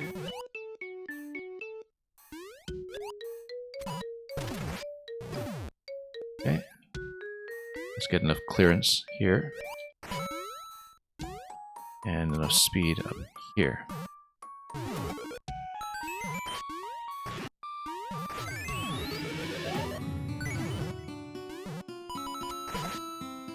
Oh. Nope, missed it. But let's weave through this anyway just to see what we're doing. Yeah, you have to get on that platform quickly enough before it drops off. And then you have to shield your way into the spike ball before the red pipe. Red pipe's going to give you the exit out of this first section. And you have to keep the key out of it, so we'll have to do this level well enough to be able to play it from scratch.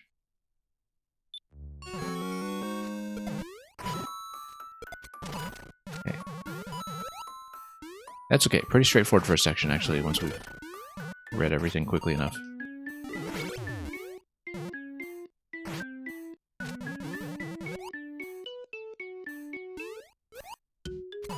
A lot of it is just accuracy on our part.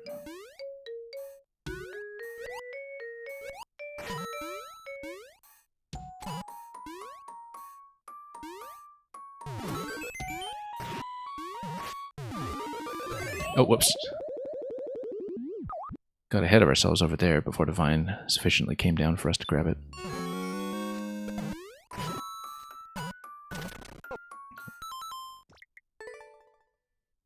So which persona is still going on at... Even as it is still 3? Because I know he's been on 3 reload for some time, right?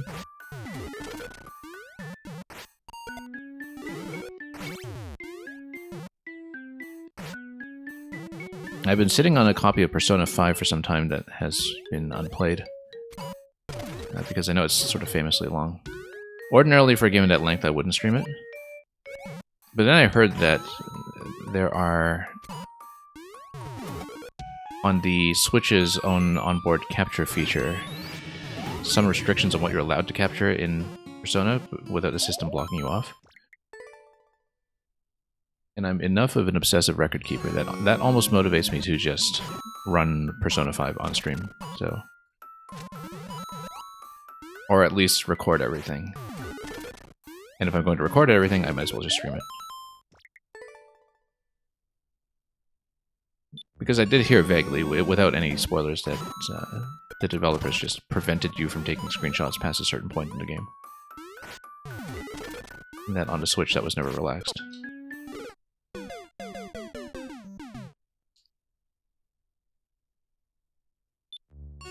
Very annoying when that happens.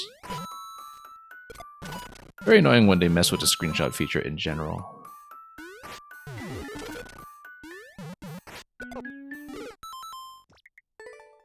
I remember, for instance, that with some of those Dynasty Warrior style games, like Age of Calamity specifically,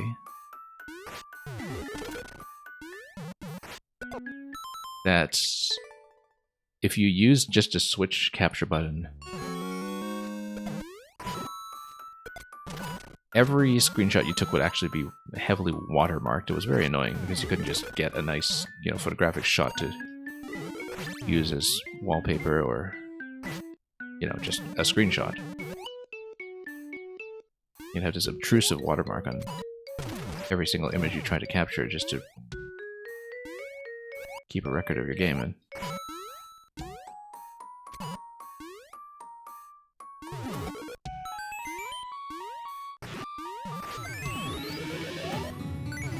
oh, whoops.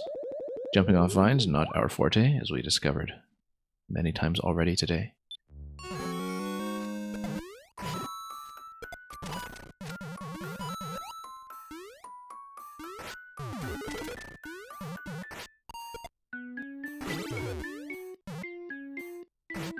Nope, too close. Is this salvageable? Let's try it. It's gonna be close. I feel like... Yeah, no, we're gonna have issues. Not enough time to stop the bones anyway, even if we did manage to shield bump that a little more accurately.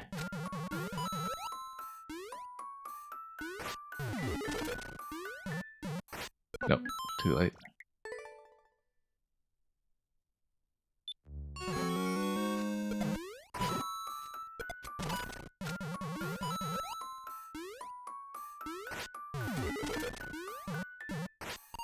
Okay, almost late, but almost is still fine.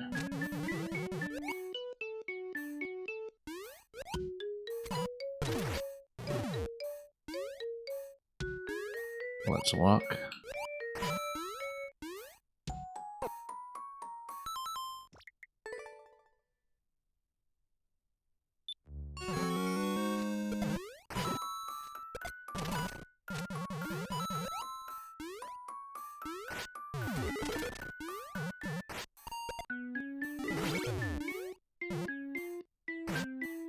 Push and go.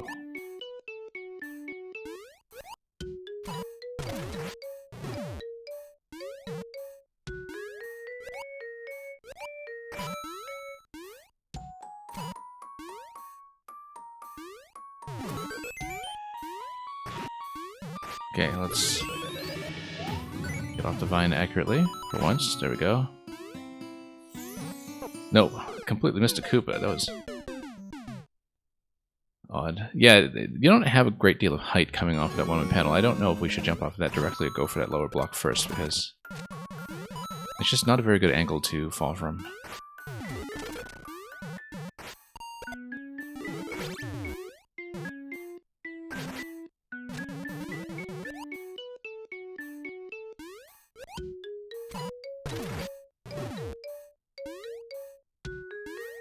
Okay.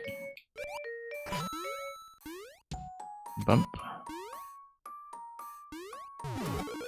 And same thing as usual over here. Just need to be extra careful with the vine.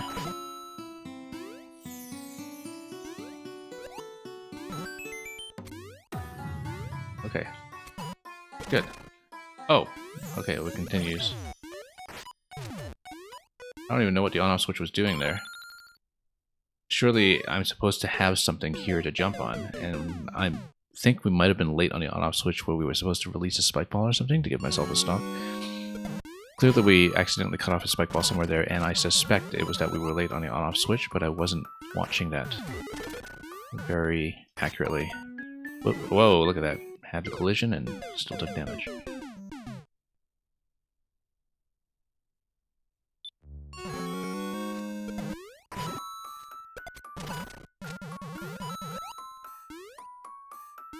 Alright, let's see it again.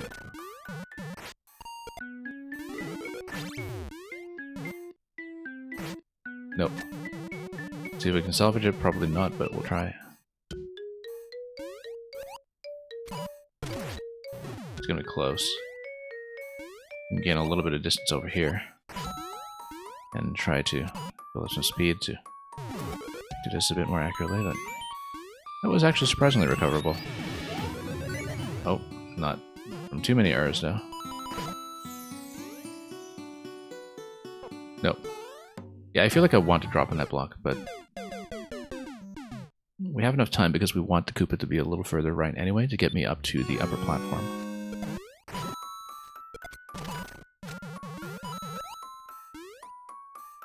Yeah, not that much room for error here. We can't afford to get bumped by this. Looked for a while like that was survivable, but it does run into issues the further along you get.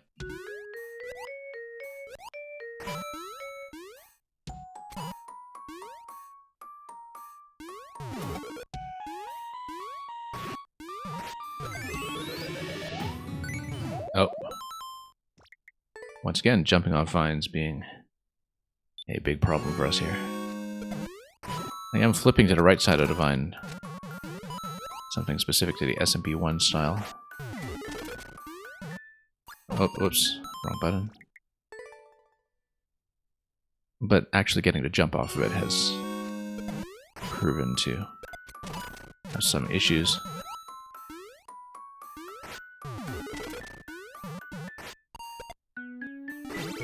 It's becoming a little more fluent, at least.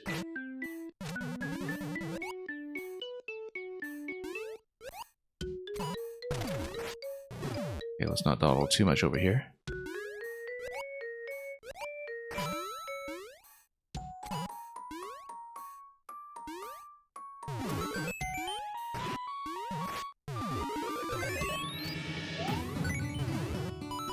Okay, that's a little cleaner. Oh, Koopa.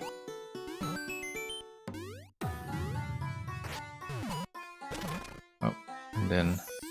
No, we don't want to smash the... Okay, yep.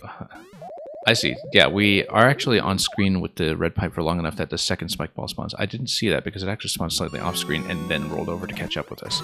But that's the reason for the urgency of hitting the on-off switch, is because it's actually the second spike ball in that location that becomes relevant. And we were a little bit slow in that all around. But we need to have enough distance from the pipe for the spike ball to be spawning as well. So there is a reason to just get up there right away and play through the sequence and just hope for the best with the second spike ball coming in after we stop the seesaw.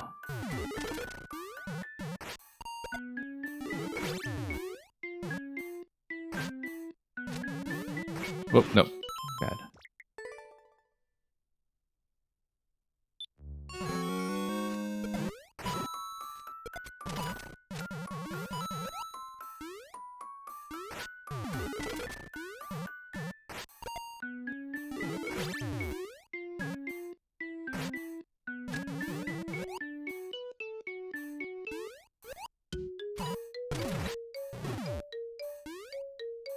Okay, let's try this again.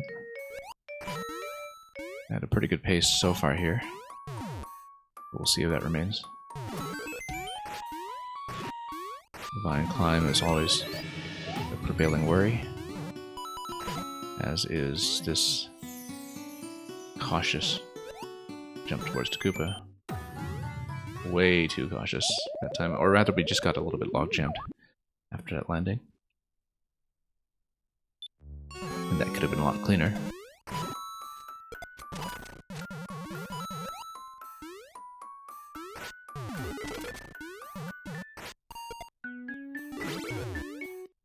Tap that and go.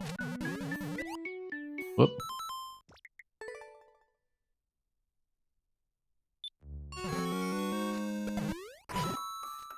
Yeah, clearly it seems like Balloon Room is going to be behind the key, unless the key is just required for the end of this segment, of course. Does mean we'll want to be very fluent with all of this. Let's try to salvage it.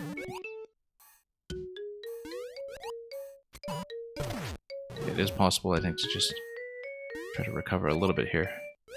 As long as we're quick about everything. That's not quick about everything. We're probably dead at this point, relative to the scroll. Yeah, no. Way too tight. Rather, we fell behind too much because of the bounce that we got off the sideways trampoline. And we just never made back that ground. Oh, nope. Too much bumping.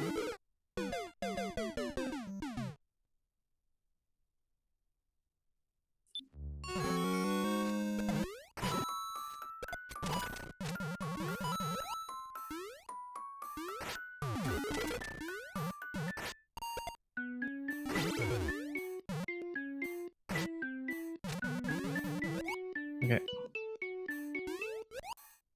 Bump. Stop.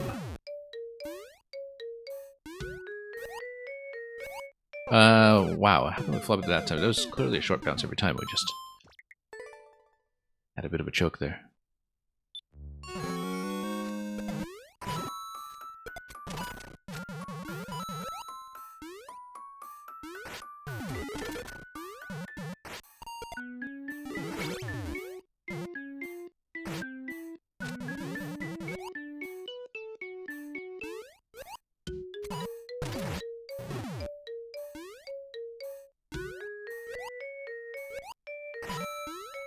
Okay, got that.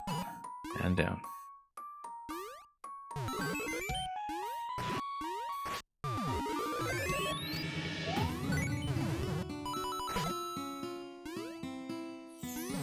Okay, yeah, you can jump it right off of that. It's better to do it that way, but... Oh, no, missed a shield. Yeah, no, we did a stomp instead of a shield because we pressed it the wrong time before I actually managed to finish the landing. And so we failed to shield into the spike ball. We actually do want to kill it as fast as possible so we can spawn another one before the red pipe is too far off camera. No. That will probably kill the attempt, but let's see. If we play very cleanly and perfectly here, maybe we can catch up.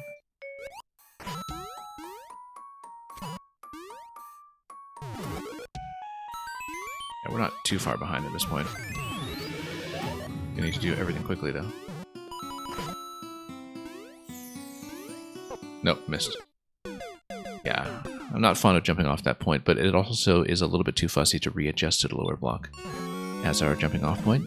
Gives you a better jump, but it's a little too slow to get there. And that does become a problem once you get into the positioning of the red pipe for the spike ball spawn. Later on, you do want to be further ahead on the scroll at that point. So let's just not get bumped there to begin with.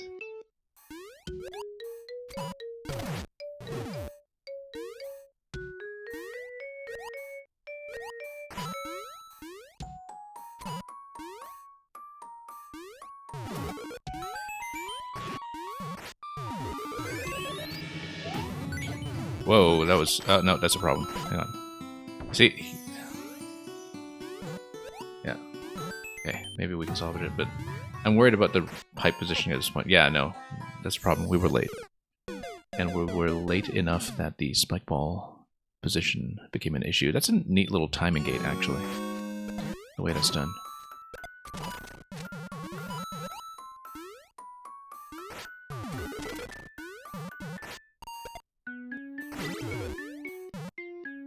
Let's not get bounced.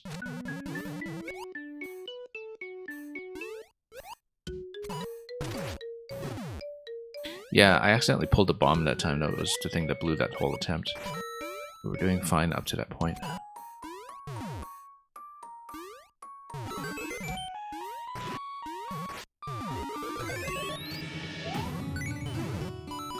Okay, better. No, jumping straight towards it really doesn't work out. The angle is just too weird. But then I'm wary of slowing down too much if we go from the lower block. But the angle is not great at all. We're coming off of that upper one-way panel with the low ceiling. It's kind of hard to plan a jump like that when you just get dunked down right away.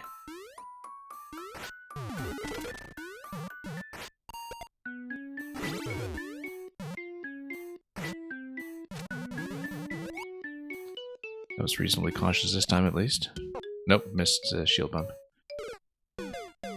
Slightly late on the input.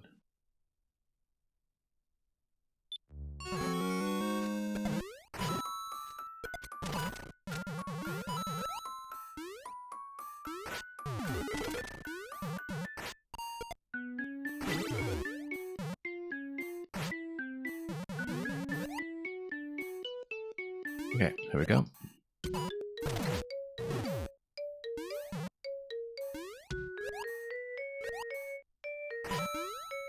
A little bit late in that tap, but still salvageable given that we're right along the edge of the screen.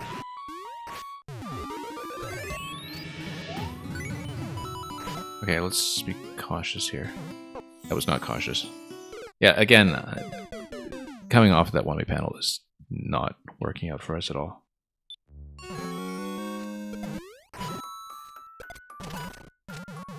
So hopefully we can just get a nice crisp timing from the lower block instead.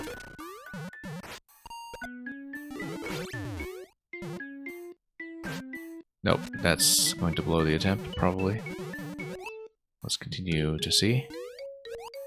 If we play everything clean, this is tantalizingly close to being salvageable, but then I think you run into camera problems with the red pipe, and of course, yeah, now it's too slow from missing that repeatedly.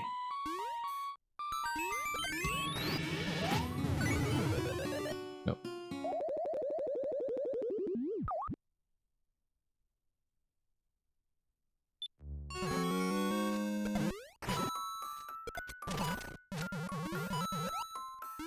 It's okay, pretty clear what to do, but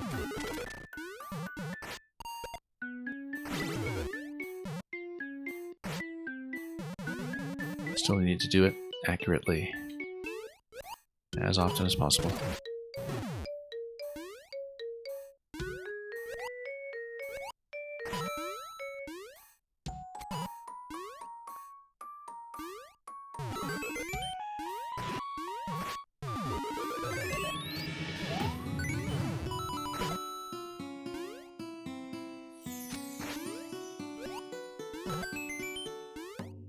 Okay, wrap around quickly, land, and then shield. Okay. Okay, good. Now it's gonna roll. There we go. Now, of course, we have to keep the key if we can.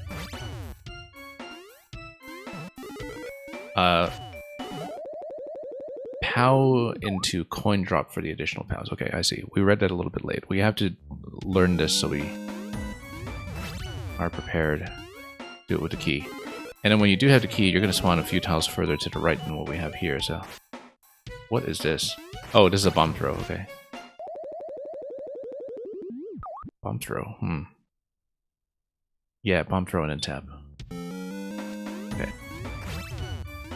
Nope, missed it.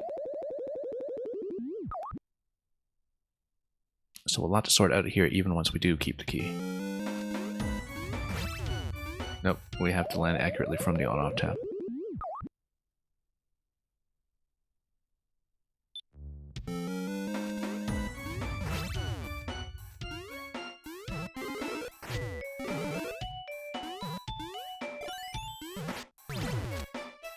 Go. Wait. But then do we not want to hit the on-off switch? No, we want to hit the on-off switch in order to detonate the bomb, actually. Because then we get an instant detonation on it where we don't have to wait, and we also open the gate up top. Yeah, so we have to double tap it. Yeah, Descriptivus, it is very much a bop. We've been doing music levels all day, actually. All day long. Since that is the...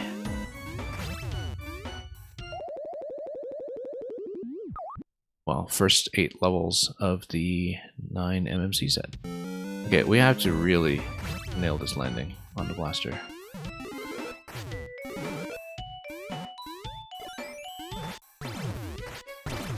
Yeah, double tap there.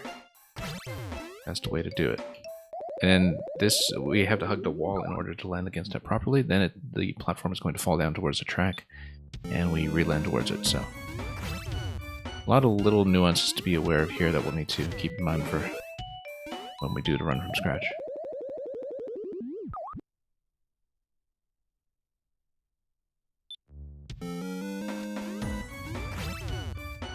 Yeah, the landing out of that is surprisingly tricky.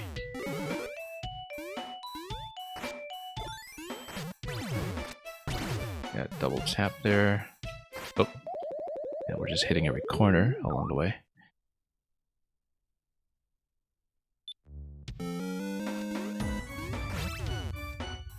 I wonder if arrow shot might even be better there.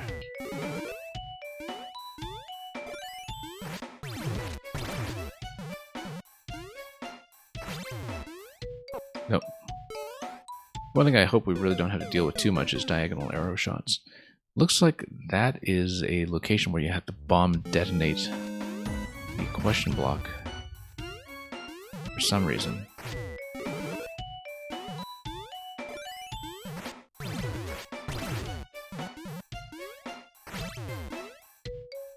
No, we really have to hug right there.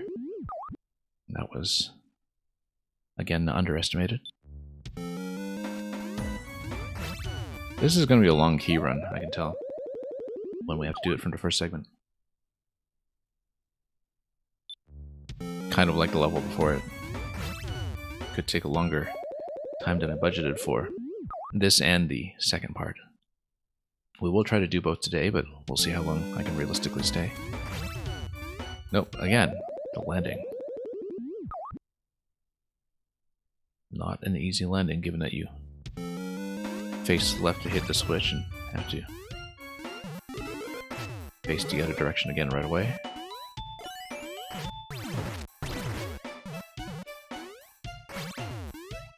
Nope, too low. I keep thinking that the tile under the on-off switch is going to get in my way when it comes to the jump. Psychologically, it does kind of push you back.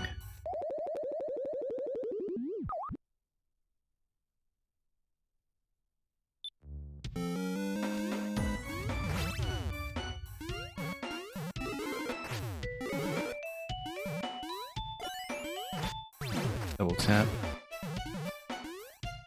Jump sooner than we've been doing. That's not sooner than we've been doing. Yeah, I keep thinking we're going to hit the corner there. That's a thing. And no. Yeah, this little tap here has been a problem in terms of just landing accurately afterwards.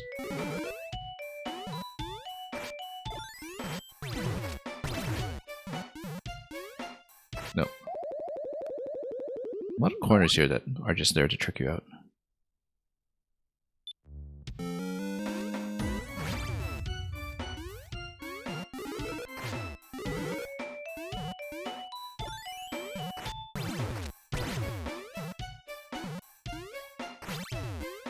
No, not enough of a run that time. That's a tricky jump. Feels very claustrophobic too, that's the thing.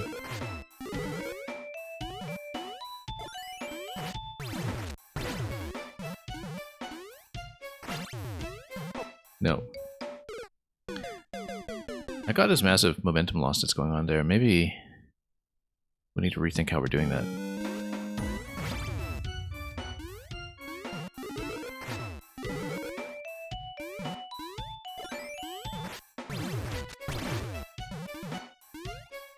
No. I mean, no matter what, you are going to be bunched up against the on-off switch on a blaster, but we need to give ourselves maybe a bit more room on a blaster to run forward into the jump. Maybe a very subtle little nuance here to how we're making that landing. Right here. Yeah, you see, you drop so quickly. That loads you. Down arrow over there seems to imply a shield coming up pretty soon.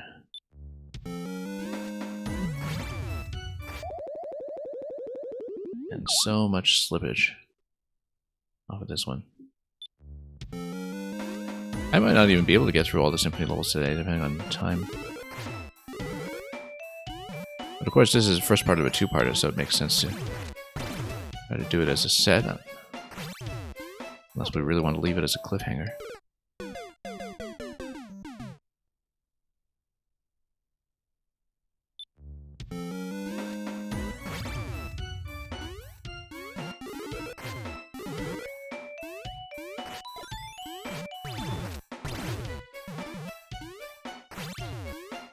There we go, finally, and then, of course, we didn't hold right aggressively enough.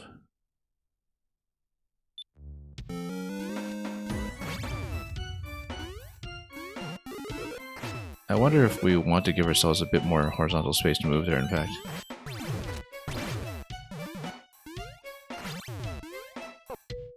Where instead of falling right against a wall, we fall a little bit to the left of the wall so we have more room to push right. I don't know if that theory works. I think we just need to push right against the wall and be very thorough about it.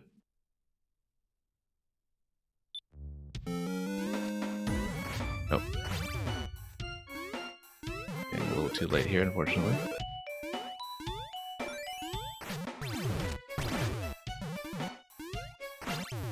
No, too long. Yeah, that drop really causes some issues here. I'm clearly not starting to run early enough in that spot.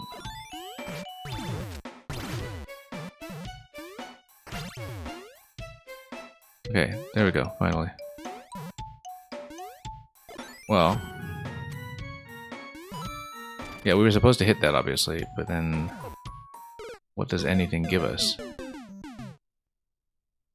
I don't even know what that sequence looks like because we missed that question block and we didn't see what it spawned.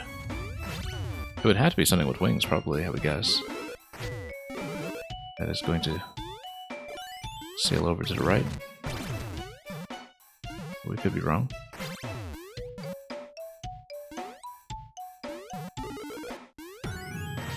Okay. Wide down? What does that mean?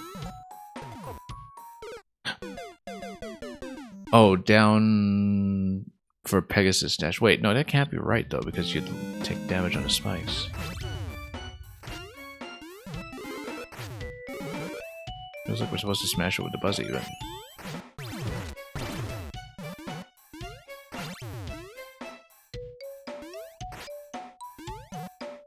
that gives you Buzzy. Then what's here? Can't be that. Unless... okay, so this is obviously a shell trap that's on the right side. Yeah, no, I see what it is. You actually do have to tap the Buzzy. You send a Buzzy to the right, you shield it to make it go back to the right after it breaks the brick, and then it gets into the shell trap. That's why the down arrow is there. It's for the Buzzy Beetle.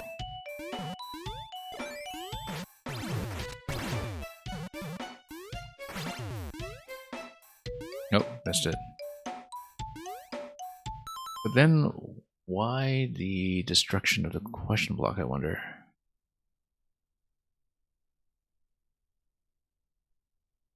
Because the Buzzy is coming out. What do you gain by destroying the question block? If that is what it is.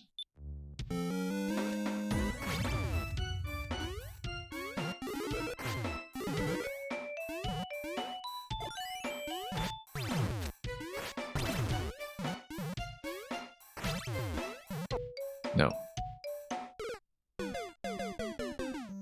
Because you spawned a Buzzy from a question block, why would you want to destroy the question block? What does that even give you?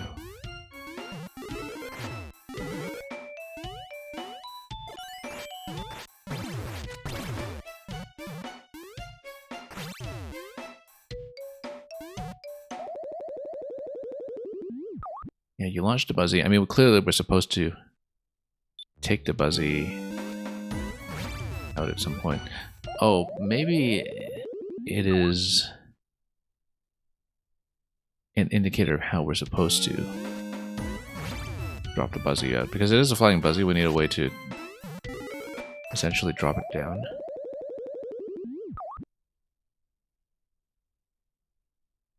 So we can use it as a shell. Oh.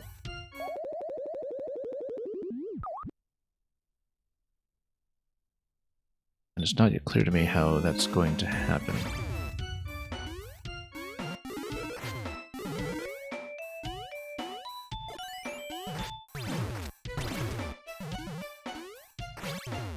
No, too low every time.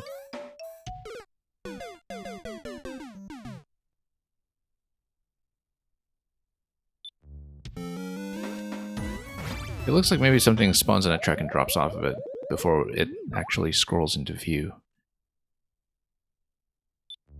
Because is that track an indicator or is it actually a track that drops something?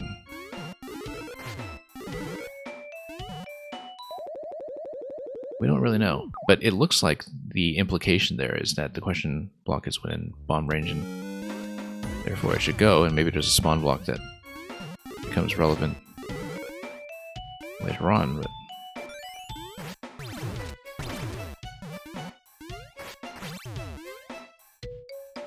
okay.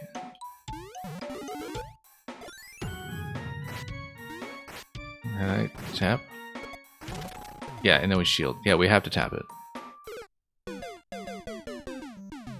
I don't see the benefit of tossing a bomb there. I really don't see it. I don't know what it achieves.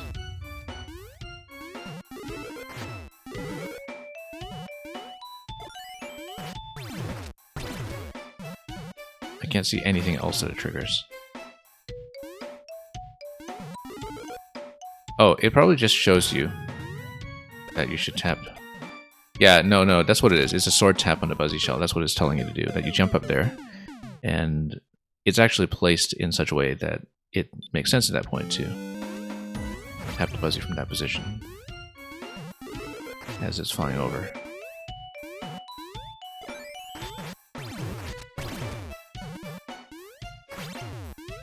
Nope.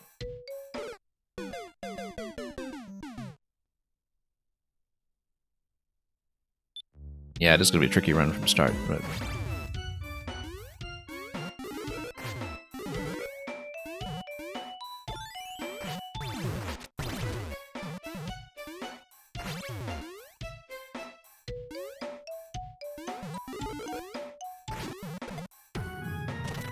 There we go. That's how it works. Drop this.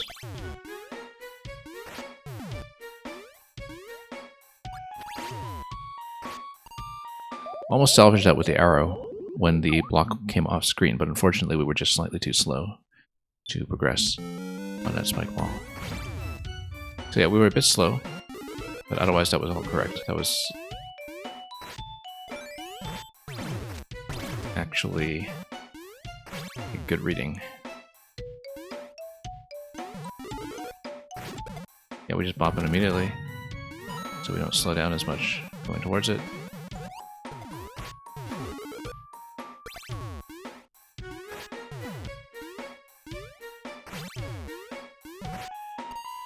Nope, not enough of a bounce. And then we'll have to jump over some spikes on the way over, I think, when it comes to riding that blue platform afterwards. I feel like we're going to lose a lot of attempts to this when we do go for the key. This fall right here where we just fail to land on the blaster. Everything else at this point is abundantly clear. Our execution is not always the best, particularly here. But we can do this. Okay, there we go.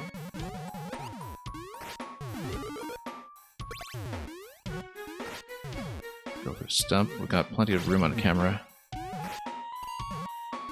Nope. That's okay, let's keep riding just to see what goes on here. Yeah, this is just a sword tap for the Piranha.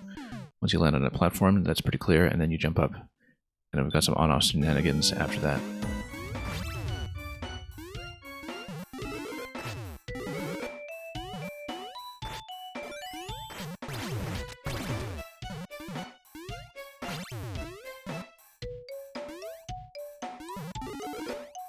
Yeah, we just run into it directly, and the timing works out pretty well.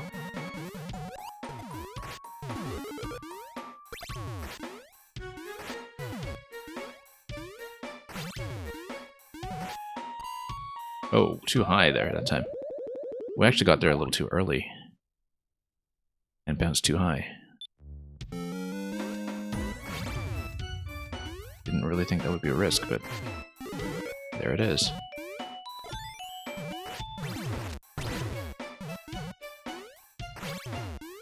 Nope.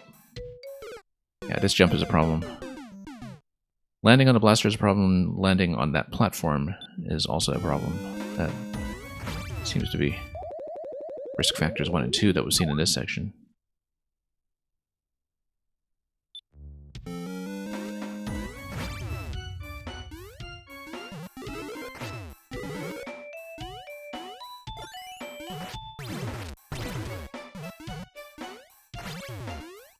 Okay, there we go.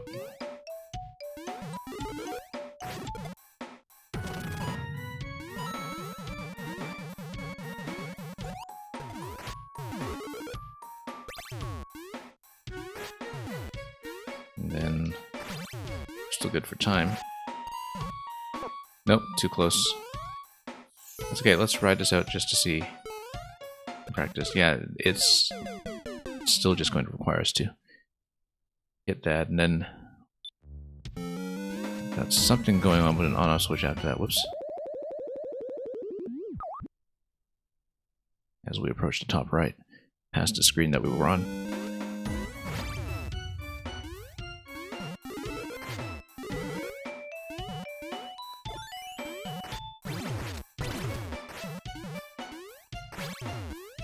Okay, pretty crisp so far. Let's keep it up.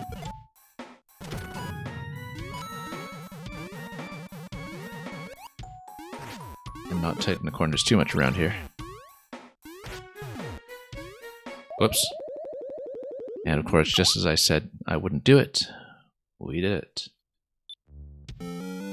Exactly the thing I said would be a problem.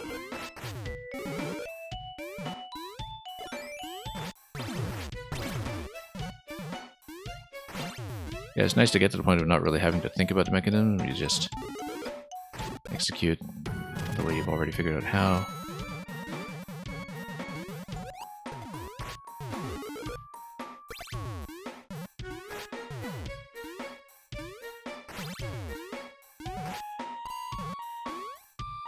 Nope, too far.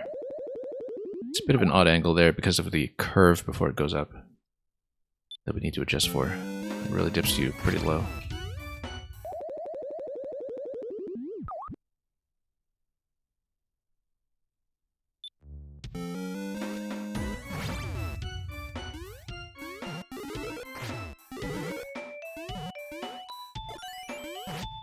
Okay, double tap that.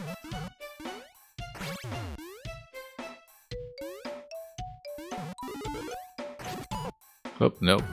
Yeah, we shouldn't have shielded into that. We just need to run into it. Hang on. Yeah, we don't want to start over just yet. We're still practicing this segment, so...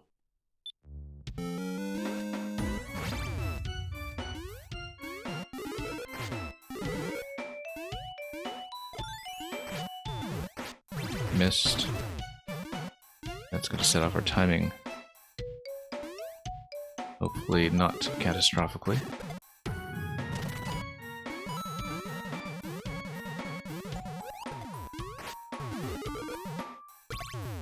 There are enough improvements we can make in these areas that we should be able to land somewhat accurately.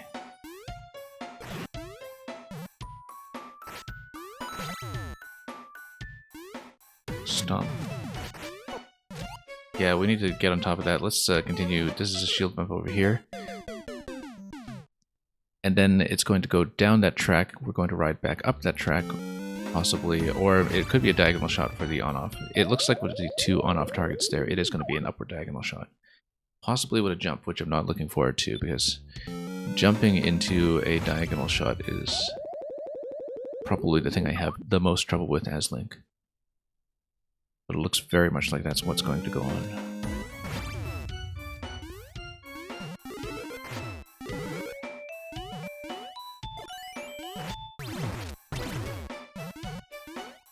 Yeah, I like that this level gives you plenty to actually think about and figure out.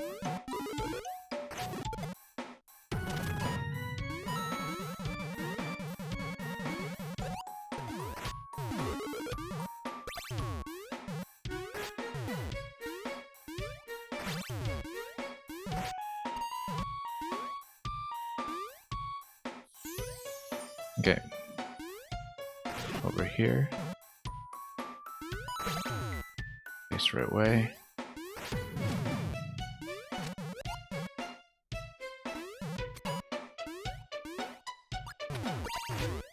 Late on the jump.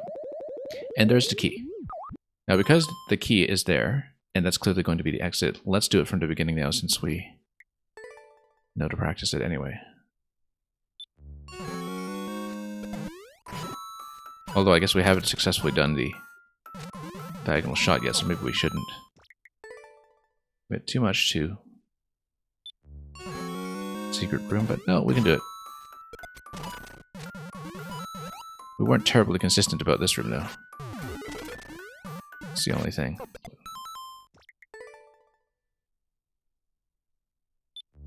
But we'll get into that start over habit once again.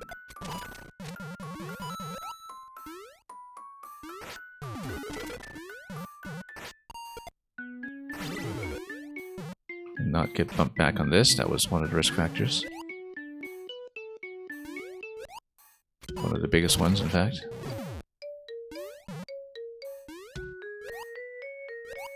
Nope. Too high a bounce, and we got caught up on the corner.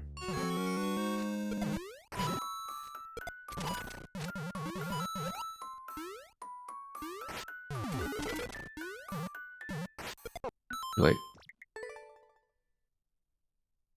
yeah, lots of potential failure points in the second half. That's the thing. That maybe we still need more practice there.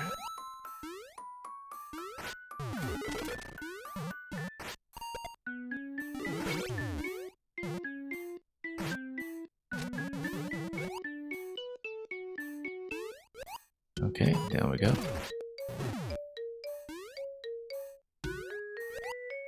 Short bounce here, very important.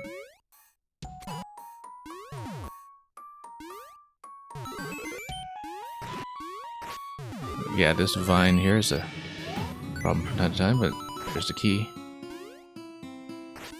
No.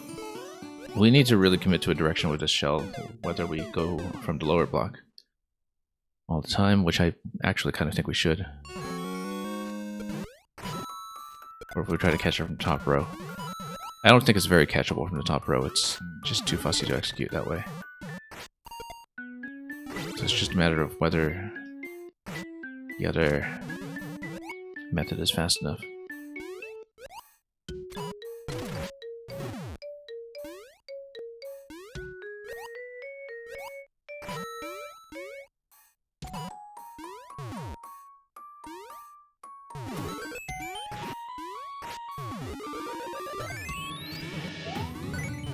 Okay, tap this. This guy is a nuisance, but we got him. Oh, too slow. Okay, got it.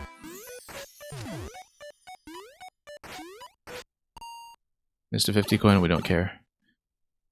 Alright, let's try to do this cleanly. First of all, not missing this on-off switch. We're starting a little behind pace because of the fact that starting at checkpoint is actually slightly more relaxed on the camera by a few tiles, which is a very important nuance. We're kind of playing against the camera from the moment we arrive when we start from the beginning for the key run. So it is slightly harder. It requires a bit more precision when we get into the segment past checkpoint 1.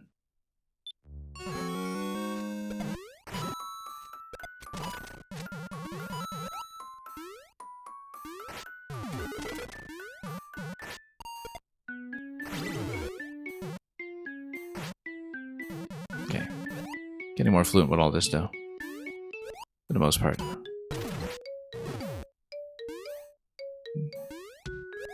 Definitely a few risky segments.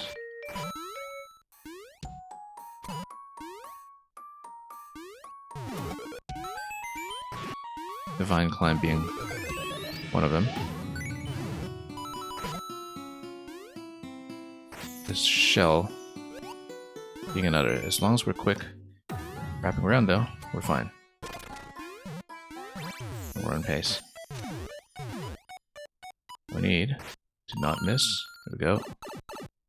Okay, now we have to go right away and not miss the on-off switch and the blaster drop. This feels like it's a little more back on track.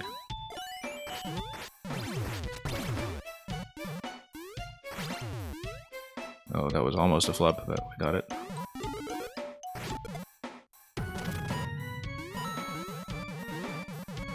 Alright, let's focus.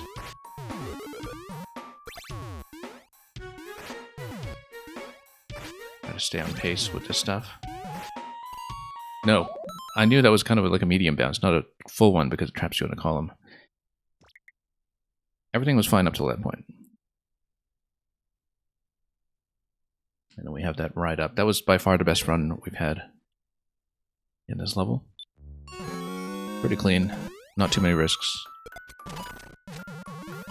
Spike ball exit from the first section still feels like we're just getting a little bit lucky with it, but that's okay. We just need to aim reasonably well and we'll be fine.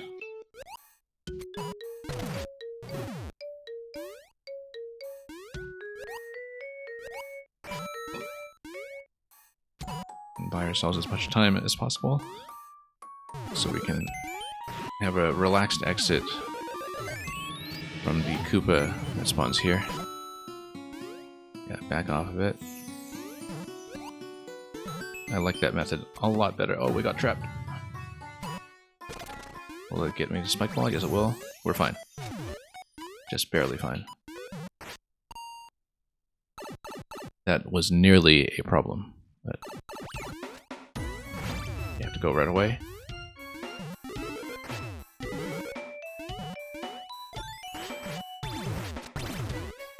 A little bit off-center there, but we made it. Nope. It feels like I'm slightly off the falling platform there as I land from the on-off switch. Jumping onto that platform was, I think, the biggest problem in this segment. Onto the blue flimsy lift.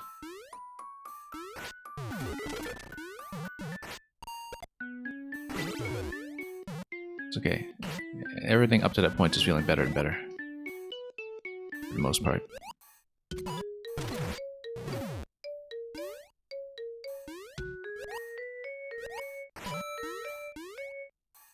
No, that was wrong.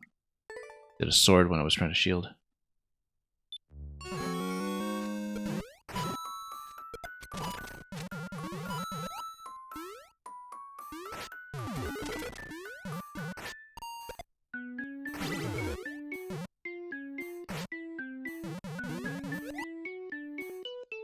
Okay, there we go.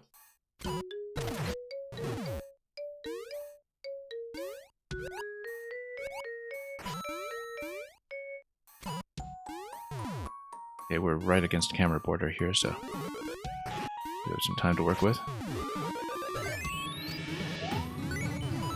Again, take your time with the Koopa just so we can get a good solid jump and wrap around with no problems.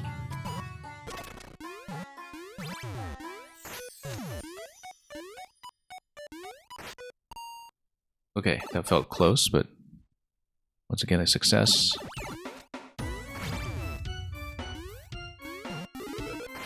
Nope. Nope. Lost momentum on both occasions and just failed to tap the POW completely. We just lost a run. That was the issue.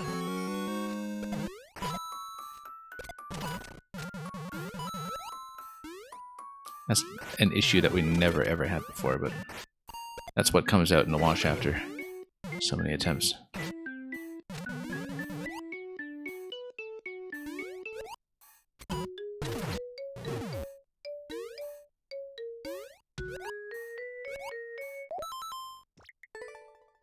It's okay, we're getting closer.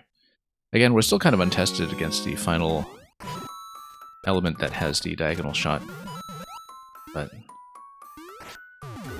maybe we should have practiced that.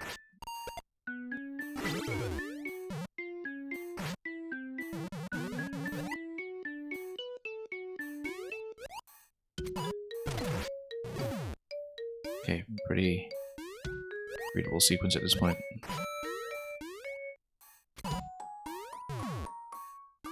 The fact that we're this close to the edge of the screen is a good sign in terms of pacing. So we can take our time with the Koopa.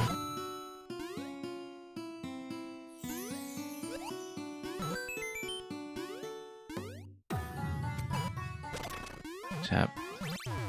And everything here is just fine. And it's even more satisfying when we hit the 50 coin, but we're not going to fuss too much about that. Nope, nope, no, no. That's exactly what we were afraid of, just missing the blaster landing, which is tough to hit consistently.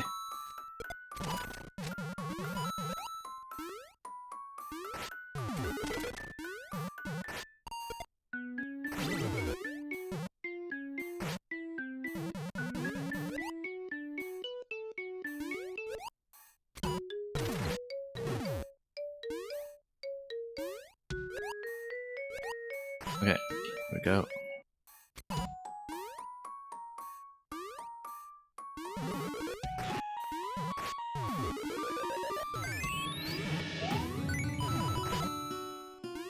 Okay, cautiously.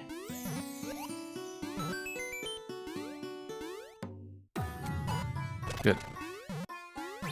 Pretty solid all around there this time. That frightens me a bit every time, but the real issue is on this side. No, just lost a jump there.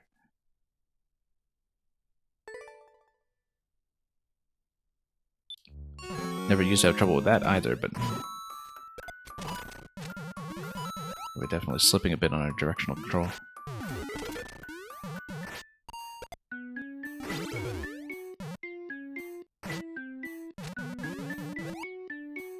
I don't know if we can do part 2 of this today, or if we'll have to leave it as a cliffhanger.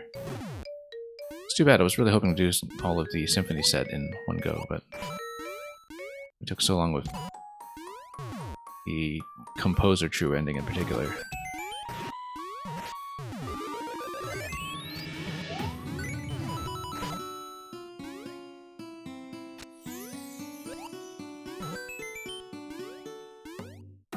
Okay, stop it.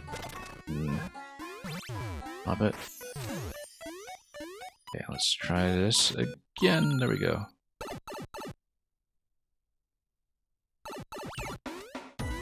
Netcat, you're saying Link has always been a step up in difficulty. Depends on the complexity of what you're doing. I mean, like I said, diagonal arrow shot is probably the thing I have most trouble with, and yeah, just missing the ground pound there, just being slightly off the block multiple times in a row, that killed that run. I'm going to just give my thumb a moment to recover here. That's the thing, is that all of these levels have been mostly holding right. This one less so than some of the other ones, because at least you get to turn around and interact with some things, but means that my right thumb has been, my left thumb rather, has been given a bit more of a workout than usual. Let me just stretch out for a moment.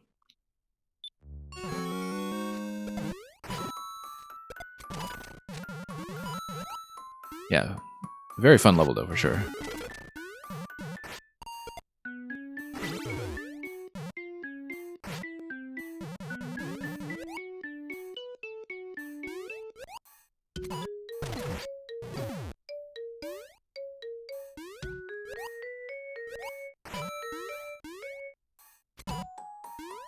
Okay, there we go.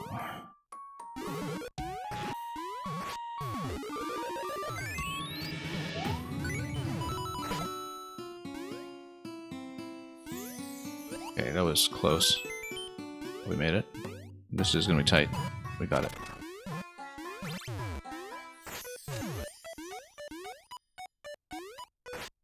No, for once we finally missed it. That was the thing we were concerned about all this time. Because every time it felt like we were barely touching it. And at long last, our luck with that has run out.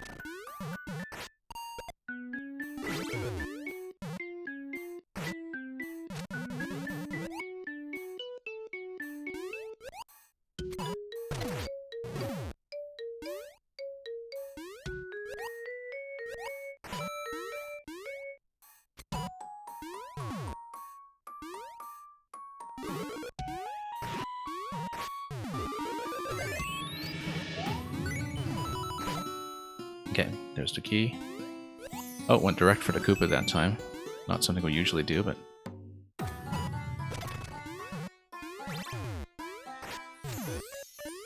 Okay. There we go, much more accurate. Land. Let's get a bit of a run to hit the POW, and then... Okay, let's not miss here. Double tap. Again, we always have to catch up on the camera by a few tiles. That's the platform that always gets me. Netcat, thank you for ramen. It's funny because I actually did have ramen before I went on stream today. I don't mind another. Very important to have an emergency stash at all times.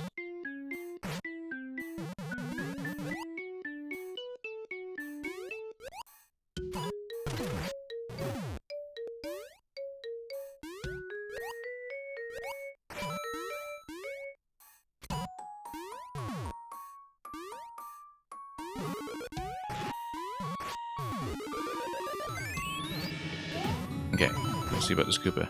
I don't like coming off the top. We did it last time, but doesn't mean I'll do it twice.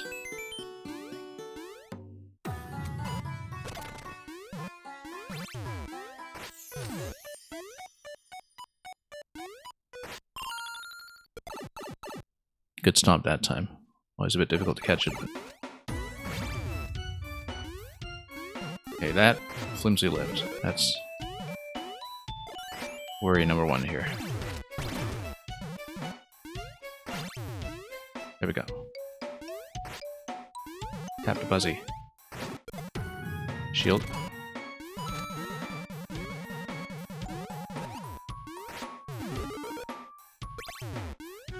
No, first time we missed that, actually. This was the best run yet. We were a little slow in getting to run there.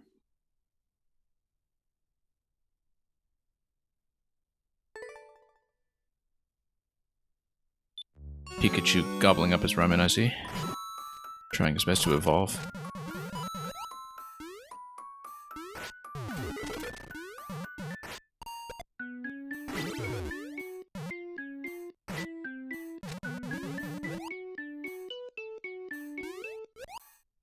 I would have thought that his dish of choice would be the Poke Bowl.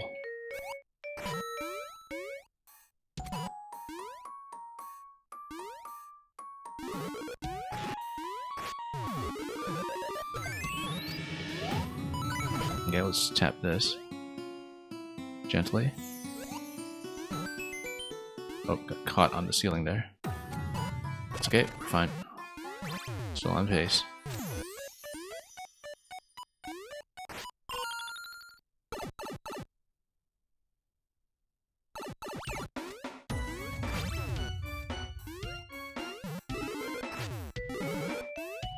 Nope.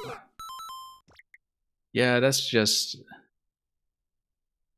the kind of jump that you get when your left thumb starts to creak a little bit. Okay, let's do this. I actually don't know that we'll do part 2 today. It may make sense to hold it as a cliffhanger, even though that puts us one short of doing the full symphony set in one go. Okay, Korean or Japanese ramen? Good question.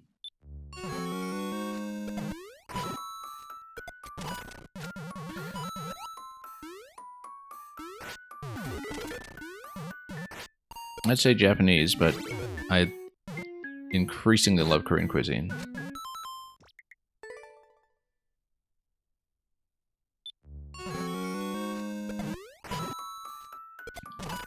The city that I moved to a few years ago has, in recent years, had this explosion of Korean food, even in places you don't expect, like places that aren't specifically advertised as Korean, but are Korean-owned businesses that do, you know, brunches or cafe-style snacks or whatnot. The amount of Korean cuisine has just absolutely exploded around here, and it's just amazing to explore. A lot of Korean fusion, essentially. Plus a lot of your good old-fashioned Korean barbecue and all that good stuff, but just unbelievable food. There's been a noticeable Korean migration wave into Canada in recent years, and the sure sign of that is that all of the Japanese restaurants nowadays are staffed by Koreans.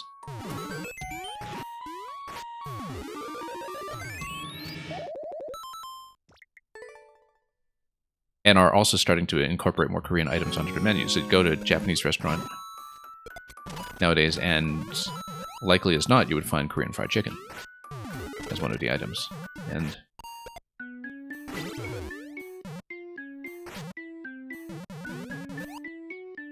it's just very noticeable as a product of some of the shifting demographics, as well as the greater global social mobility of people from South Korea coming off of their economic boom.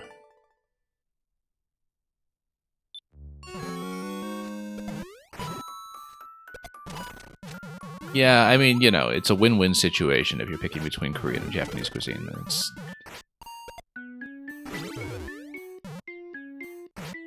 one of those things where having a preference is either way going to be good for your well-being.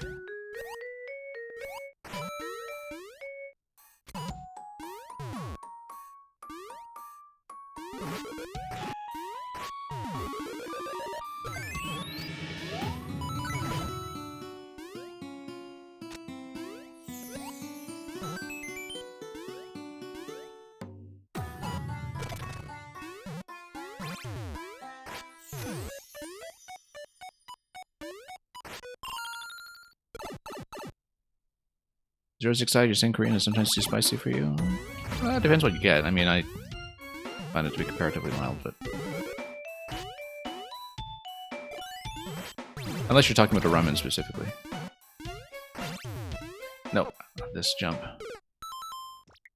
Yeah, that jump. It's the corner under the on-off switch. I mean, I guess the corner is there specifically to prevent you from hitting the on-off switch from below and by forcing you to smack it from the side, but it really creates an impediment to getting over to that blue platform, and psychologically kind of pushes you down a little further, right? And that's the thing we've been running into every time.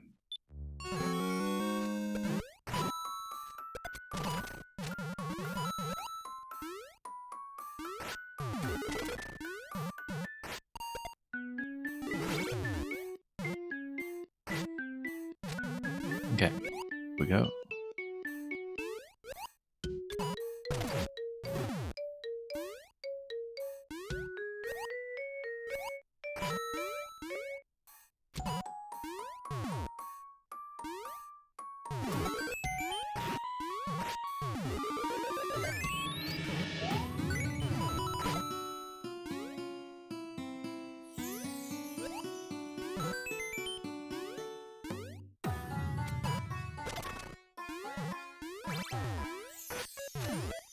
Okay. Catch the ball. There we go. Let's make sure we get the landing here, and we have to catch up on camera again by probably about 6 tiles or so horizontally.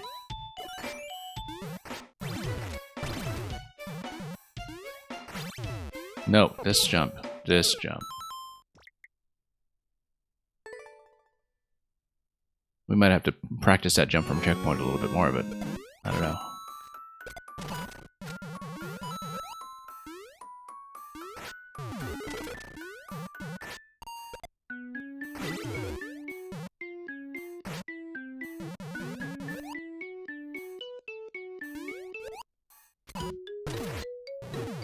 Okay, just have to be reasonably accurate about all of the little taps here, and by reasonably accurate I mean not missing that by a quarter tile or something that sends us back by whatever margin.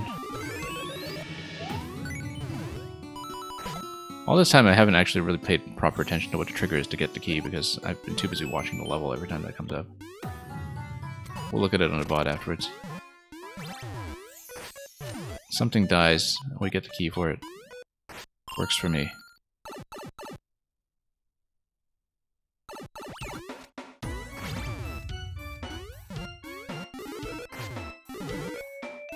Okay, let's try to gain as much time on the scroll as we can. There we go, finally. Buzzy? We missed a Buzzy. I can't believe we missed Buzzy. Oh, okay. Finally made a jump and we missed a Buzzy. Huh.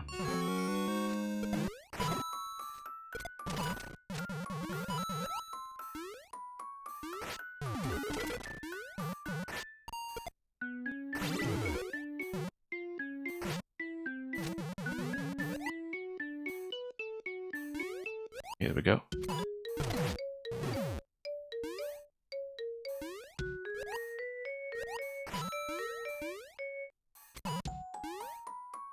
We're actually doing quite well if you look at how far our scroll position is, and then of course we just had to choke right there. Spoke too soon. That was a clean run so far though, up to that point. terms of gaining on the camera.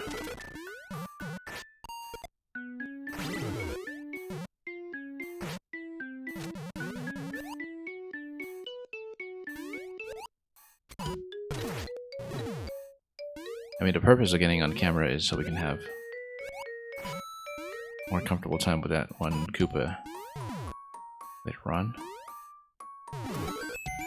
Green Koopa that we have to fall off the edge. Whoops.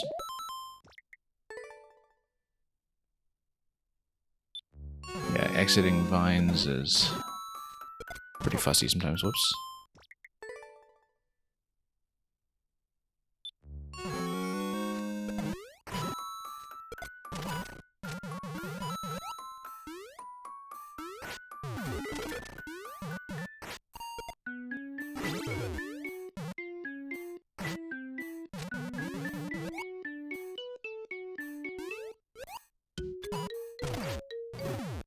Okay, let's do this.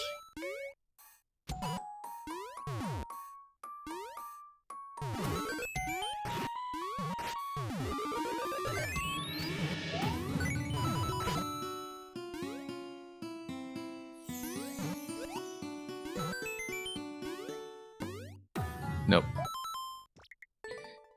Yeah, basically as soon as we hit that blue platform and jump up towards the POW, we're on that timer.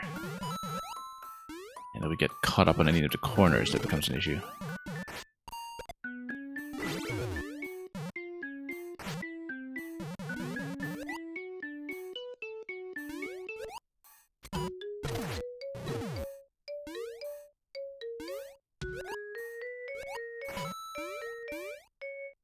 Nope, missed it.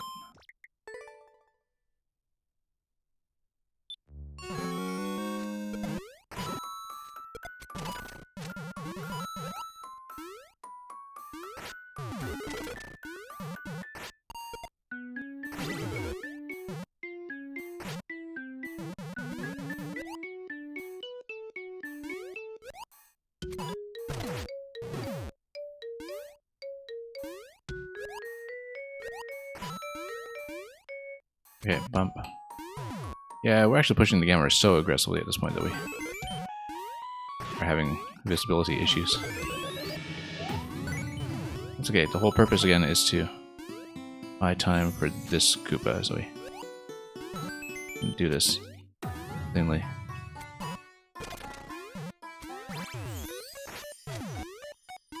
Okay.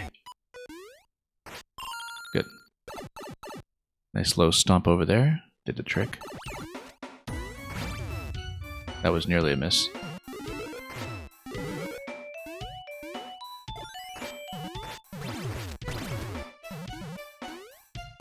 Okay, this jump. Got it. It's not Mr. Buzzy. Tap, push. Shield.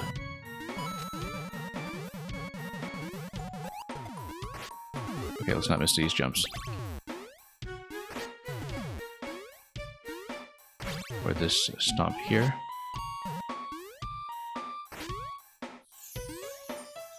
And then the sword here.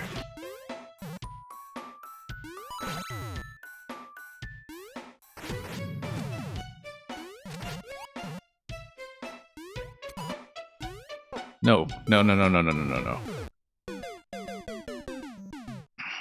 Right at the end. That was at the on-off switch. Again, that looks like a diagonal arrow shot. We had not done that accurately as yet.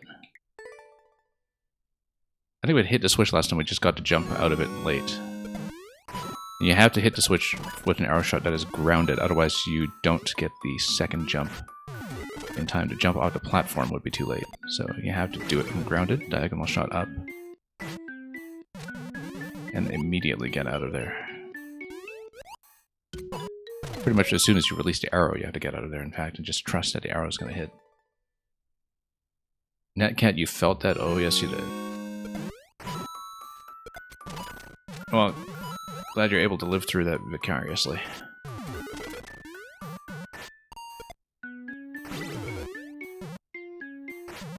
We did so well up to that point, too. That was a great run.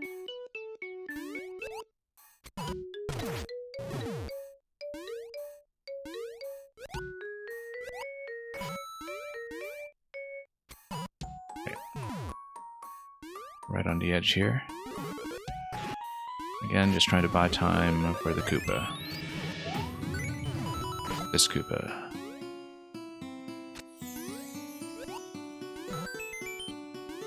Nope, missed it. Missed it. Too low a jump. You see, Natcat, you're making me highly motivated. Unfortunately, the Korean barbecue restaurants don't open for some time yet at this hour.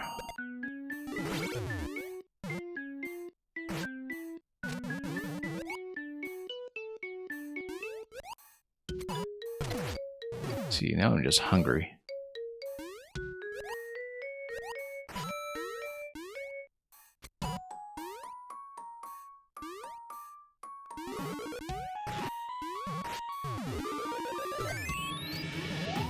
Okay, doing well here.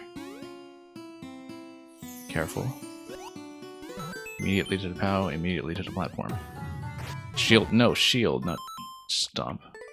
I was getting down too soon. We have to confirm the landing before that happens.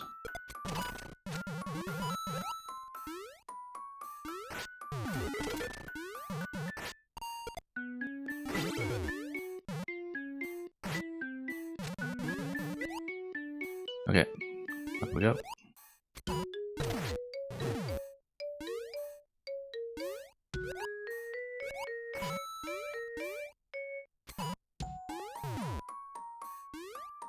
Yeah, we're right up against the edge here.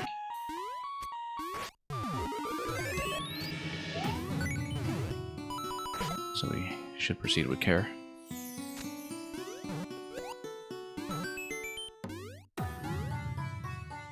Okay, that was close. We will get the other spike ball, thankfully. Good, accurate.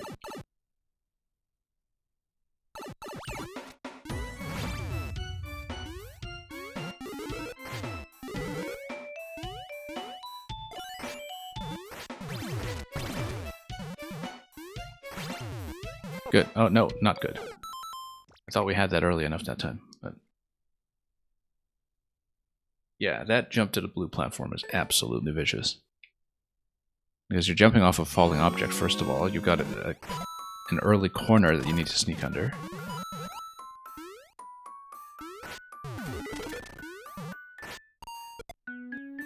And being on a track, the platform itself feels a little offset.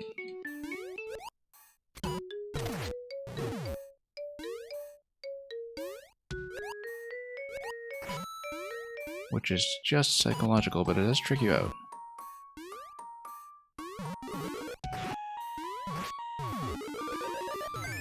In a pressure situation.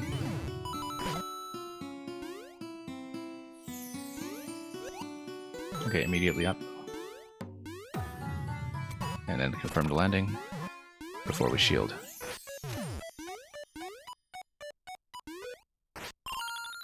Okay, almost missed a bounce on that, but we got it.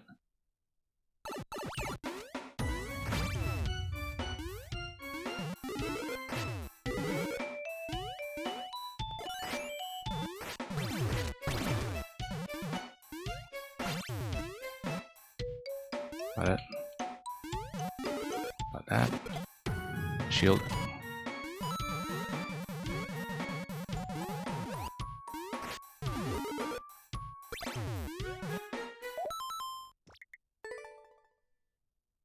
I was already kind of thinking too far ahead to the diagonal arrow shot later.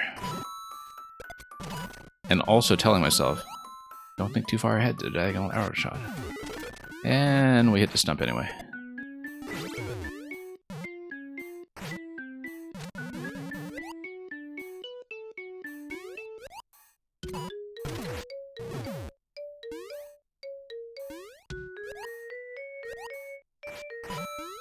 Oops.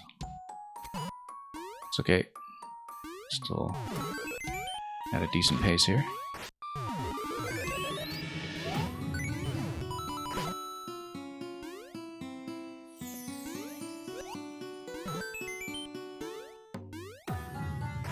Nope.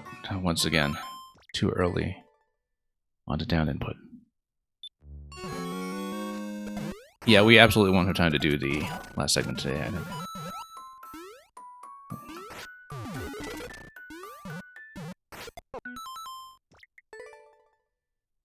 That's okay. It'll be a cliffhanger. It's too bad because this level and the next one go together as a set, right? So,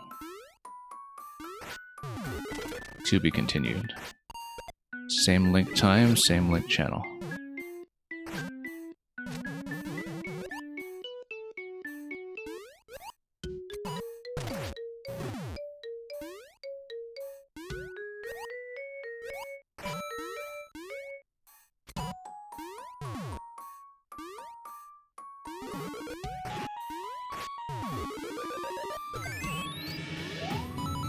Okay, slam that. Off the Koopa, and immediately we go. Down first. There we go.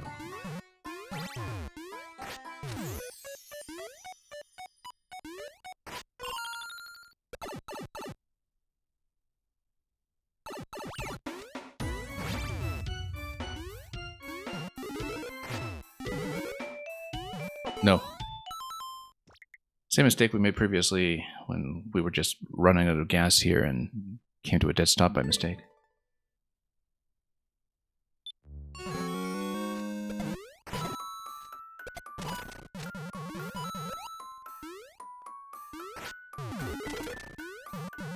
Yeah, again, that's the issue with... In our case, it's our 7th music auto-scroller in a row, and that is so much holding right. That's the thing. Far too much holding right. Not the fault of any individual level, it's just what happens when you play it as a set. We should remember that when we do Team Music World, by the way, where we'll really need to pace ourselves for something like that, because this many levels of holding right is much more physically exhausting in some ways than an equivalent number of levels doing anything else, you know.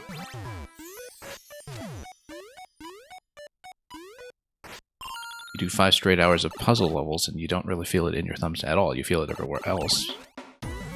But, oh, missed that. That's gonna put us even more behind on the camera. We are in camera trouble. Serious camera trouble. Have to catch up to everything here. Tighten up as much as we can.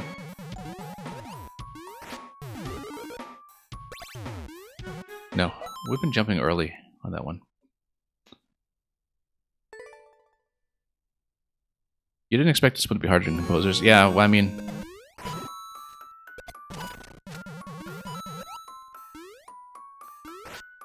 I guess. It depends on length played. Like, I don't feel like it's mechanically... Okay, mechanically it is harder in terms of the individual obstacles and the execution checks. It does feel like a smoother experience in terms of what we're losing to, though. That we're not just dying to the same troll over and over again, essentially.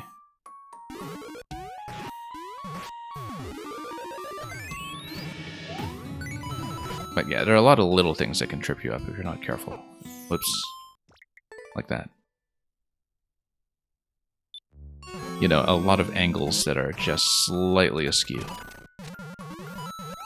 And require some pretty careful management.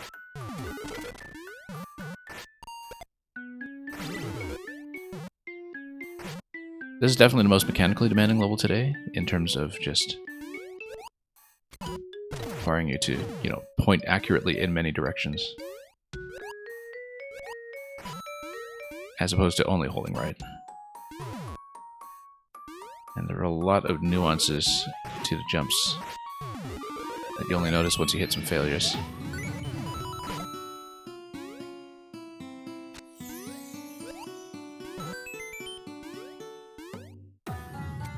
Land.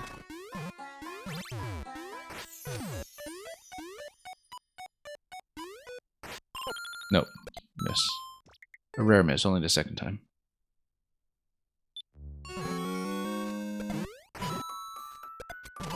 And this is only part 1.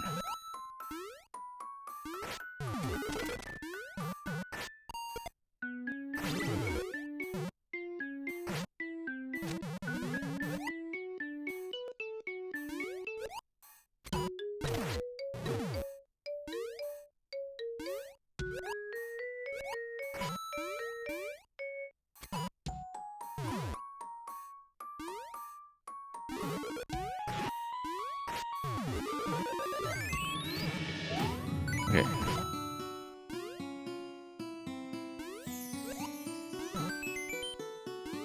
Whoa, that's way too late. I knew it. We just got stuck on the wall a little bit, hit the corner.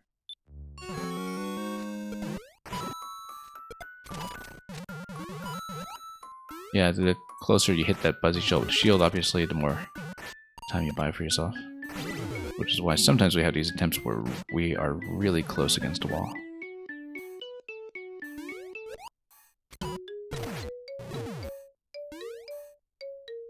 Because you do get a decent efficiency gain off the Buzzy deflection being close.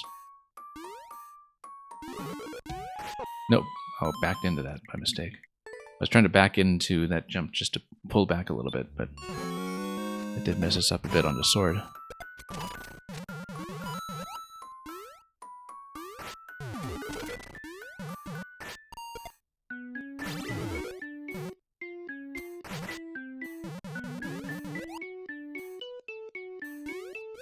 Okay. There we go.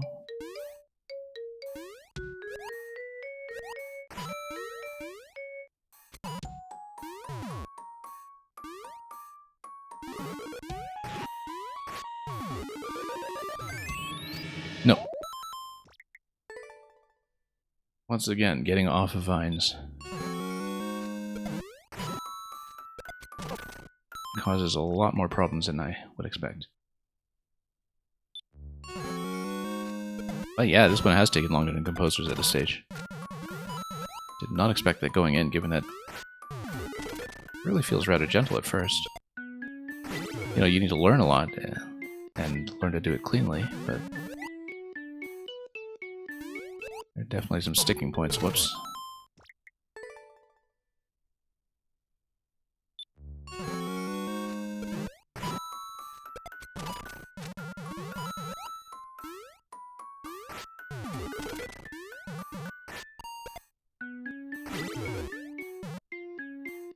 Okay, let's keep going.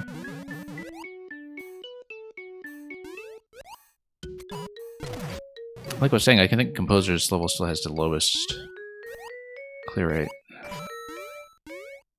But there's a lot that clear rate doesn't tell you.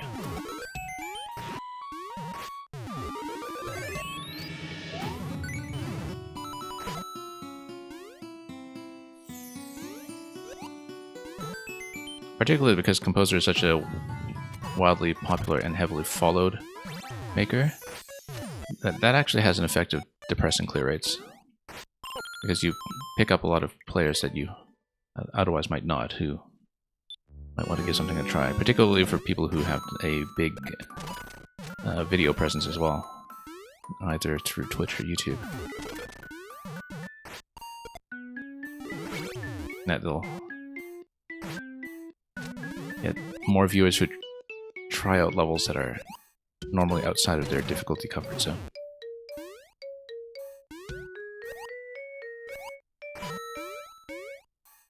And of course, clear rates have changed with time, just with who in the player base is remaining, right? That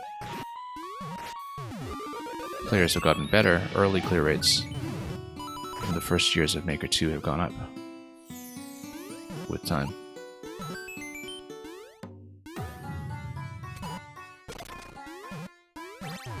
Just from the median player being more experienced. Oh, nope, too late, because I missed a first stomp. There are so many things you can miss here when it comes to execution. So many directional nuances that can go wrong. That's just the case with Link in general, though.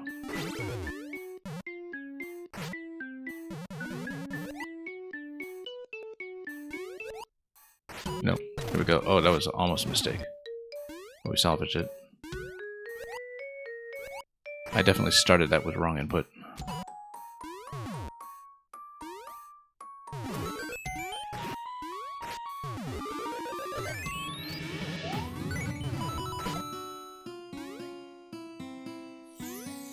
Okay, quick. Without any stumbles, land.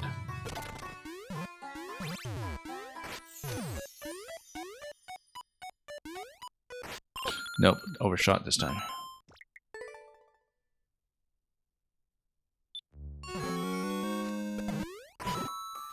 We could be here a while. I mean, I'm not even sure we'll finish this one today at this point, but we'll try our best, obviously, while it's still fresh.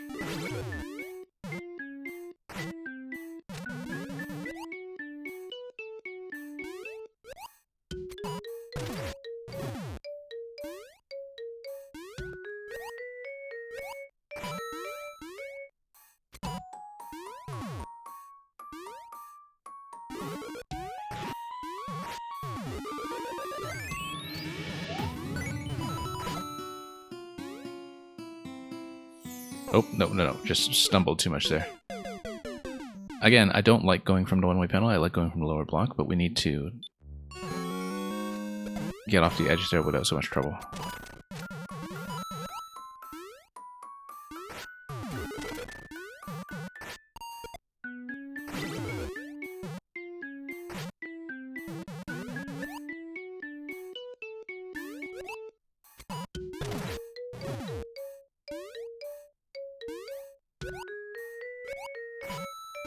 Yeah, a lot of these movements have started to become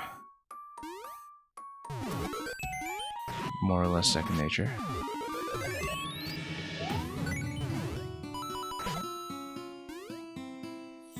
Can't get complacent about it though. Land first. Cuts it a bit close to do it that way, but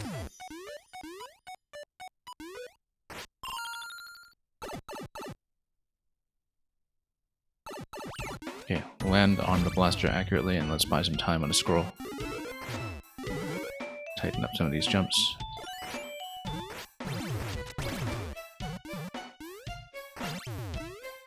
Ooh, close one. No, I accidentally shielded. I'm not supposed to shield it, I'm just supposed to tap. I was, again, thinking ahead by one step and thinking that the next step is a tap, and then that just led to some wires being crossed.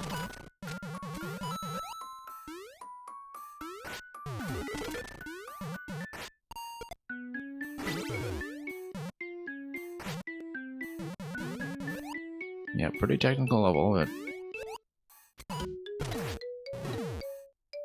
we'll do what we can with it.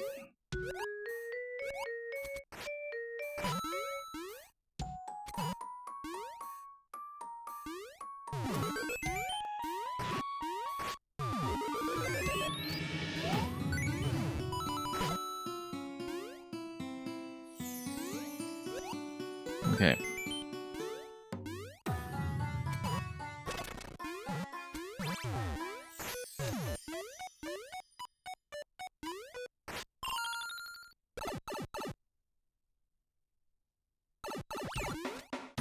Again, a lot of the usual traps to watch out for.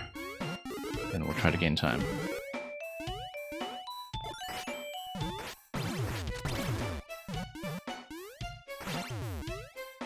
Always a little worried about that jump. Okay, no shield yet. Now we shield.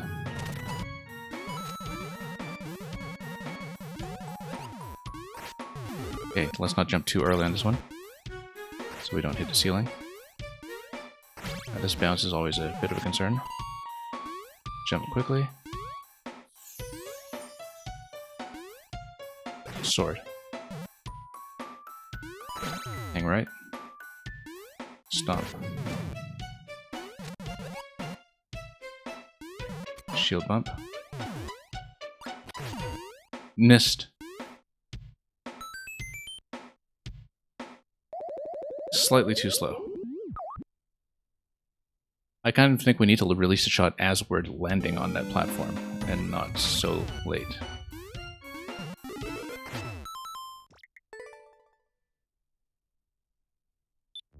We got to jump early enough that time, we just whiffed the arrow. It was a little too low.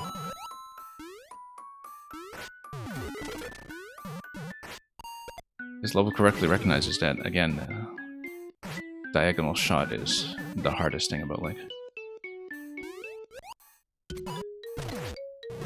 For me it is anyway, but you know, this level is structured to reflect that, with that being the final trick.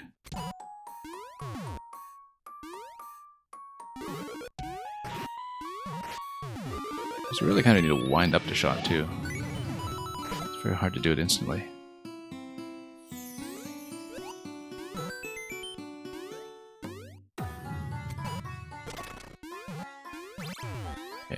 this.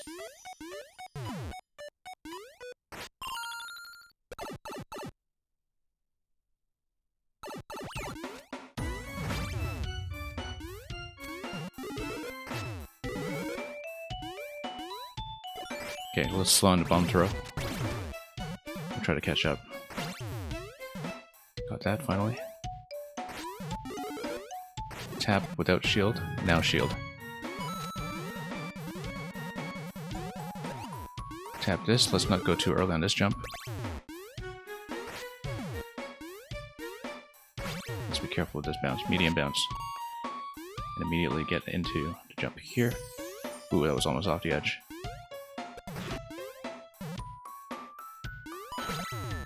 Stomp this guy. Moment of truth. Nope, too early that time. I was thinking, okay, we can fire the diagonal shot as we land. Nope, too early. We were too far to the right, that's why.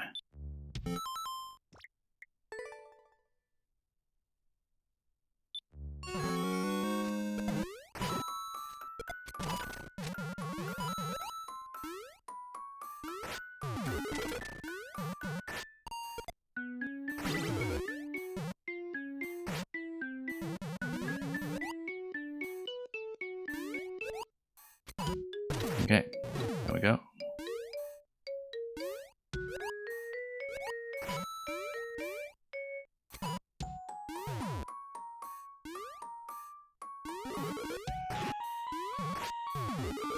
We'll give ourselves some time to really take our time with both the vine and this Koopa. Of course, that didn't help, but we slipped off the edge.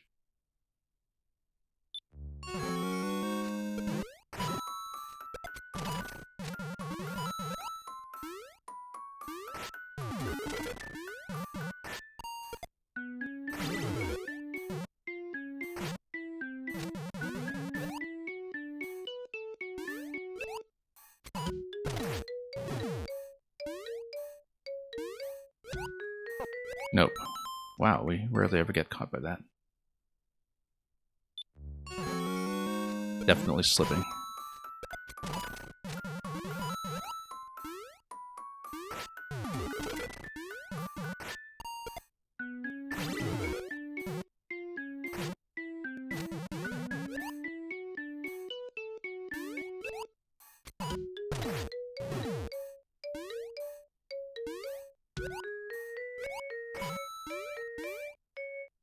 Okay, down and bump.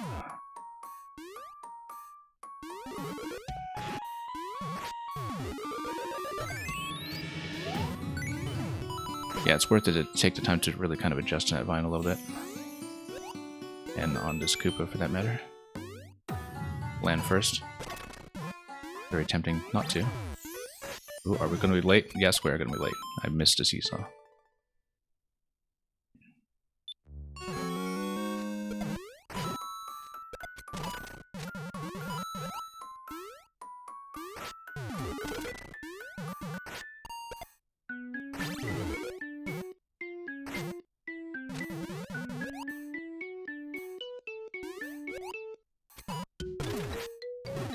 Almost went sword against that muncher by mistake. Luckily correct myself in time.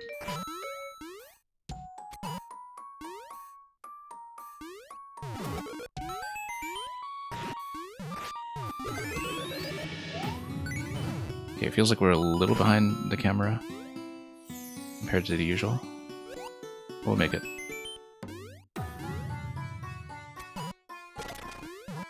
Okay, accuracy.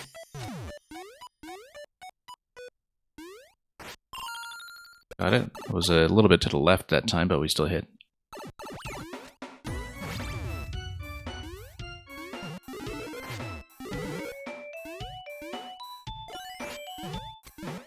Missed the first stomp. That's not good.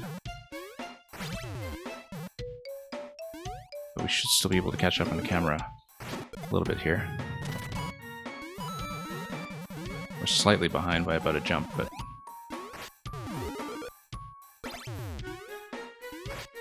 I think we should still be able to do it.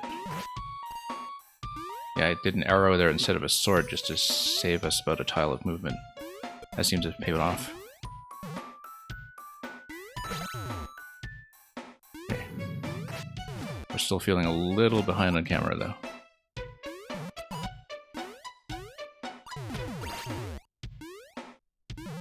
Success.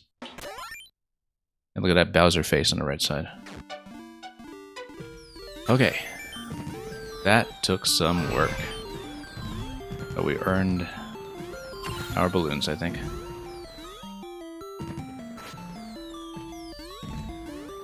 I'm going to take a moment here to just savor this. And we're getting out of here. And for all that effort, we missed the top of the flag. Look at that. Because you have to lean right as you jump. Or you just miss. Because normally you would think that, you know, from the bonus room, okay, you just drop and get wonderful, right? But you get number 9 over there, and that is the Hall of the Morton King Part 1. In before it will go, it got cold. Netcat, I don't know about that. I mean, you know, that's why it lies on a table for you until you're ready to just stick it on the barbecue in the middle, right? So you can wait until you finish the level and then start grilling. Anyway, we are not doing Part 2 today. I really hoped that we would, because then we would very elegantly just do the first 8 levels, the Symphony set, in one go, but unfortunately that will not happen.